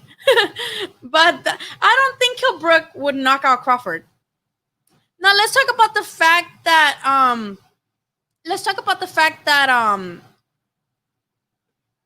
Thurman tried to negotiate a fight, but they wouldn't negotiate with him. They were just like, "Hey, you asked for $10 million. That's too much. Fuck you. Let's move on to Crawford. Let's move on to Kell Brook. Why don't you negotiate? Like, send a back offer so we can, like, like, not just be like, 10 million. Ha, you're stupid. We're not paying you that. Next." They should have, like, done a little bit more negotiating. But also maybe they didn't negotiate because that Kell Brook fight was also very much probably already done. Or not done, but he had agreed more to, like, the 1 million mark. So they're like, we're not going to waste our time with this motherfucker asking for 10 million right now. We're just going to go straight to the guy that's going to take our 1 million, instead. Let's focus on that right now. So, yeah. I should also stream on how a bunch of times, and you guys are going to hate me for this, but a lot of us don't know what the fuck we're talking about, and we still, like, are super quick to, like, do a rebuttal with shit that you don't know about. So, or at least see when people tell me something and I'm like, oh, maybe I'm wrong. I'll go look up the shit that they're talking about, and I'm like, oh, okay. Or I'll be like, no, you're wrong because of this. But what annoys me is when people are, like, super defensive and rude about it. If you're rude about it, I'm gonna be rude about it back because you're stupid. So I'm sorry, but you guys are dumb. Garcia and Campbell fight should be entertaining. Dude, I know people don't like Ryan Garcia, and I don't blame people for not liking Ryan Garcia. But this is lit. Like, I think it's really good for Garcia to be taking on guys that are still, like, in their prime. Because, yes, what, he's 34, I think, Luke Campbell, but he looked pretty good against Lomachenko. So I would love to see Garcia against Campbell. I think that's going to be a great fucking fight, and I don't think Ryan's getting enough credit for taking that fight. It's 1 a.m. What the hell? Where are you? It's 9. It's about to be 10 here. Oh, Arturo, thank you so much for your recommendations. Among many other things, please read. Message to Black Men in America, the most honorable. I have a couple of recommendations. But you guys are not gonna like them because they cover how a lot of Latino, Latina, Latinx people are anti-black as fuck. And I have them all in my Kindle library. So I also recommend one called White Trash. It's called White Trash, 400 Years of Poor White Americans. And it talks about whites' loyalty to rich whites, even though rich whites don't really give a fuck about poor whites. So that's a good one. I also have another one called Revolutionary Latinidad, and that one's really good too. It talks a lot about current issues too. But let's not, again, Arturo, thank you so much for your super chat. You guys are awesome. But I don't want to keep talking about race because people are mad at it, and I don't want to do that here on the boxing stuff. But definitely take recommendations. I will definitely download that. I have Kindle, and I love downloading books. So thank you so much, Arturo. I'm probably gonna use those $10 to buy that book. Kell Brook is very strong. People forget he's yes, but also he's damaged goods, Josh. Kell Brook has both of his eyes have been broken. One by Triple G, the other one by Spence. I think the reason Crawford is also opting to fight Kell Brook is because if he puts Brook away faster than Errol Spence did, it's gonna be like, ooh. So look, Crawford knocked out Kell Brook in, let's say, 7 rounds, but it took Spence 11, and it was a basically, even fight up until then, right? But let's be honest here. The Brook that fought Spence was much more dangerous than the Kell Brook that's gonna fight Crawford now, because he's been through wars. He's been in a lot of good fights. But he, that Triple G fight was unnecessary, and he took unnecessary punishment, and he got one broken eye socket, and he fought Errol Spence there in his backyard, and Errol Spence broke his other eye socket. So I feel like people are going to definitely forget the fact that Kell Brook seemed very dangerous when Spence fought him, and it was basically a 50-50 fight, But now he's kind of damaged goods, What y'all think about Lomachenko versus Lopez? I think that's a great fight. I hope it happens because, as we know, they had a whole issue with money, and Teofimo wanted much more than, what was it, 1.5 million. And I think he wanted that based on the fact that his other young, guys that he knows got much more money fighting randos, basically, right? And I get that because he's not fighting a random. He's fighting Lomachenko, and they both bring something to the table, and they both bring fans to the table because Lomachenko got a shit ton of fans. Last time in the stream, somebody was like, "Oh, no, Lomachenko no one knows who that is, or he doesn't bring fans." Like, are you kidding me? I covered Lomachenko fights. I covered the one here in the Staples Center. It was packed. I'm pretty sure he does better in over there in New York. But Lomachenko gets butts in those seats. And Lopez, come on. The first, what is he from? Guatemala or Honduras? Honduras, right? Is he from Honduras or Guatemala? He's from a Latin country, and that's the first champ. Guatemala or Honduras? I think it's on, right? Can you guys tell me what he is? But that's he made history, right? Honduras, because Guatemalan, right? I'm pretty sure it's Honduras. He was the first champ.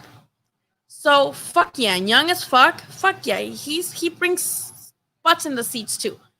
So I get him asking for more money, but he shouldn't sell himself out because Lomachenko's only getting older, and though that may, secure a victory because he is getting older, and it's like, oh, the older he gets, the better I can beat him. But then people are gonna say that. Don't give people reasons to say things like, oh, well, he only won because Lomachenko's old. No, like, if you have the capabilities to beat him right now, then do it right now. And I feel like, win or lose, I don't think Teofimo Lopez is going to look bad against Lomachenko. So I don't think his stock is going to drop just if he were to lose to Lomachenko, especially if he looks good. I feel like he would still very much so become champion later on again. And then, I don't know. I feel like that fight needs to happen, and I hope it happens now. I feel like he's also maybe hesitant because he would also rather have fans around, Maybe that's it. Errol's a G. No easy fights after. Yeah. I know people don't like Errol Spence, especially after the car incident. But he's still who he is. And I feel like, again, us fans, we have short-term memory. So because he didn't put Sean Porter away, people started doubting him. But at the same time, it's Sean Porter, ladies and gentlemen. Like, it's Sean motherfucking Porter. Like, he's never been knocked the fuck out like that. He is an Energizer Bunny coming forward. He is aggressive as hell in his style. So why did we think that Errol Spence was just going to come over here and knock him out like that? It's us going through our assumptions again. Well, they gave Amir Khan $5 million, right? So I feel like that's why people should start off with that. Because, come on, you gave Amir Khan $5 million. If you gave Amir Khan $5.5 million, then I feel like I deserve more, is what I would say. Especially should they negotiate with Thurman. I feel like Thurman, a good counteroffer would be like, we're not going to give you $10 million. We'll give you 5.5 like we gave Amir Khan. And then Thurman can counter, and be like, but I've already had a pay-per-view, and my pay-per-views did better numbers than your pay-per-view with Kell Brook with Amir Khan and Crawford. Right? Like, they could negotiate, but the fact that they just dismissed it, the fact that publicly Crawford was like, you're asking for 10 million, fuck you, bye. Let me move on. Like, because Crawford's like, you're outselling yourself, right? You made me an offer, but you really don't want to fight me because what the fuck are you doing asking for 10 million? You clearly just want to make it seem like you want to fight me and throw me an offer. And demand 10 million. But why not counteroffer? Say, no, we're going to give you the same as we gave Amir Khan, especially right now during the pandemic, right? And then if Thurman's like, no, give me 7 or give me, then it's like, because he's got more to bring to the table. He was the longest reigning champion before he lost to our Lord and Savior Manny Pacquiao, right? He was the longest reigning champion. He has the best resume in the division besides Manny Pacquiao. So I'd be like, I got the best resume besides Manny Pacquiao. I had pay-per-views before, very successful ones, by the way. And yeah, like, all I'm saying is negotiate. And they didn't negotiate. They just kind of shrugged them off. I feel like, yeah, he's not a pushover, but I feel like Crawford gets him. Yeah, I wanted them to negotiate, but they don't want to put Bud in the loser's bracket before the super fight. They don't want to risk Bud losing. Okay, I understand that. I understand that very well, and that's probably what it is. But also then, if you don't want him to be risking shit, then just make the fight then. Just make the big mega fight. Thank you, Alexis Vasconcelos. See, I'd be dumb. I forget. Also, I have a hard time pronouncing stuff. I don't know if you guys notice, every time during the streams, even in interviews, I'm always mispronouncing shit because I be dumb. What do you think about Gary Russell? Gary Russell pisses me off. I'm so sad. Like, I've been wanting to make a video about Gary Russell and how much he's disappointed me as a fan. Because with Gary Russell's talent, you would think you'll be fighting like 5 times a year. Like, dude, I love. I used to love Gary Russell, but he's corny. Like, you only fight once a year, and then you do corny shit like threaten Santa Cruz's dad for no reason. Like, I know people are mad at Santa Cruz because they're like, oh, I would have beat that dude's ass just for talking to my dad like that, and I agree. But also, like, why you do that? Just make a video calling out Santa Cruz or make the fucking fight happen because you're both PBC and you're both without Heyman and you're both at 126. Well, now Santa Cruz moved up, but you're both in the same fucking weight class for years with the same promoter, with the same advisor, fighting the same fucking, PBC stable. So why did that fight not happen? There's something going on there as to why that fight. You could have both made that fight happen because you're both PBC and you're both in the same weight class. Were in the same weight class. That could have been a sick ass unification right away. But why they didn't do it, I don't know. And then now he goes and starts talking about, oh, I'm gonna move up and fight Crawford. Like, motherfucker, fight somebody at 126 first, whose names we can pronounce, and then talk about Crawford. So I'm mad at Gary Russell because he has such good hand speed. I feel like he could definitely have been a top pound for pound. Should have he fought great competition, not even great, just decent competition, and use your God-given skill because goddamn that guy is good. He's good, and he looks like maybe in my opinion I feel like he doesn't have a passion for boxing. He does it because he's good at it, and just to make money here and there because Al Heyman takes care of his fighters, so he gets good money every year, and that's it. Like maybe he doesn't have a passion for it to like be great. He's good with just being whatever. You think Kell Brooks goes?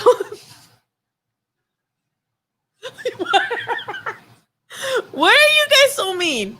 Why do you guys say the things you say the way you say them? I'm gonna have to screen capture this because that shit made me laugh. Oh, I can't. Okay. Wait, can I? You guys say some funny ass shit. I swear to God. Oh my God. I don't think so. Because look, I'm gonna tell you guys something. Mean Machine. I used to watch Mean Machine spar and do work at the Oxnard gym. Motherfucker hits hard. He hits hard. And I know a lot of people gave Crawford shit because, oh, you didn't put away Mean Machine and he didn't look as great in his previous fights, right? But Mean Machine hits fucking hard. So the way that, Crawford still finished him, I feel like, yeah. Garcia, yeah, am I way behind the comments again? I'm sorry. 9:42. I'm like more than 10 minutes away from comments. I'm so sorry. I'm so sorry, you guys. I talk too much. Your friends have questions or so. We have Bud Crawford 1, 2. We have Bud Crawford 1, 2, or 3. Pound for pound, this guy haven't fought anybody his whole career. And Idango, dude, I love. Have you guys seen? I always say this shit. Have you guys seen that video of Spence calling Regis Progrerius, and that's what he says. He says, Idango just got knocked out by Idango just got knocked out by Regis Progrerius faster than he did Terrence Crawford. So name somebody else. I love that video. I think I have it. I'm gonna send it. Danny Garcia's overrated. I don't think he's overrated. I just feel like we already saw the best that he had to offer. You know what I mean? Like, he's not past his prime because he's still on the younger side. Then, I think he's 30 or something like that. But we've seen the best he could do, in my opinion. Maybe he's going to prove us wrong and knock the fuck out of Errol Spence, but I don't think so. Let me reply back to this dude. Okay. I got Garcia winning. I wanted to shut out the people talking about how he just... Yeah, I agree, Josh. I feel like... And that, again, goes back to Mexican culture and how... Same reason why they don't like Canelo, right? Canelo's not like this rugged dude that just, kind of... Canelo likes brand name clothes. Canelo likes to ride, horses looking kind of, not masculine. So when... Mexicans are so ingrained in their macho culture that when somebody who fights in a ring, literally fights in a ring, but doesn't carry that persona, then they automatically reject it, So it's a phenomenon with like I study psychology a little bit too.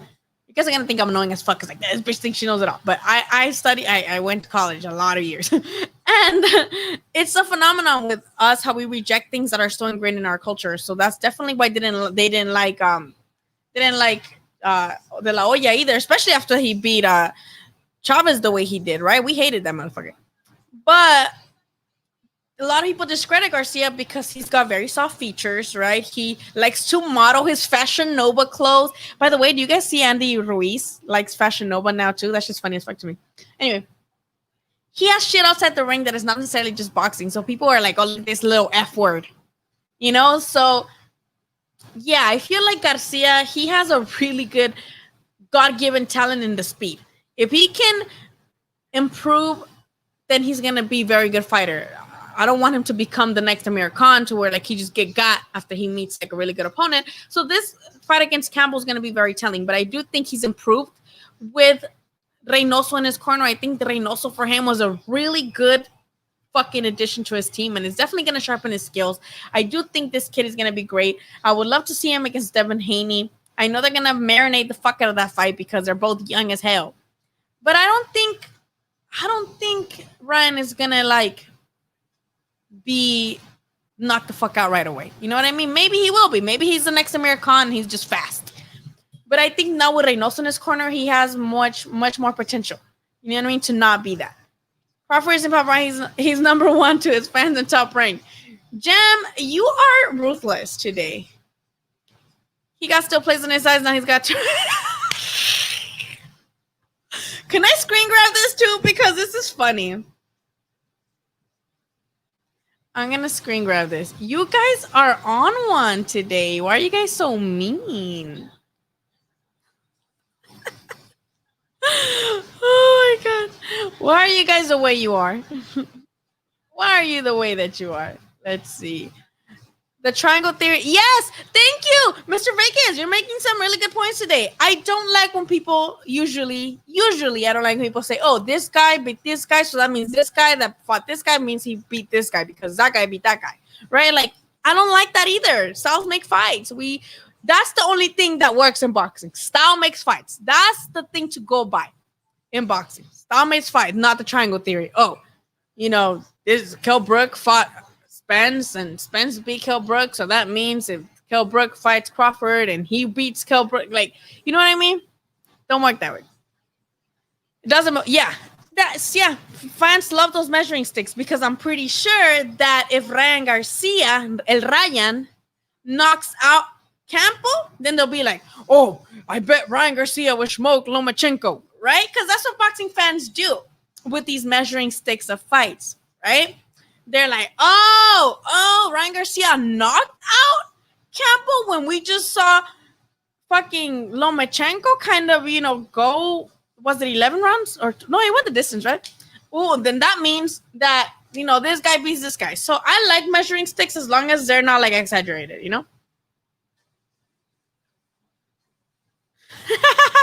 I love Clarissa Shields. Clarissa Shields is the shit. I love Clarissa Shields. I realize that a lot of people don't like her. That bitch is the shit. I'm not in that same weight class yet. Maybe if I gain another 5 fucking pounds, I can fight Clarissa and she could knock me out. They have to give me like at least 50. Give me 50K so I can put a down payment on a house. And then I can get knocked the fuck out by Clarissa. And I don't even have an ego. You guys are just fucking stupid. And you have an ego, so you can't even realize that you're fucking stupid. So you gotta make all the stupid comments.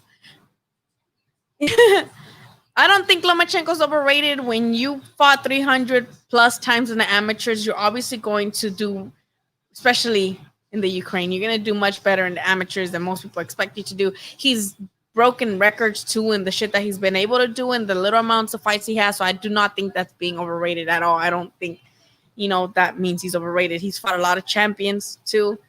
Most of the time he's either fighting a champion or a mandatory for one of his belts. And I don't think he is overrated.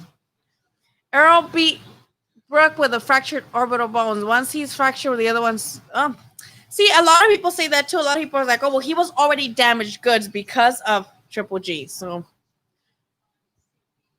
they came to an agreement, so hopefully they both stay healthy. I would love that fight, dude. I just Honduras. Damn, way behind in the comments. Holy shit. I'm going to shut up and just read them. Actually, a broken bone is neither stronger or weaker after it's being broken. But it has to fuck up your noggin up here because that shit must fuck you up. Berta Bia versus Bivol. Dude, I need that fight to happen because Bivol has not, like... I love that Smith Jr. fight because, Smith Jr. kind of stunned him a little bit in that 10th round. But I need Bivol to fight somebody that I give a fuck about, like Bertabiev. And that's a really good fight because, as we know, Bivol is a more technical guy and Bertabiev is a monster, because both Volstik and Bertabiev were seen to be more power than, technical ability, even though, of course, Volstik was more of a technical guy because again, Ukraine.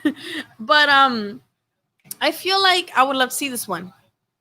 Also, though, Bivol is a small 175. I feel like Bivol should move down to 168, and he would probably be more dominant there. Theo has bad defense. I don't think Theo has bad defense. I just feel like he doesn't respect his opponent's power. But he didn't do great against that tall Asian kid. I remember he was like, "Oh, that's the last time I fight a tall guy." I personally didn't like that comment because, dude, you're not gonna get to choose the height of your opponent all the time. So you might as well get used to struggling against taller fighters. And instead of saying, "Oh, I'm not gonna fight guys like this anymore," maybe you should go back to the gym and see how you can, maybe spar some taller guys to see what you can do to improve instead of being like, "Oh, that motherfucker's tall, not fighting him."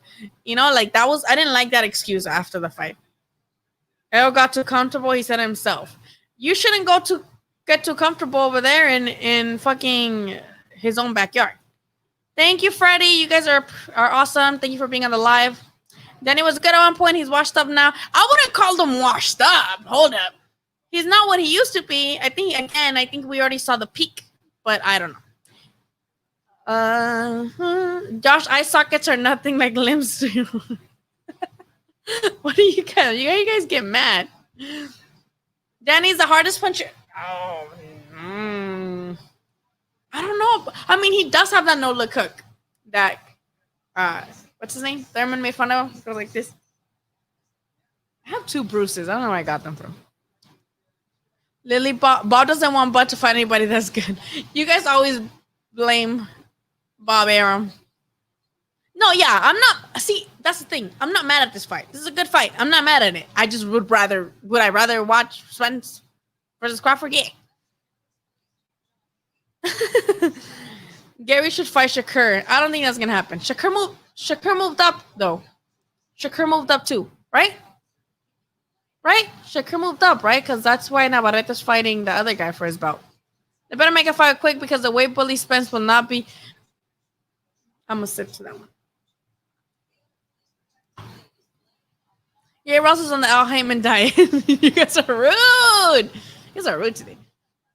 I don't think they both could have very much so made that fight. Neither of them reached out to Al Heyman and said, "Hey, I want Leo Santa Cruz," or "Hey, I want Gary Russell." Neither of them said anything.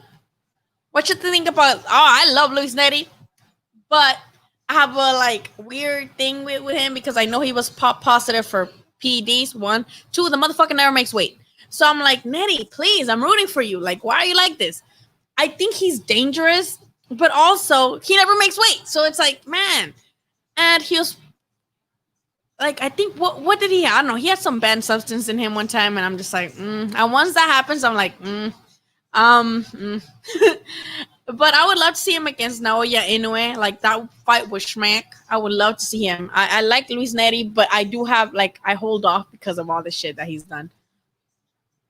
I'm they ducking Gary. Everybody's ducking Gary, but I wish he would just fight somebody though. Russell versus Loma, that already happened. Since you mentioned Santa Cruz, how do you? I don't know. I need to think about that the week of, because right now I don't know. I feel like Gervonta is just too strong, and especially at the higher weight class, he's gonna be stronger. But at the same time, a lot of people are dismissing Leo's defense and his high volume punching. But at the same time, it all depends on whether Leo can, if his chin can hold up. Kubrick has a muscle.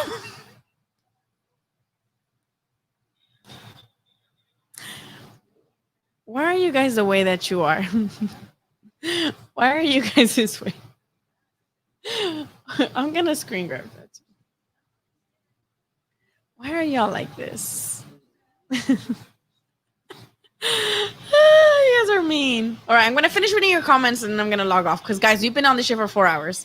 Why would Errol Spence Arm at 147 with Taylor Ramirez moving up to yeah, I mean, but he would have really decent paydays at 154 and 162, though. Let's be honest. I feel like Errol Spence is one of those guys that if he were to move up anyway, he'd have a lot of names to fight. Canelo's Canelo's super quiet, and I've seen Canelo fight in the amateurs, you guys. Canelo used to fight in Nayarit for a lot of times in his amateur, and I remember I was little, And I'll see Canelo fight in Tepic, which is the capital of Nayarit, about 40 minutes away from where I lived in Nayarit. And I never imagined that dude was going to be who he is today. I wish I would have taken a picture with him back then. We didn't have cameras. But, I mean, cameras existed, like the ones you get at the pharmacy. But we're hella poor. I was lucky I wasn't even there. But I remember I would see Canelo fighting, and I never realized he'd be this fucking big. But he is very reserved. Yeah, he's always been like that. Yeah, see, and again, Mexicans, I know people are going to drag me for this. People have been dragging me for shit, but machismo and soy is so ingrained in the culture that when somebody is a man and they don't just look manly and act manly, son jotos. Like, that's literally... I got through cooking so speaking proper English. Canelo said, we can't talk about him. We can or we can't.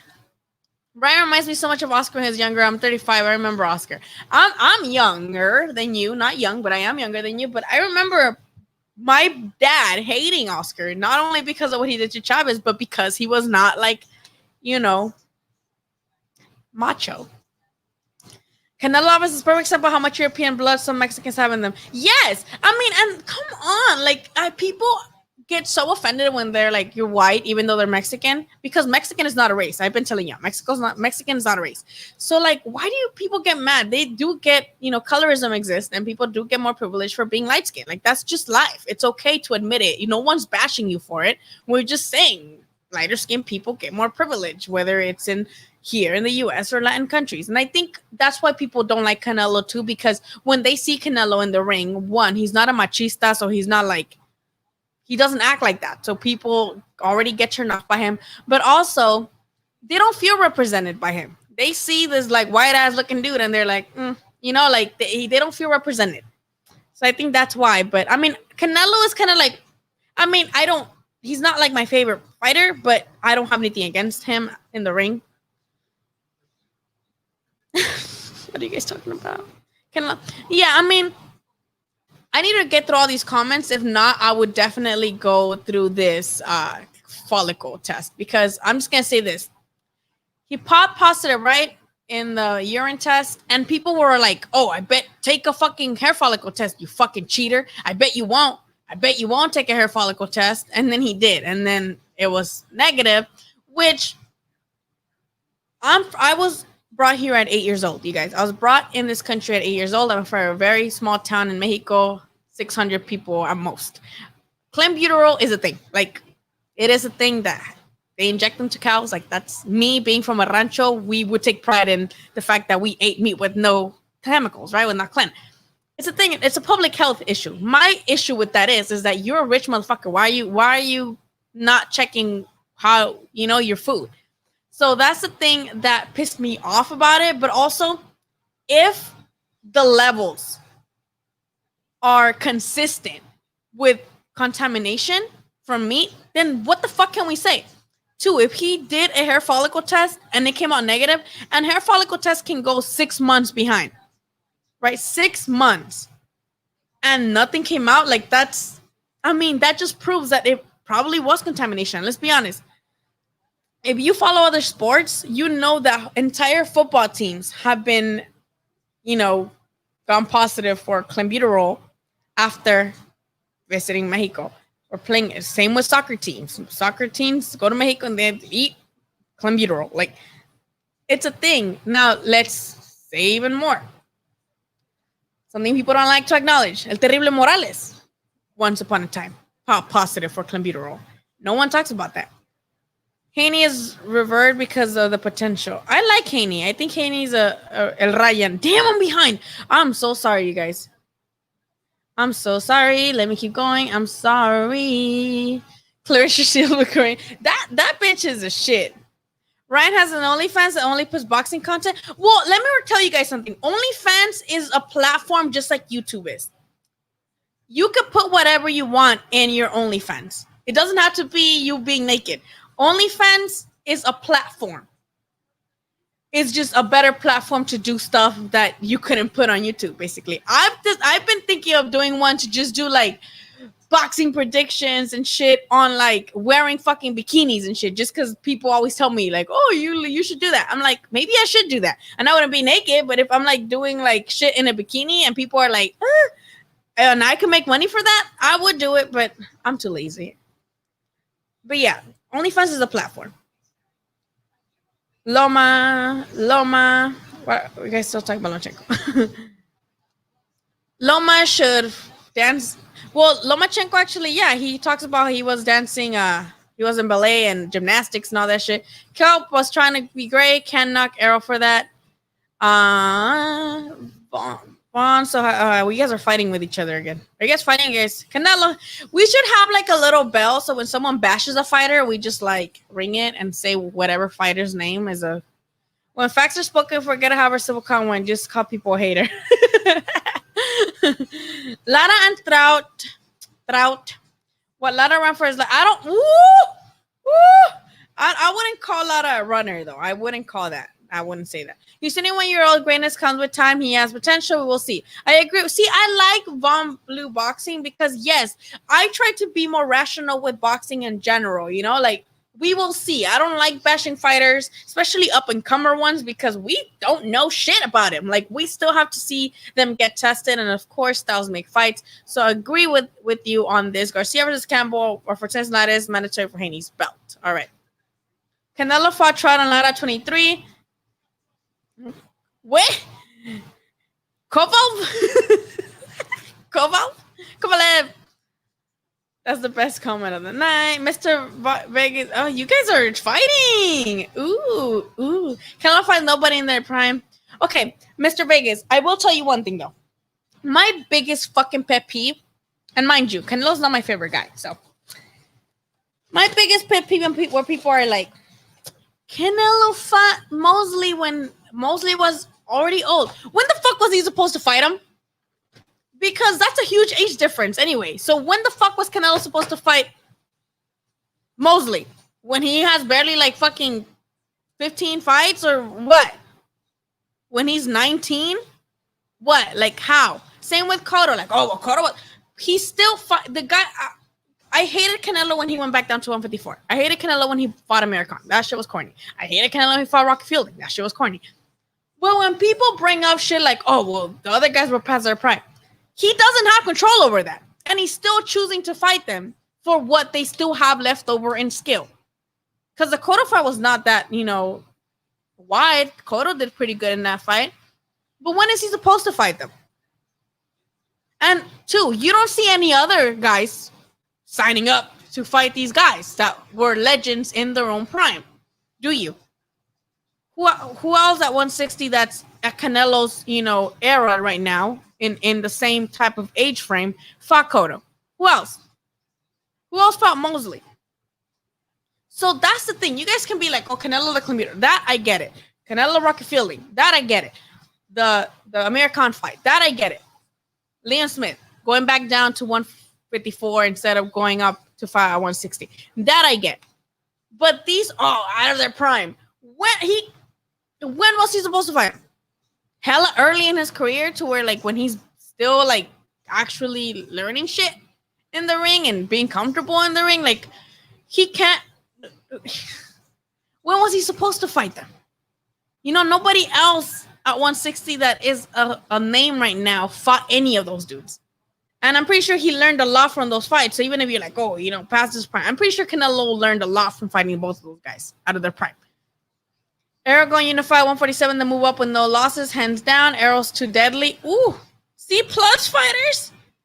He said C+. Oscar should have an all-time great resume. He should have beat Mosley. See, that's the thing. I think, as I mentioned earlier, us fans, we have like short-term memory.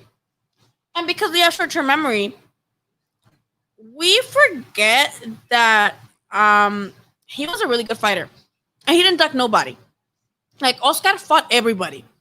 Multiple times. Like, the Trinidad fight, you could have had it either way. That shit was bomb. The Mayweather fight, bomb fight. The Vargas fight, bomb fight. Mosley fights, bomb fights. He did the fucking thing. And we don't remember that. And we hate, I don't. But I say we as in, like, boxing fans. hate him now because of who he is as a promoter. But in reality, he was a really good fighter.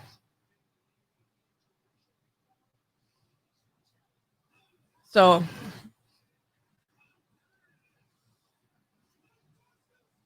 ooh, ooh. He got beat by all but one. I'm not gonna go into that. I just watched the Truck Canelo fight last night. I just rewatched it last night. And it was funny because the commentators kept calling Canelo Alvarado. Alvarado this, Alvarado that, instead of Alvarez. I didn't notice that the first time. You guys are fighting. You guys are fighting in the comments. Yeah, fight each other. I like to see it. Yeah. Dude! Oh my god. Yes! He made music videos too. Oh no, I would get copyright. Who gives a fuck? Let's watch. Should we watch Oscar's should watch Oscar de la Hoya's videos? Nah, I've been here too long. Next time I'm live, we're gonna do a video reacting to Oscar de la Hoya's music videos. Hell yeah, I agree with you on that. But he fought Daniel Jacobs, who was about older. He fought Triple G twice, also about older. He fought Kovalev, about older. And whether we like it or not, and I don't like it, Rocket Fielding was a belt holder. I don't know about all that. Charlo, Boo Boo Smith, Brady Bill, both somebody.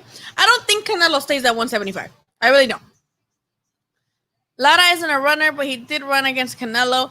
I think Lara did very well the first 4 rounds, but then when Canelo switched to the body, I felt like he did got on his bike a little bit. I had it 7-5 for Canelo, but especially because he cut him in the last rounds. But I mean, I'm not mad at people had it for Lara. It was not that wide. It wasn't wide at all. Damn, I'm way behind. I'm sorry. If you're a real boxing man, not a fanboy, you know Canelo lost. Against who? Jamal fought Dennis Hogan and Brandon Adams in the same year. I know. See, that's the thing. I understand people don't like Canelo because they're like, hey, fight somebody else at 160 or 168. But you guys are not demanding or as demanding with all the other guys. Instead of, put that same energy. That same energy that you guys, Canelo, don't fucking fight the guy I want him to fight. Jermall Charlo is barely going to fight to what I think is going to be his best opposition up to date in Sergey Derevyachenko. And if Charlo wins that fight, I'm going to be like, there you go. Like, he did the damn thing, right? But in my opinion, that's his best name in his resume at 160 Charlo. Right? Fucking Boo Boo Andre. Still fighting dudes whose names we can't pronounce. Right? Dudes we got a box wreck. I don't see anybody making a big fuss about that. I don't see anybody making a big fuss that Boo Boo keeps making title defenses against dudes that we rather not see against.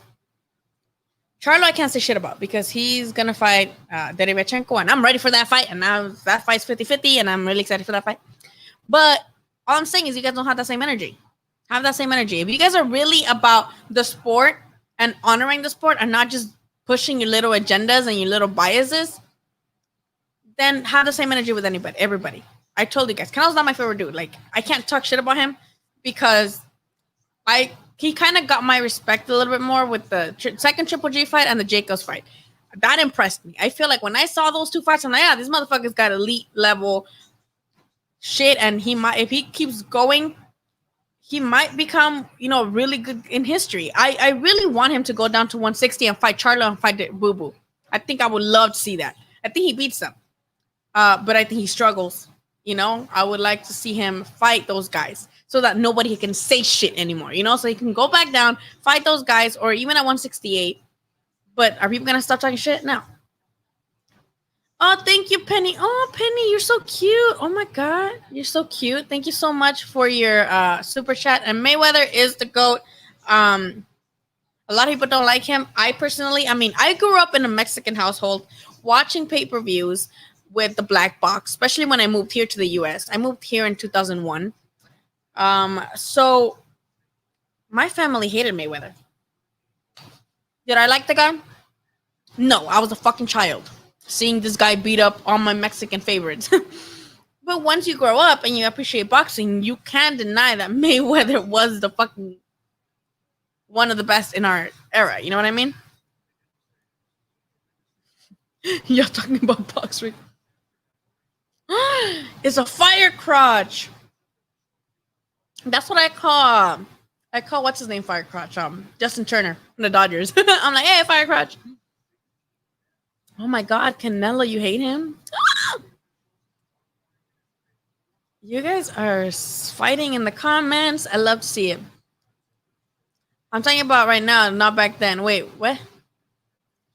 Wait, I don't know. Broner talks about coming back at 135. I don't think he can make that. Did you guys see that picture of him at the court? He was looking like he was pregnant. Man, I miss when Broner was good. Like before Maidana. Did you guys see Maidana tweeted him like, hey, do you want some more smoke? Remember that? Maidana lost a lot of weight. But I still don't think that like he can do much because he wasn't inactive for so long. Oh my God, I'm so behind. Yes, I would love that, Josh. I would love for Canelo to fight Jamal if Jamal beats Derevyanchenko. That would be lit and very much necessary. Okay, now that was just weird. No, but Trump likes UFC, and the UFC loves Trump too. Finally, something again. Jamal Challenger is more proven than him, and oh my God, Jim G, you are on it today with the comments. But I agree. Derevyanchenko fought Triple G. A lot of people feel like he beat him. He fought Jacobs, who, you know, Jacobs won as a majority decision, but only because he dropped Derevyanchenko too. So it was that drop that, you know, made the scorecards go over to Daniel Jacobs. What do you think about Errol Bull, Charlo versus? I don't think they would do that right now. Do you? They like each other, right? The weakest link at 175 is still, I wouldn't say the weakest link. The weakest link would be somebody that's not a champion at 175.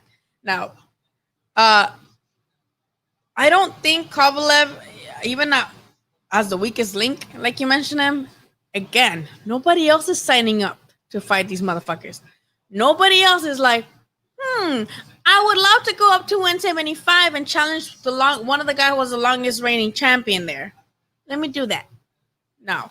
Now, Kovalev, I hated that clown shit that he did after that. It's like, oh, how did you guys expect me to win? I just fought. Like, so then don't take the fight, motherfucker. But Mr. Vegas, you're really cool in this chat. I like your input, but I disagree with you greatly. Especially because it looks like you just don't like Canelo. So when someone like clearly doesn't like a fighter, then I kind of take their opinions on that fighter a little bit less because I feel like it's very much rooted in like not liking them. But I do appreciate your opinion. Sean would walk out of the ring like he does when he does the... You guys are mean. I agree though. Jamal's getting tired of all those fights. Nobody signed the contract. Well, according to a lot of people in the business, it was Charlo's team who rejected the fight against Canelo and other people. So, I mean, I wasn't there. I'm not going to be like, oh, he rejected them. I bet he did. That's just what a lot of people that I've talked to in the boxing world say. That girl is a fake account. Well, yeah, I feel like so too. Canelo's and Charlo, the contract. I think so too. I mean, that's what people are saying in the boxing world, at least. Let me see. Let me get through these comments. My Donna has a barbecue every... Dude, he's living his best life, though. My personal life goal is to recreate every single one of Marcos Maidanas' Instagram pictures. The one where he's, like, sitting down with a gun. The one where he's eating a big-ass shank of lamb. The one where he's outside of the, like, stores. Even though I'm not a label hole. Like, I don't really give a fuck about brands like that. But, you know, he has, like, that picture outside all the, like, big brand stores. I want to recreate that. He has like a picture with a bunch of lobsters in like his table. I want to recreate that. My goal is to just recreate every one of his pictures. Ooh, ooh.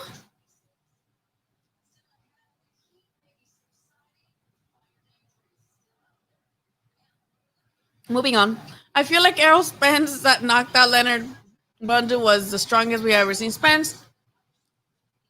I think that Spence would have stopped Sean Porter. Sean Porter is a fucking machine, though. You guys don't realize it. I had Kovalev up too. I did too.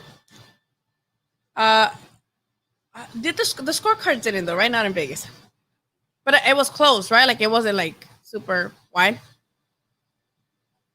Oh, you're one of those, Mr. Vegas. Oh, Mr. Vegas is one of those guys. He's one of those. The fight was. It's funny though. My favorite thing about people who hate Canelo, especially for that fight, I love this. My entire Twitter timeline was like, oh, weakest link. Oh, he's the weakest link, and he's a cherry picker. Canelo's cherry picking the weakest link at 175. I'm pretty sure. Didn't you just say that too? Weakest link. Oh, but then after he won and knocked, it was fixed. That fight was already fixed. So which one is it? Is it Canelo cherry picking or is it a fixed fight? Fucking it. Can y'all let me know which one it is, since you guys change your mind all the time? Canelo's just cherry picking. He knows he's gonna beat him. Oh my god, he's picking the weakest guy at 175. Of course he's gonna beat him.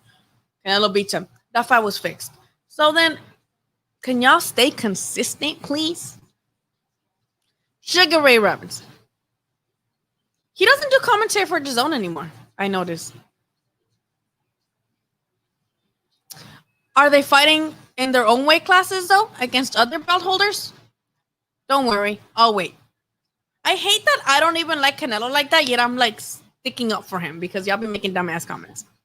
Yes, you don't see nobody else jumping weight classes to fight the weakest belt holder, but you also don't fucking see them in their own weight classes fighting other belt holders, not even the weakest ones.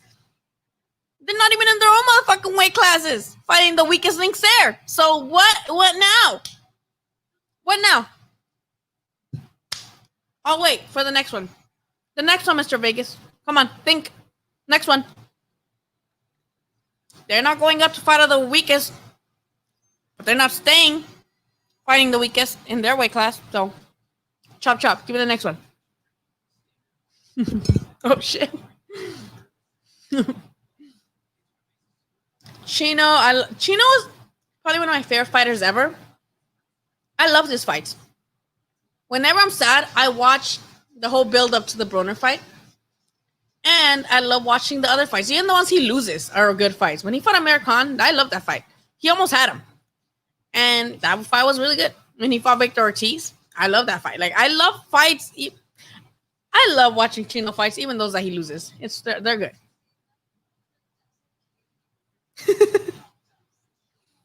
The shadow punch. You guys are funny as fuck. All right, I think I've been here long enough. 4 hours and 30 minutes, and I'm never done with the comments because I talk too much. Why would he do that? Really? It would have to, what if he fought all the ones at 160 or 168? He has to fight Bertavio, and and no offense, you think Canelo, a millionaire, a guy who's multi-division world champion, is like, oh no, Mr. Vegas doesn't give me props for not fighting Bertavio. I guess my life is over. No. I would favorite him anyway class that day. Chino's changed to RJ. Yeah, let's talk about that before we leave. Chino's changing to Robert Garcia was awesome, and you could tell that he really grew from that. And I feel like it was crucial of Robert Garcia to be in his corner for him to do to Broner what he did to him. That's the thing. I want Canelo to fight everybody too. I want him to fight everybody at 160, at 168. I don't give a fuck about 175. That's stupid. Why am I gonna be like, fight the best guy at 175? He's not even that big of a middleweight, y'all. He really isn't. I want him to fight everybody at 160. I want Canelo to fight Charlo. I want Canelo to fight Boo Boo just for the belt. Fight Derevyanchenko. Fight Charlo. I don't give a fuck about him fighting Bertaviev. He'll probably get murdered by Bertaviev. So just say that. Just say you want Canelo to lose and get knocked the fuck out by Bertaviev because you don't think anybody at 160 would do that to him. Just say that. Just say, I hate Canelo and I want him to fight Bernie so he can get knocked the fuck out. I could be happy and go to sleep with a boner. Just say that. Just say that, please. Please just say that. So, anyways, officially 4 hours and 30 minutes. I love being live with you guys. I'm gonna do a video on Monday, probably. It's a little recap type shit. And then we can go live another time. I'll do a weekly live like next week, maybe Tuesday. But if we guys want to do like more lives during fights, let me know. It was really nice to have fights and see you guys' reactions to them. I appreciated that. So let me know if you guys want to have more live fights. If the people just say that. I promise I won't be mad if you guys just say that. Like, if you guys were just to say, I hate Canelo, I hope he fucking loses and gets knocked the fuck out by Bernie, I'd be like, word. You know, like, say how you feel. But you guys masking your hatred for somebody as like, quote unquote, to you, valid, like, criticisms are like, just don't do that. Good night, you guys. Oh, what the heck? You guys are awesome. You're awesome. You guys are awesome. Thank you so much. We can probably go live. Let's talk. Okay. 2 more minutes. What fights are on next week? Do we know? Anything cool happening? Let me bring up the ESPN. Let's bring up the ESPN fucking schedule. Also, you guys, hit up and subscribe to Against the Ropes. They were in Rosarito today for Ashton Silva's pro debut. I don't know what happened with that. I hope it went well. I'll hit them up right now, see how that went. But you guys should definitely do that. Also, I know you guys don't really know like the up and comers as much. Where the fuck is boxing? Oh, it's right there. But do give them a shot and do look at my interviews with them. I know up and comers don't get that many views because no one's Googling them, no one's searching them, but give them a shot, you know. Okay, so August 29th, that just happened. September 2nd, that's gonna be in England, an England card, British. There's Telemundo. Oh, so this next weekend is not like packed. Oh, wait, no. Jamal Herring's fighting Jonathan Oquendo. Okay. All right, I see. Okay, well, I mean, nothing major. Nothing major. So you guys have a good night. You guys are awesome sauce. Be good. Don't do anything I wouldn't do. Don't forget to, don't forget to do your homework. Have a good night, you guys. I'll see you guys next week. I'm sorry if anybody got offended in this live. I'm sorry it turned racial at one point. That was not my intent. If you guys want to follow me, go ahead and follow me on Instagram or Twitter. And I'll see you guys next time, okay? You guys have a really